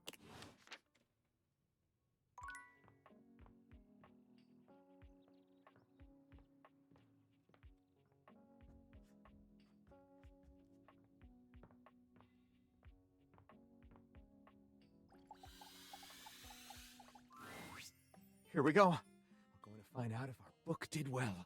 I can't decide if I feel excited or profoundly ill. Both. Well. It looks like we've created something wonderfully spicy and arousing. Terrible. I wonder, does the co-creation we birthed indicate any latent feelings on your part?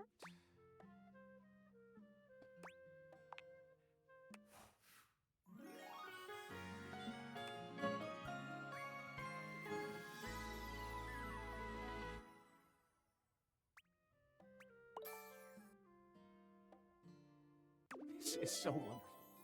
With just a bit more of your help, the next book I write will be an epic romance. Cool. Very cool.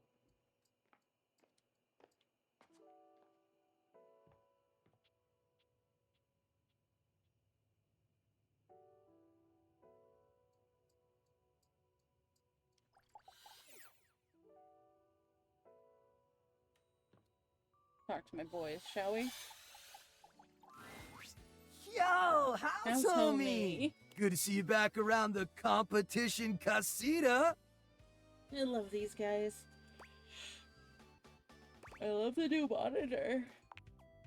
It's bossin', right? Anyway, you're just in time. It's finally the big day. We are so freaking pumped, amigo. My birthday? Wait, it's your birthday? No. You're not even wearing your birthday suit. That's wicked, dog. That's not why we're celebrating. This is even bigger. It's time for our ultimate stunt. We've been practicing days for this, maybe even weeks. And now the weather's perfect. Ultimate stunt? We'll get to that in a sec, Broseph. But first, we have to finish our warm-up exercises. Gotta stretch the muscles and joints for today's epic adventure. If we're not limber enough, one false move could turn us all into roadkill. Is that freaking fire?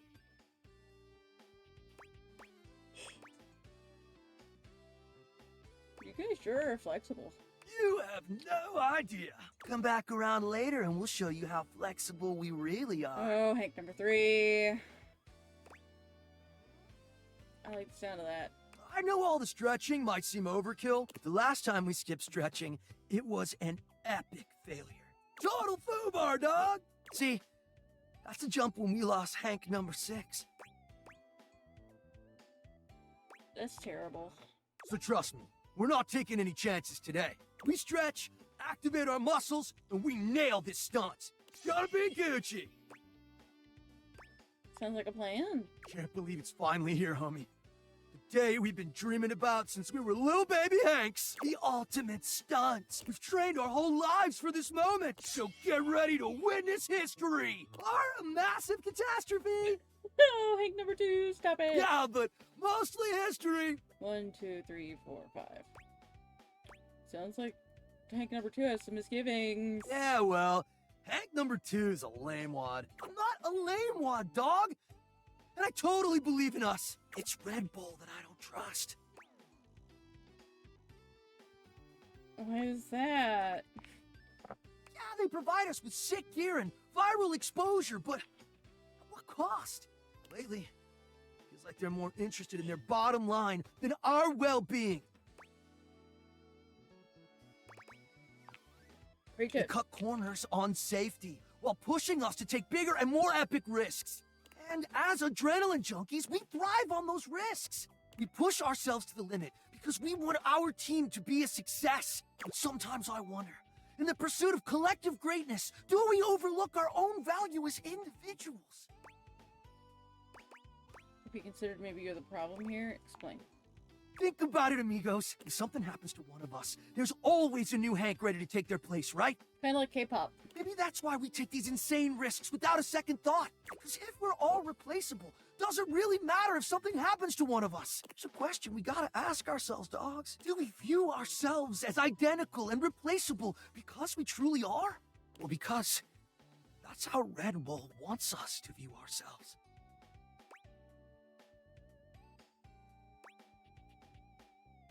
That's deep. I know, right? Wow. You know what, Hanks number 2?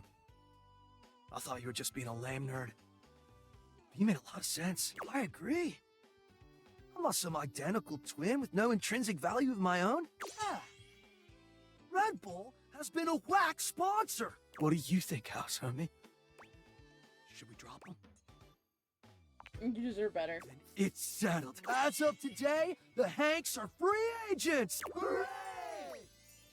Amazing. So what are you doing now? We just heard from Hector. He's gonna run a maintenance cycle on the HVAC system, which means there's gonna be monster thermals we can rip on our gliders. What's the difference between that and normal hang gliding? Duh! The change in air pressure creates insane conditions. Gonzo updrafts off furniture, barometric pitch dips, tailwind speed loops. Woo! Translation: the ride of a lifetime.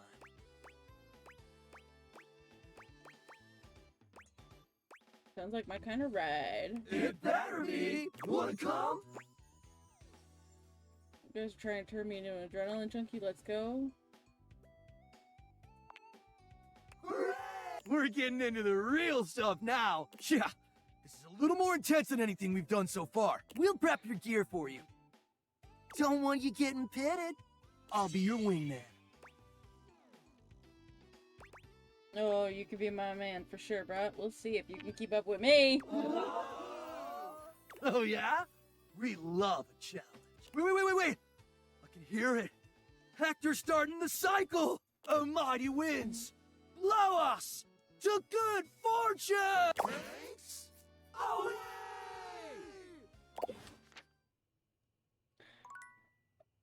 What a bunch of freaking dorks. I love them.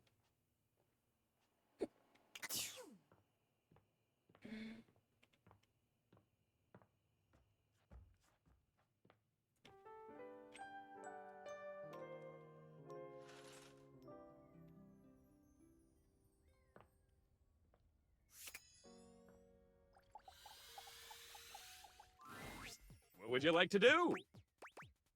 Wolf armor. I'll take those. 1, 2, 3. You got the epic gauntlets of stardom! Pretty good, pretty good. Damn straight it is. You already have them. I'm sure that keep working at it. Once you have 100. Good luck. What would you like to do?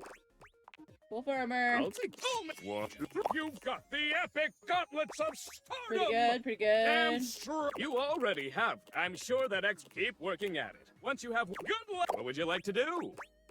Full armor. I'll take the 1, 2, 3. You got the with this. Boots. All of you. If you collect 100 common boots of true presence, what would you like to do?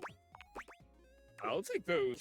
1, 2, 3. You got the cut with this. All of you. If you collect 100 common boots of true good luck. What would you like to do? I'll take the 1, 2, 3. You got the with this. All of yours. If you collect 100 common boots of true presence, you can. What would you like to do? Oh, so I always have Beretta. Don't want you getting addicted to my charms too much, baby. Come back tomorrow.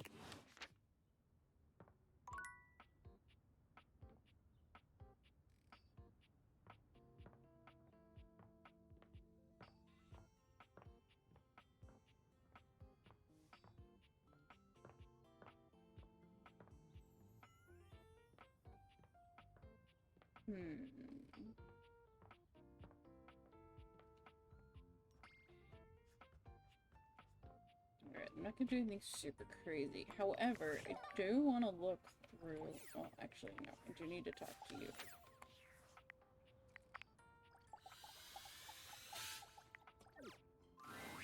Oh, hello! You came back. All right, question time. Let's call it a performance review. Final exam?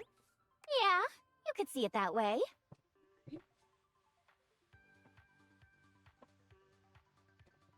Considering I have all but 2. So. Tell me, what do you really think of me?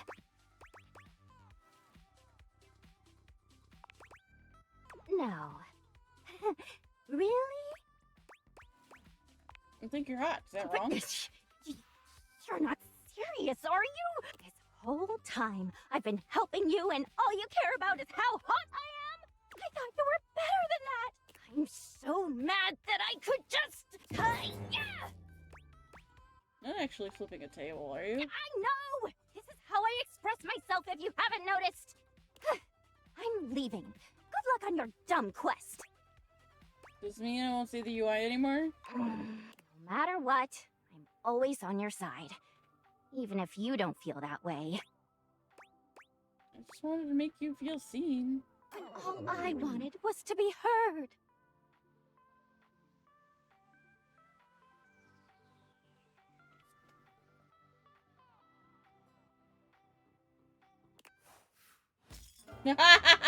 Oh, Jesus. Alright. You just don't get it, do you?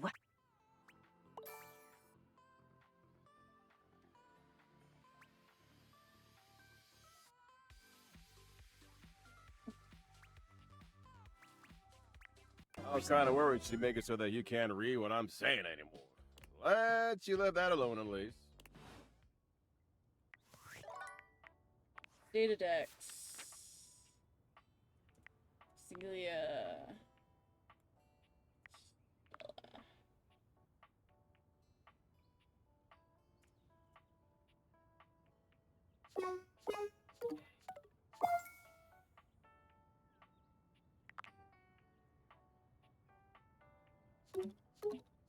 Oh, okay.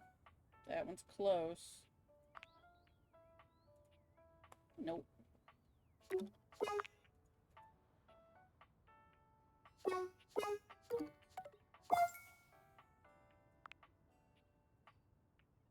Nope.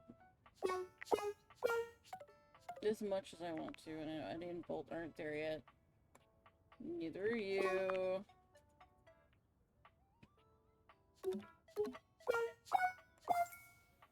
Back half of those are fine. Those three are cool.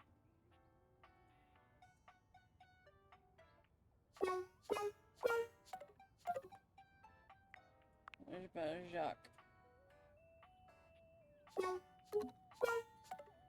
Nope.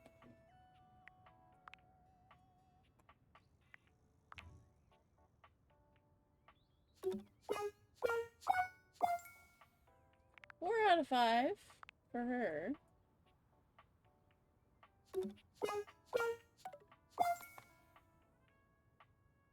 Mitchell's almost there, but we're not done yet.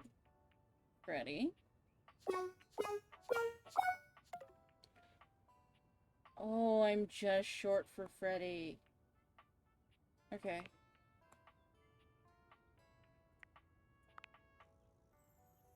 And Celestis. Okay.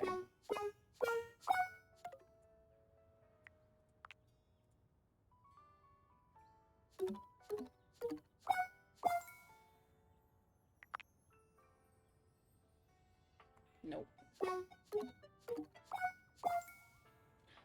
Ronaldini. Iron. Yeah, okay. Jean-Luc. Nope. That one's getting there, though. Damn! It's probably like a 79 point something or something.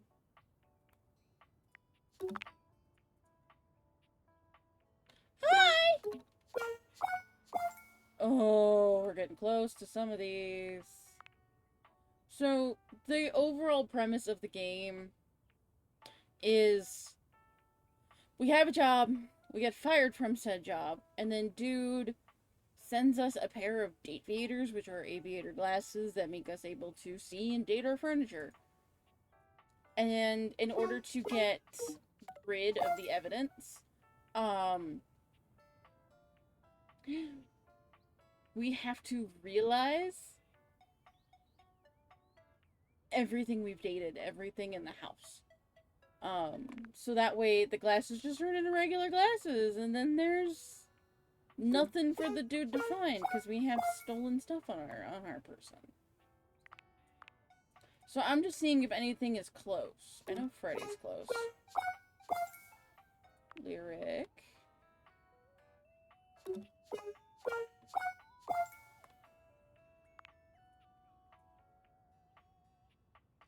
Nope.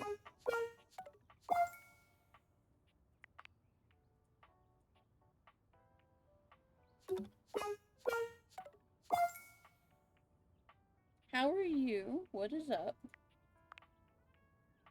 Okay, gotta go talk to Rainy. He's not done. Oh, Arma's close, I think.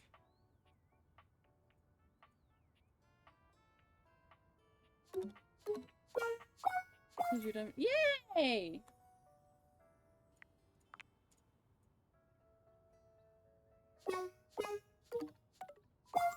I'm only gonna be live for a little while longer.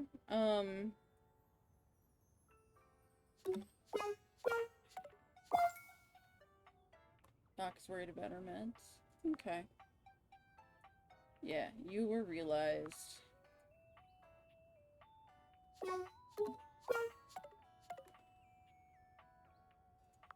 Teddy.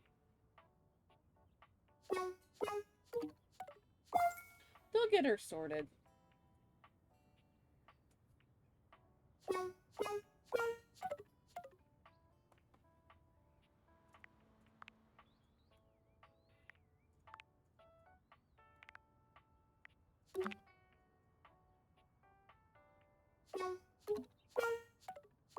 Oh, two of those were right there. She's grumpy because she's been on blood thinners for 20 years now. And she knows about it, but it's like, mother, you had a heart attack. This is different. Yep.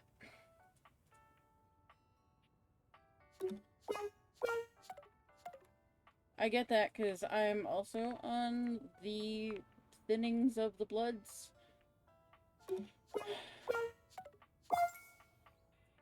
They can only do so much.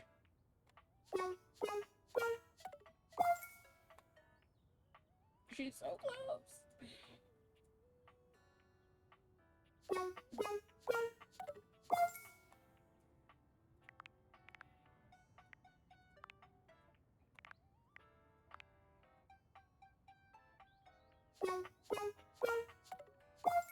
Damn it, C, the S.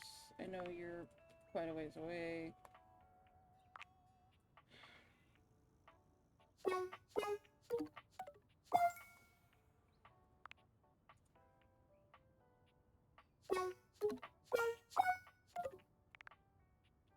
No.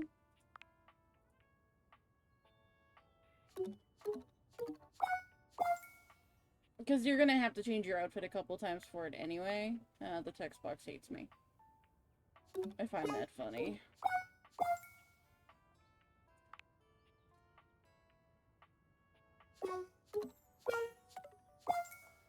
Ugh. Nope. So many of these are so fucking close, it's stupid.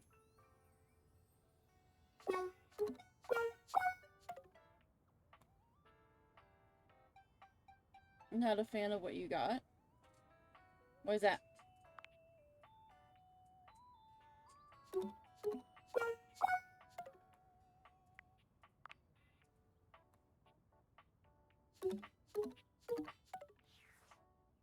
So, specs.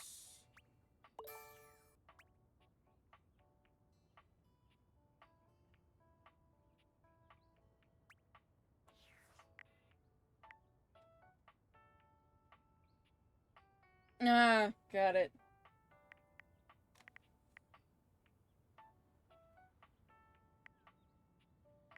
Yeah.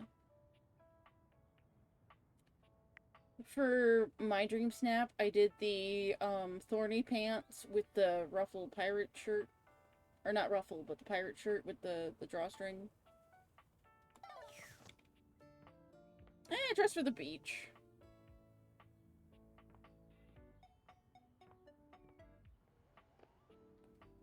Oh.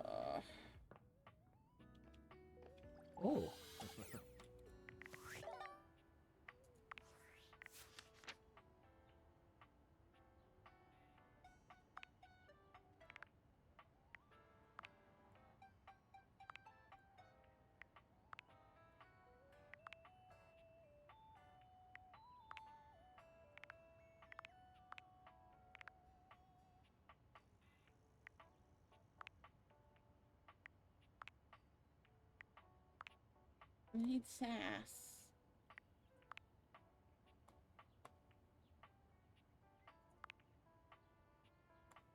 I need sass, damn it. No, Dolly's smart.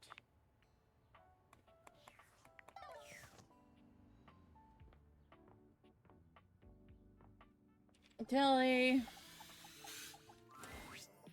Yo! My favorite studio audience is back in attendance! Hi, honey. You're just in time! The new schedule just dropped! When you hear how dope these shows are, you're gonna be shocked! Oh, by the way, since you're here, don't forget I have new emotes.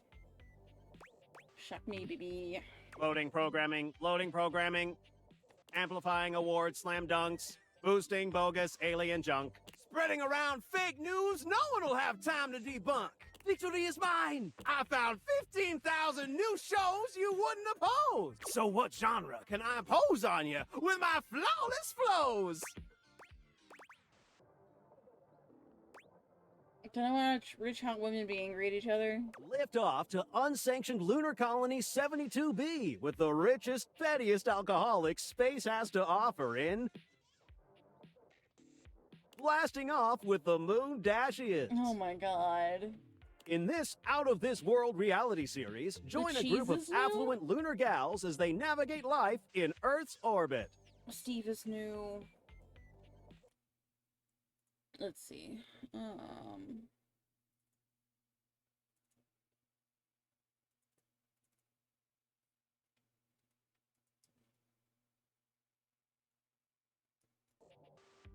From zero-gravity soirees to explosive fights in the lunar oxygen bar, these personalities are almost as combustible as the highly flammable chemicals that constantly surround them. Also, dragon has not been bred yet today either. They left everything on Earth, except their loads of cash and their spiteful grudges. So what say you, my daffodil? Shall we commence this TV and chill? So, I don't know if you've ever seen the movie The Fifth Element, but the last emote I got there, Ruby Rod, is from that movie. And I was inspired by Telly to get the Ruby Rod, emote. What if we just talked? What are you trying to do, boo? Smother me, mon chéri?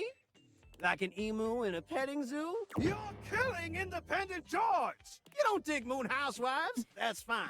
I've got 15,000 other options that'll blow your mind like a fault line. So what genre can I impose on you with my flawless flows? How about the news? Coming up tonight at 11. Traffic. It's everywhere these days. But what can you do to stop it? One man out of Greenville claims to have amassed enough C4 to solve the problem once and for all. Are you serious? And big news out of the Inland Valley, as the Red Rock Outlets unveil the newest addition to the most famous food court in the Tri-County area. A second Panini Hut. Yo! Yes, Guillermo Panini's second location will offer all the same mouth-watering Mexican food residents have come to know and love. And as always, absolutely no paninis. There should be. Then the 500 point... The redeems are organized by, number of llama snacks. Well, up-act snacks. It should be in the 500. I always overlook it. But first, cats. We tolerate them. But do you ever feel like your feline friend is trying to kill you? Ooh. I like it! Cats. We tolerate them. Do you ever feel like your feline friend is trying to kill you? How to tell if your cat wants you stone cold dead. The 32 obvious signs, and 173 less obvious signs, that you might have missed. All that in sports and weather when we come back. So, my dear, does that appear to make you cheer? As much as I love Guillermo Panini's. Righteous! Let's relax with some snacks while we await the climax, and... Oh, god damn it! I'll Diviflix spot that one too? God! I can't believe this! What the hell, man? It's okay, we can watch something else. Just forget it. It doesn't matter what I do. Valdiviflix will just beat me at that too. I appreciate you being sweet, but I need some time to process being obsolete. No, darling. Rainy. Hi, baby. Oh, hi. Hi, baby girl. Tony wants to talk to you. Oh, is this about his vocal range again? I've told him before his soprano's nothing to be ashamed of. It doesn't mean that there's anything wrong with his toolbox. Ah, Tony. Oh, we weren't talking about your pecker or nothing. Yeah, I'm just gonna ignore that. If it isn't my favorite gal, how you doing, Dollface? Better since the last time I saw you. Don't I know it? Thought the neighbors were gonna come knocking. Are you guys? Oh, stop. Tony was just making sure my screws were all firmly in place. And boy, were they. Now they can hear me down the block if I really put my mind to it. All right. And I owe Tony for that. Without his screwdriver, I'd have been stuck the way I was. I'm real glad you feel that way, Rain, 'cause I need a favor. I've been teaching our mutual friend here the ways of love and courtship. We got a little disagreement about how to put your best foot forward when it comes to the romance. He's my toolbox and she's my record player. Oh, boy, don't tell me. You did the whole paint over the mold and ignore your crush speech, didn't you? Huh? How'd you know? I never gave you my workshop before. All of the hunch. Or the fact that I've heard you talk about it way too many times. So what do you need from me? Just tell us which one of us is right. I've been told that I shouldn't ignore my crush and pretend to be someone I'm not. Yeah, don't do that. So you're saying I'm wrong, but I'm the maestro of the workshop. Because he's in love with Rainy. You might be wrong, but you're still hot. I hate to say I told you so, but... Do you hate it? Because it sounds like you're kind of enjoying it. Un poco. I always enjoy talking to you, even when you're wrong. I got too much work to keep going on about this. See you around. Tony is so good at fixing everyone's problems but his own. Take it easy on him, would you? He is a good egg. He really does seem sweet. It's because he is. He talks big, but what you see is what you get with Tony. Take care of him and yourself, all right? Aw. God, they're adorable. Okay. By the way, the gold objects are stuff that I've already turned human.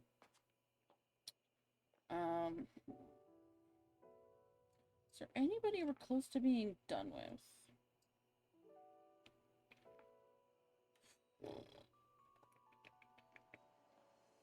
I don't want to talk to Timmy at all. Ever again, ever.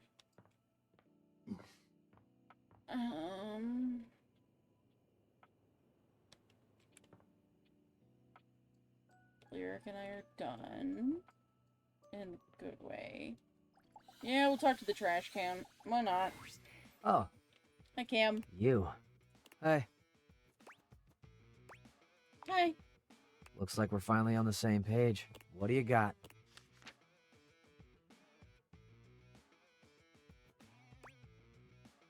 No, I need more empathy.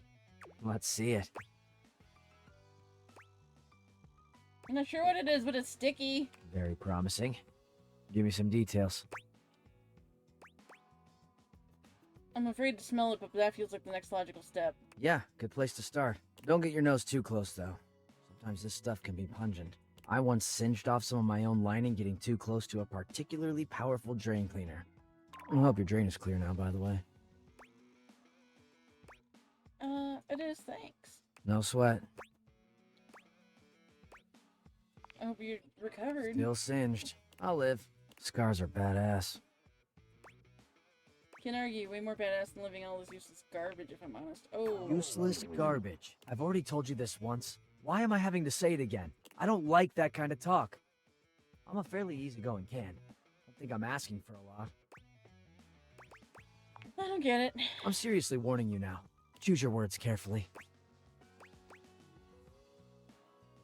I got it, sorry. These were the wrong words to choose. Cam turns his back and leaves. Okay.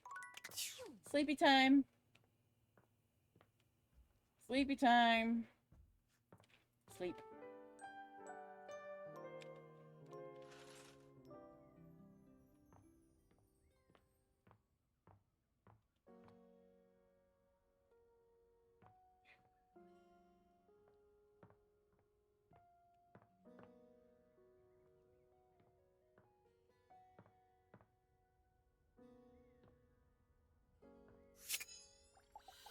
Start off with Mikey, the microtransaction. Once again, Mikey is on his phone when you see him, but he seems even more upset than the last time. The call does not appear to be going his way. I've already been doing my best. You're adjusting the drop rates again? I love how simple but so involved this is. You chat with the objects, increase relationships, never know what you're gonna get again. Yeah. Just because of some whales who think that they own them. No, you listen to me. You listen to me! And some you can't access until you've accessed others, and it's... Some relationships kind of rely on each other too, like the washer and the dryer. The moment Mikey notices you, his energy changes. That air of boyish charm comes right back up. We've got a customer here. Yes, I'll call you back later. Have a nice Valdivian day, and keep your... Just like the last time, he stares down at his phone with a numb expression. It seems he's been hung up on again. Hello. Apologies. Again. Whew. Getting tough these days to keep my energy up, but what would you like to do? Alright, is everything okay at work? Okay. Yeah, profits are up. Higher than ever. But it doesn't seem to trickle down to the little guy, does it? Nope. What Valdivian's doing is criminal. That way, I get just barely enough to keep going and support my family. Can you talk to HR? Human resources? We don't have that. Yeah, I know, they fired me. Yet somehow we still have property tax. Look, I didn't ask to be a microtransaction. Just like you didn't ask to be born a human. But it's what I am, and it's what I do well. If it keeps my kids safe and happy, then I'll do it. He's part of the DLC. I appreciate the check-ins, I really do, but I gotta get back to work.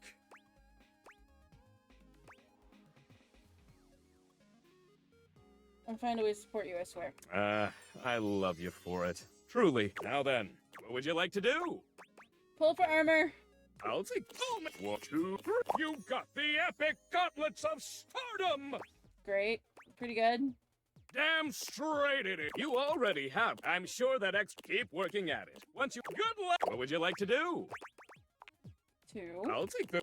1, 2, 3. You got the common... With this, if you collect 100 common boots of true present. Good luck! What would you like to do?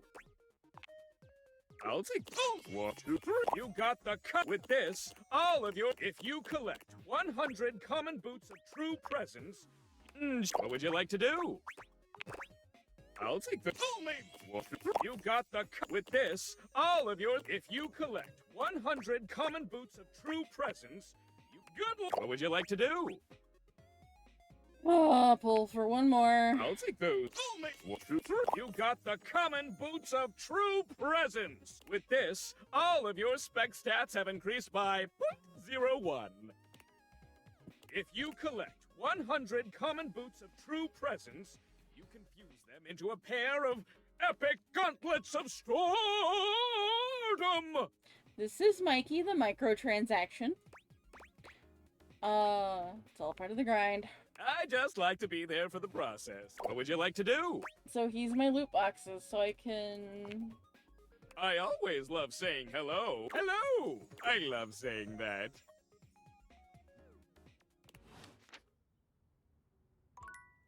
Yep. Because the items he gives me, if I collect enough, they build into the next item up to up my specs stats.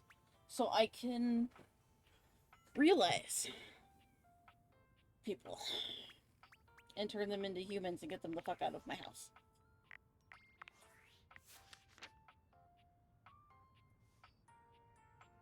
Why do I have a dot? Cam! I keep upsetting him, so I have to stop talking to him until I get my stats up. I'm only missing 2.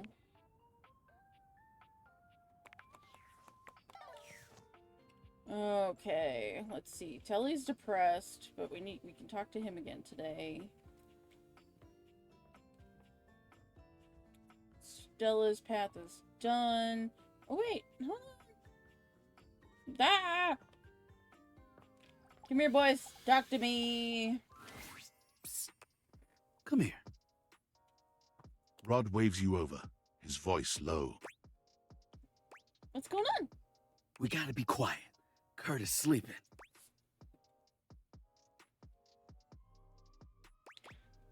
I don't want to disturb him. No, wait. He's talking in his sleep. Yeah. You silly. He's been going on like this for an hour. You know that textile looks great on you. Yeah, these are kind of standard now. It does better for me, I think.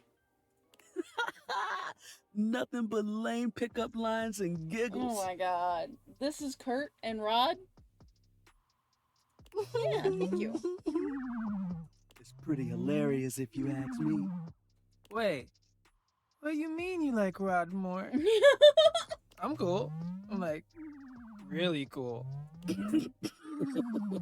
These two are so cute. Wait, come back.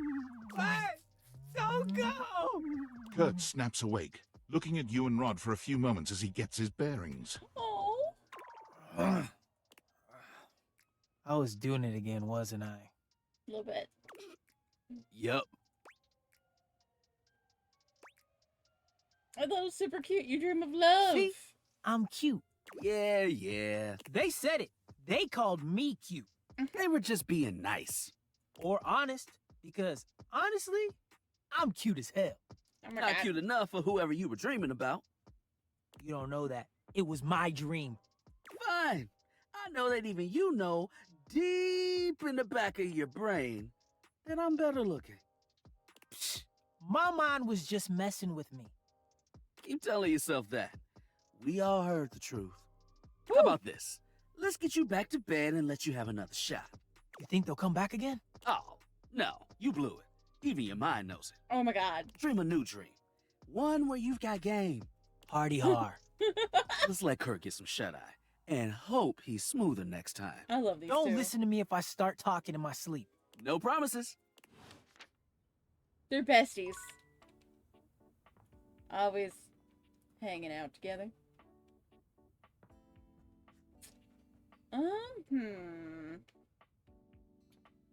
You ladies are complicated. Okay.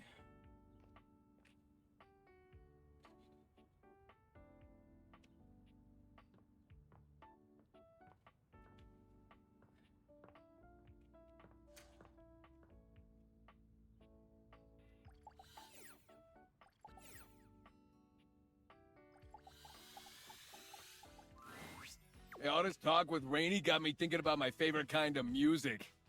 Good idea. What kind? Rock music. Believe me, I know about rocks. You don't work construction and not know your rocks. Okay. I mean, on demolition sites alone. I got you brand new from the store, Tony. When have you ever set foot on a demolition site? You know, as lead foreman, I really don't get the respect I'm owed around here. Have you talked to the roof yet? That guy don't give me any respect. Why would I? What does the roof have to do with anything? I had an uncle once, Uncle Tone.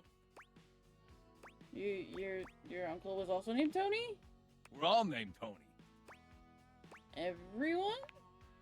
Oh yeah, Your dad? Tony. Your brothers? One brother, Tony. Great-great-grandpa? Big Tony. Big Tony. Great-great-grandma?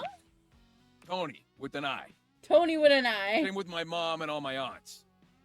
Except my sister Conchetta. Anyway, my uncle. My Uncle Tone fell off a crane on a job.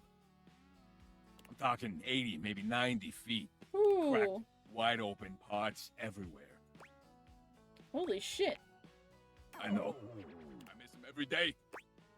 Sorry for your loss, Tony. Oh, he ain't dead. Your bastard's retired in a basement somewhere in Poughkeepsie.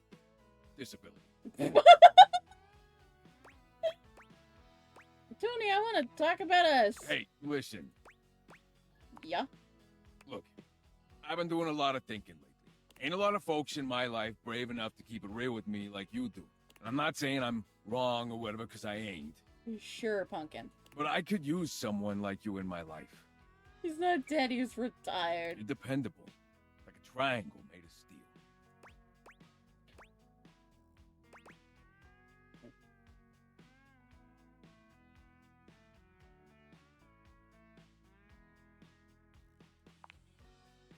Nothing gets past you, huh?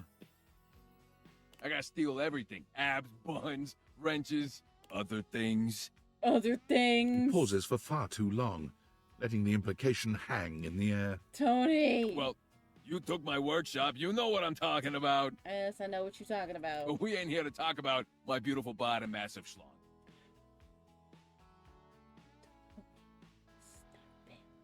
I want to talk about you. Why? I like you. A lot. Uh-huh. You ain't just dependable and strong. You're hot as shit. Things are just easy with you. I don't even have to pretend to be doing nothing.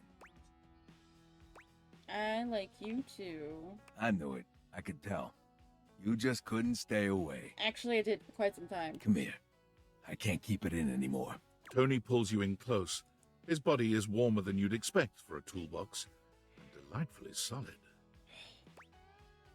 Oh, wow. Impressive, huh? Told you I was packing some serious steel. I didn't call you a liar. Yeah, I see that. Get out of here.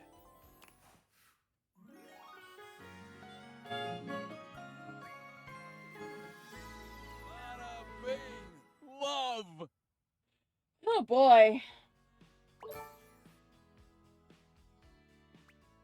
Oh wait.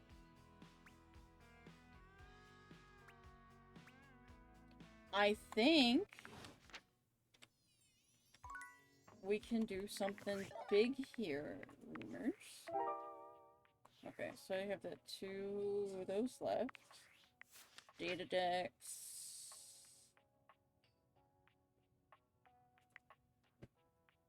Okay, so Freddy is right by the other one. Tony.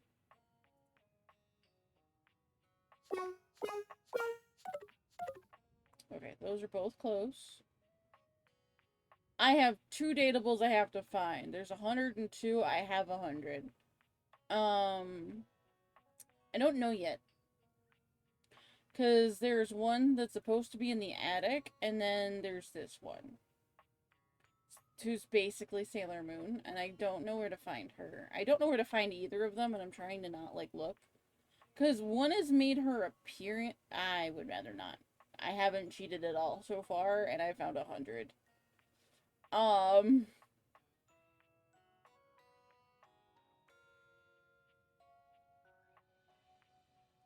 Like, the ironing board. Ronaldini.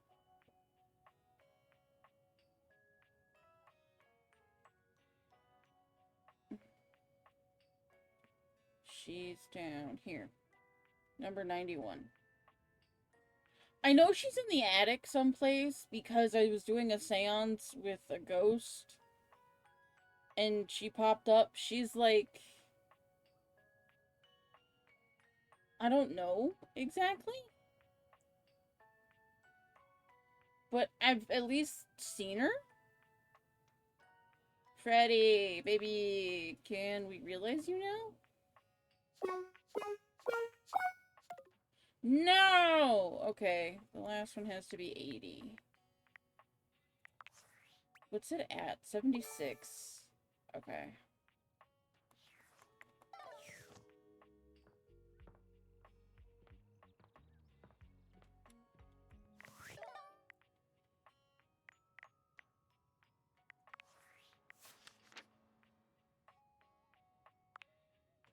No, you're romance, you're not sass. Also romance. Where are all my sassies? No, friendship. No. Here, my thinkers. I need sass.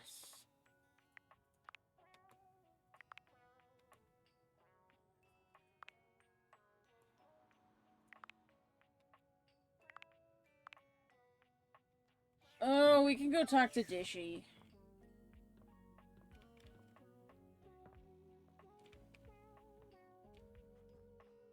I think all my stats are high enough to talk to Dishy now.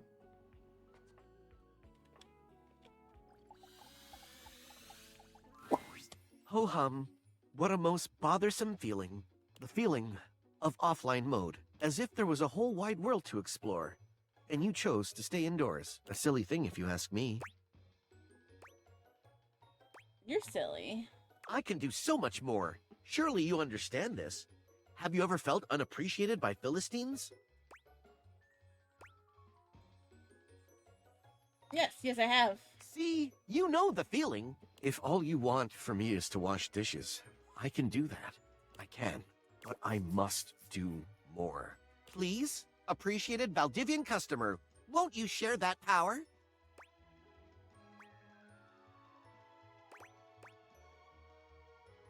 I relent. Thank the porcelain heavens. Let me in. Ah, thank you. That feels much better. Wait just a moment as I get your dishwashing experience ready. Dishy falls silent, perhaps processing. Dishy's a little weird. Beep boop bop.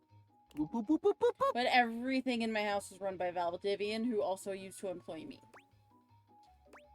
Okay. One new update found. Downloading update. Beep boop boop boop boop boop boop boop. 1% downloaded. Beep boop bop. Oh wait, right here. Beep boop bop. Boop boop boop boop. 2% downloaded. Never mind, I'll see you later. Okay. Yeah, I wasn't gonna stick around for that whole fucking thing. Oh, I need sass. Who can I get sass from?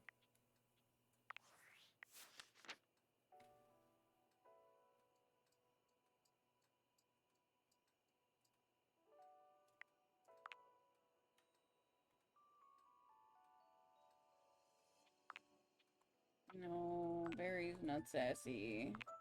Which is sad, because I would think he'd be sassy. Really? Willie?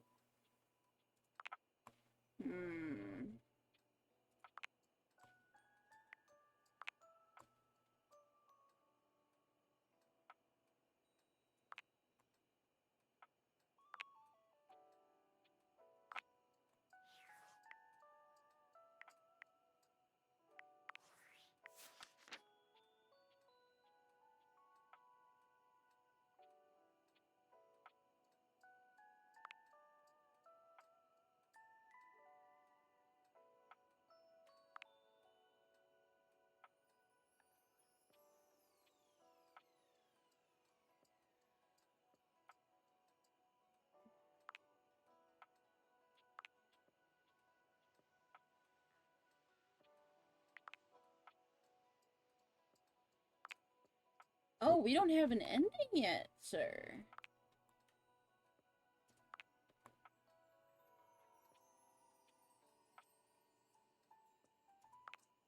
That's fair.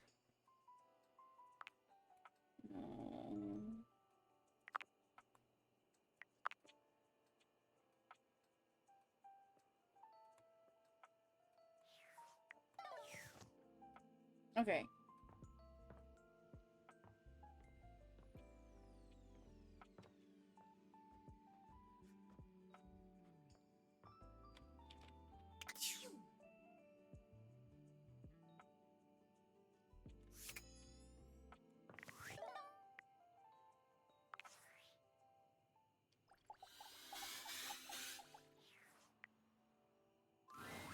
I had a feeling you'd be back. Hi, chap. Have I ever told you that you are my favorite player who has ever played this game? I feel like you say that to all the girls. You've treated those data balls so dearly. And you're wearing that fantastic red shirt that we created to make more money. Yep. I mean fun. Not enough about you. Would you like to play our little developer dating game? Do you know there's a huge bug in your game? What? Tell me more of this. The dresser is a glitch character named Damon. Dear me, what did they do to you? Nothing much, just said mysterious things, gave me an ending. You got an ending? Well, that shouldn't cause any issues with blocking progress in any way. That seems harmless, so far, as long as it isn't an issue with branching dialogue. Maybe we can let this one slide. It's what we call a shippable bug, and it's perfectly fine and natural for game companies to do this. Thank you for reporting it. I suppose it will find a way to work itself out. I would advise against talking with it again. No worry, I already humanized it. Yep, I get to date the devs. You've come to expect Nightmare's unsettling presence, but there's no getting used to the shivers her gaze sends down your spine. Why are you here? I didn't drink coffee before bed. She doesn't even bother greeting you this time, launching into your nightmare with no fanfare whatsoever. There's a house across the street from yours. There are many houses on your street, but the one across from yours, it's identical. In every way, even down to the 2 rocking chairs out front on the porch. You're sitting in the rocking chair, staring at your neighbor's house across the street. Okay. You realize you don't even remember when the house got there. You don't remember anyone moving in. But it's a beautiful day to be sitting outside. So you try to relax. You lean your head back and rock gently, basking in the warm day. You're not sure how much time has passed when you hear the front door across the street open. Your eyes snap open, and you look to see who's come out. The occupant looks happy, humming something to themselves as they sit on one of the chairs and relax. Why is this happening? It doesn't seem like they see you, or at least when you make eye contact. So they don't make any motion of acknowledgement. This character, Nightmare, it gave me the option for content aware because it's supposed to be scary. And it has touched on things. It's touched on, like, losing teeth in your dreams and bugs. I hated the bugs. I hated the teeth part, too. You're even more confused than you were before because the resident of the house across the street is you. Oh, that's weird that someone Canny Valley shit. Hey, who are you? You call out to them, hoping to get some answers. They don't respond. You stand and lean on the railing that wraps around the porch. You don't take your eyes off your doppelganger. Out of the corner of your eye, you see people walking in the middle of the street. I feel like I've played this game before. There's 2 of them, too. Identical in every way. They're walking together in perfect, synchronized stride until they diverge. One walks across the street to your neighbor, and one walks up your walkway. They seem warm, comforting. Coco? They point to the rocking chair next to yours. Coco, get out of the window. Can I sit with you? They ask. I've been walking so long. You think for a moment before answering. Hey, big girl. Are you going to stay, you ask? Or will you leave? They seem confused by your question. I'll leave eventually, but this is where I want to be now. I really need a rest, they answer. You shake your head and wave dismissively. If you're going to leave, then leave, you grumble, sitting back in your chair. Oh, you're harping on my abandonment issues, my fear of abandonment. They look disappointed by this, but do as you ask and leave. I'll lay down. You see them walk down the street the way they came. You look back at your neighbor across the street and see they're sitting next to the stranger who walked up to them. They sit and chat, laughing and giggling, occasionally glancing towards your house, but always returning back to each other. You feel anger start to burn in your chest. You try to soothe yourself by knowing their stranger will leave. They won't always have something you don't. You'll end up the smart one, the one left with a heart intact. Pushing them away before they can go. As you watch them, they start to change. All of a sudden, they look older. Gray starts to come through their hair, and crow's feet appear by their eyes as they laugh and hold each other's hands. You look down at your own hands, seeing your own skin wrinkling. This is gonna fuck with me. No, no, you say to no one. Wait, wait! You feel your strength drain and your heart slow. Okie dokie. Thanks for stopping in. Yeah, like, you've got about 28 hours worth of content to watch so far, I think. But enjoy your nap and enjoy supper. You start to claw at your skin, at your clothes, at your thinning hair. Looking back to your neighbors, they still look at peace. The stranger's form relaxes and eventually turns to dust. Your doppelganger looks bittersweet. They place their hand on the rocking chair their love was once in. Then they look across the street at you. They see you now, for the first time, and they smile at you. You look down as your finger falls off your palm. Your body starts to violently disintegrate, in chunks instead of dust. No, stop! You scream. But it comes out hoarse and broken. Horse. I didn't mean it. You feel something strange in your neck and a sickening crack. Your head tumbling to the porch. Your body breaks into pieces as it falls to the ground. Even detached from your neck, you can see your doppelganger neighbor on their porch. They don't fight it. Their body just slowly stops existing. They don't need any more time here. Because they were happy and they got what they needed, even though the other person left. They got the love they were waiting for. Yep. Even if their love left before they did, it was still love. Ugh. That's too scary. Why would you show me that? I'm sorry, my dear. Why do you think I wanted to show you this? Because I told you I was afraid of being abandoned. That's true, but what do you think this teaches you? That my head's gonna fall off my body and this whole dream thing is stupid? That love is worth having even if you have to risk being hurt. That's exactly it.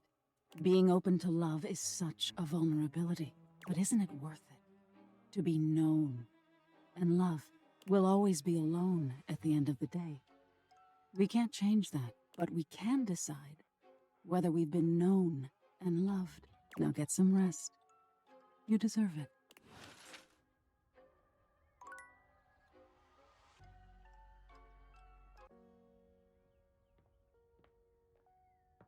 You know? I don't know about y'all, but it is the 5:30.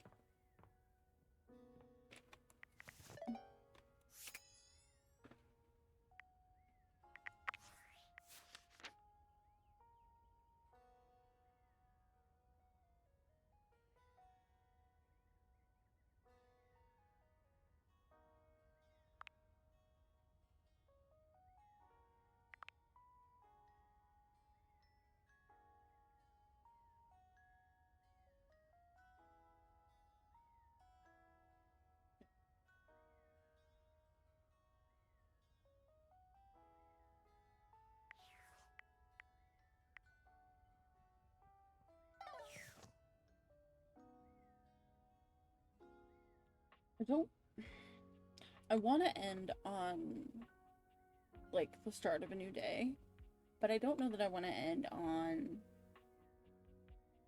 Nightmare, exactly. But I don't want to run us around in circles, so I think I am going to call it. Save load.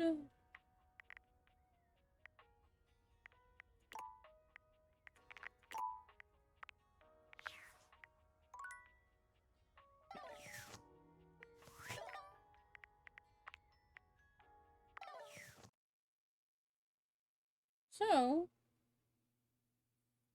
yeah, it's been almost 5.5 hours.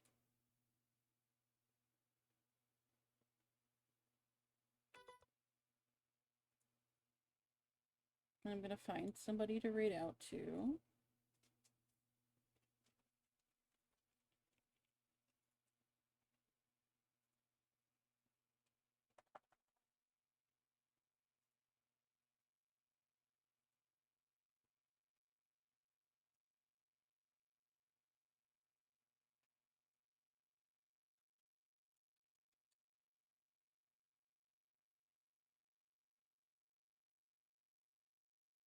Really?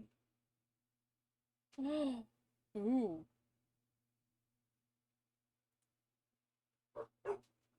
Alright, let me see how this goes.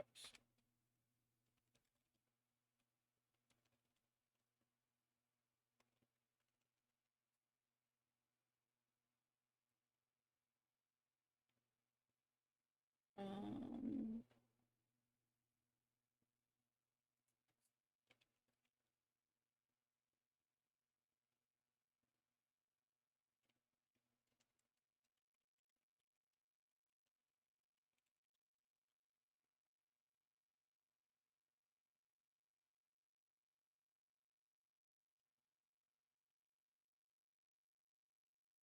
Oh, theirs is not.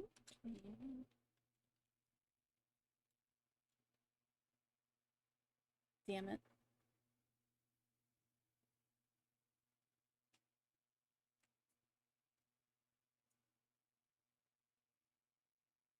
Alright, I don't have anybody I can read out to today, and that's alright. That happens.